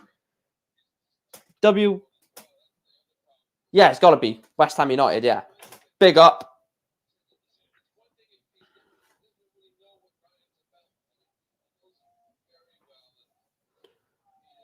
Call him what? Oh, Kretschmar knocked out in the first round. Who has he got?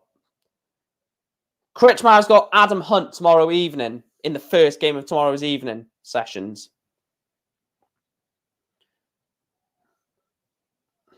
Newport County, mate. Newport County.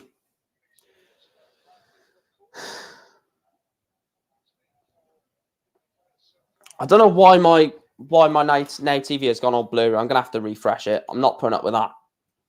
I'm not watching it on a blurry screen. What's now the game? The darts won't come back on now that I've refreshed it. There we are. That's better. I'm not watching it on bloody blurry screen. I'm not watching it on a Samsung toaster. If you know, you know. Give it to Eddie Cavani. Pass him the ball and watch him score all the goals. Why has it gone blurry again? Right, 2-4-1. Peter Wright is on. This would be a massive breaker throw as well, wouldn't it? 98.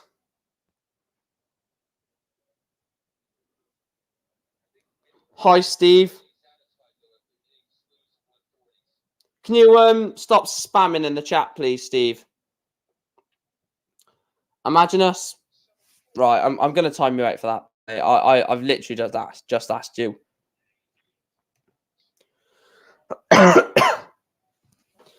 Imagine us, West Ham, going through to the semi-finals in the Carabao Cup.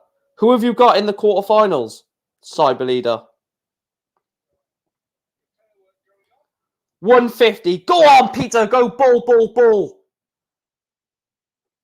You wimp. You absolute wimp, Peter Wright. Should have gone ball. Spurs. To be fair, you might not even play Spurs. You might get a Well, you know, if haven't been focusing that much on the football, to be honest. But someone will probably clarify this in the chat. If a team pulls out of the tops for Peter Wright, and he misses it. If a team pulls out of the Carabao Cup now because of COVID reasons, does that mean the other team gets a bye, or do they still play it at a later date? Because obviously the tournament will progress, won't it? Because you'll potentially get a situation where the semi-finals could be played before another quarter-final, which would be you can't do that. So I'm presuming if a team can't play the quarter-final, they just get knocked out. And Peter Wright nails tops. Peter Wright takes leg one of set 3 to break the Ryan Meikle throw. He's throwing for a 2-0 lead, and it's all looking rosy for Peter Wright. I doubt they'll to do it at a later date, though. It would, if it's a later date, it will have to be. No, it can't, because the semi-finals is the first week of January, isn't it? It's like the first Tuesday and Wednesday of January, or the second. I can't remember, but they won't be able to do it, so it'll have to be a bye, which I just think is wrong. To be fair, you're basically punishing people because of a pandemic, which I think is bad. This is why they should postpone football for, I would say postpone football for until after January, maybe. Do what the Bundesliga do. Have a winter break, but an early winter break. Peter Wright's on 3-4-1, a maximum.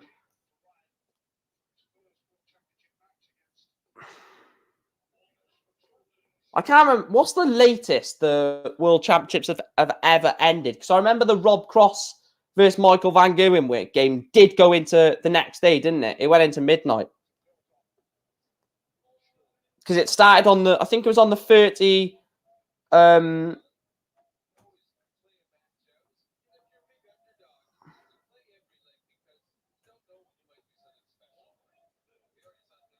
yeah, because of the World Cup. True.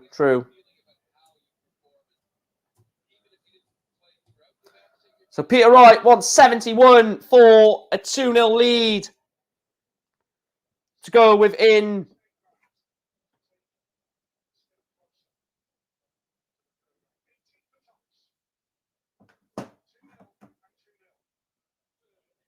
So Peter Wright will be back for tops.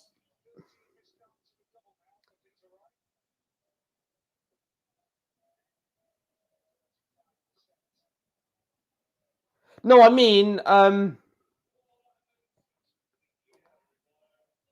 the longest has a game ever gone into the next day, apart from double 5 for Peter Wright. Oh, it's a brilliant shot from Peter Wright. Peter Wright goes within one leg of a place in the 3rd round. Comfortable performance from Peter Wright, results-wise. Maybe not performance. We had Lewis versus Wade 2012 semi-finals when Wade was 5-1 up and Wingate came on stage. Because of door not shut properly, went into 1 a.m. Yeah, I am streaming the darts every day, Cyber Leader, yes. Or most. Well, I think that even. Let me have a look, because I've got like a. Well, you're not going to see it, but I've got a book with all the days session on. So, yeah, I'm doing every single evening session of the tournament. It's just as many afternoon sessions as I can, but every evening session is penciled in. Look at this from Peter Wright. This is fantastic darts from Snakey. Only a 140.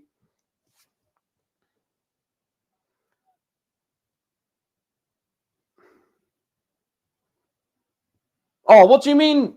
What the hell has happened here? Wi-Fi connection lost?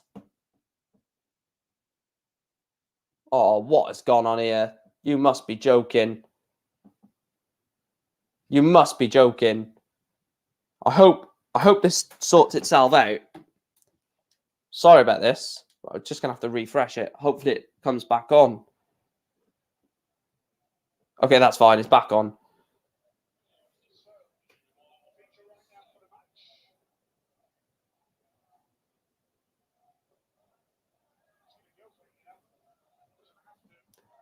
Bullseye for Peter Wright! Oh, he's missed it! Where have you been, Cyber Leader? Under a bloody rock? He retired about 4 years ago. No, I'm joking. No.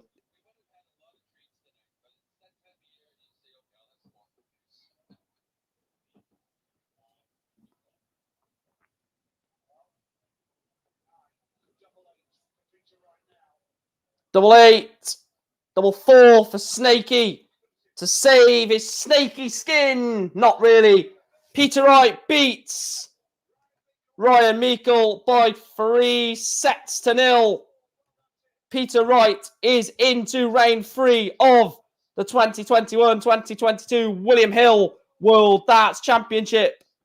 Comfortable in terms of the result, maybe not in terms of the performance from the world number 2. But that is it from the evening session. Peter Wright and Meikle just having a few words on stage. But just want to say a massive shout out to every single one of you who that is, tuned into tonight's stream and subscribed. We've hit the 1,700 subscriber mark, so we're pushing that way to 2,000 subscribers, which if we can get that by the end of the world, it will be absolutely sensational. I'm going to put a link in the chat for a stream that I am going on to take part in a quiz. So please come and show your support for me in that one. Just to run through the results then. So the first game, Joe Murnan beat Paul Lim in a last set decider 3-2. Another last set decider. William Borland beat Bradley Brooks with the 9-dart leg to win that one 3-2. And then to end the night, there was 2 whitewashes. Ross Smith with a 3-0 win over Jeff Smith, and Peter Wright winning 3-0 over the barber, Ryan Meikle. Massive shout out to everyone in the chat today and subscribe, like I said. I will see you tomorrow at 8 p.m. Please go and click the link that I've just put in the chat, or just about to put in the chat. It is my stream that I am on for a quiz that I'm going on very shortly. So I'm going to put that in there. Please make sure to go and show your support for Rich, and please make sure to show your support for me. I'm going to win the quiz. I'm going to bring it home for Team Darts. But yeah, guys, I'll see you tomorrow at 7 p.m. and please make sure to click that link.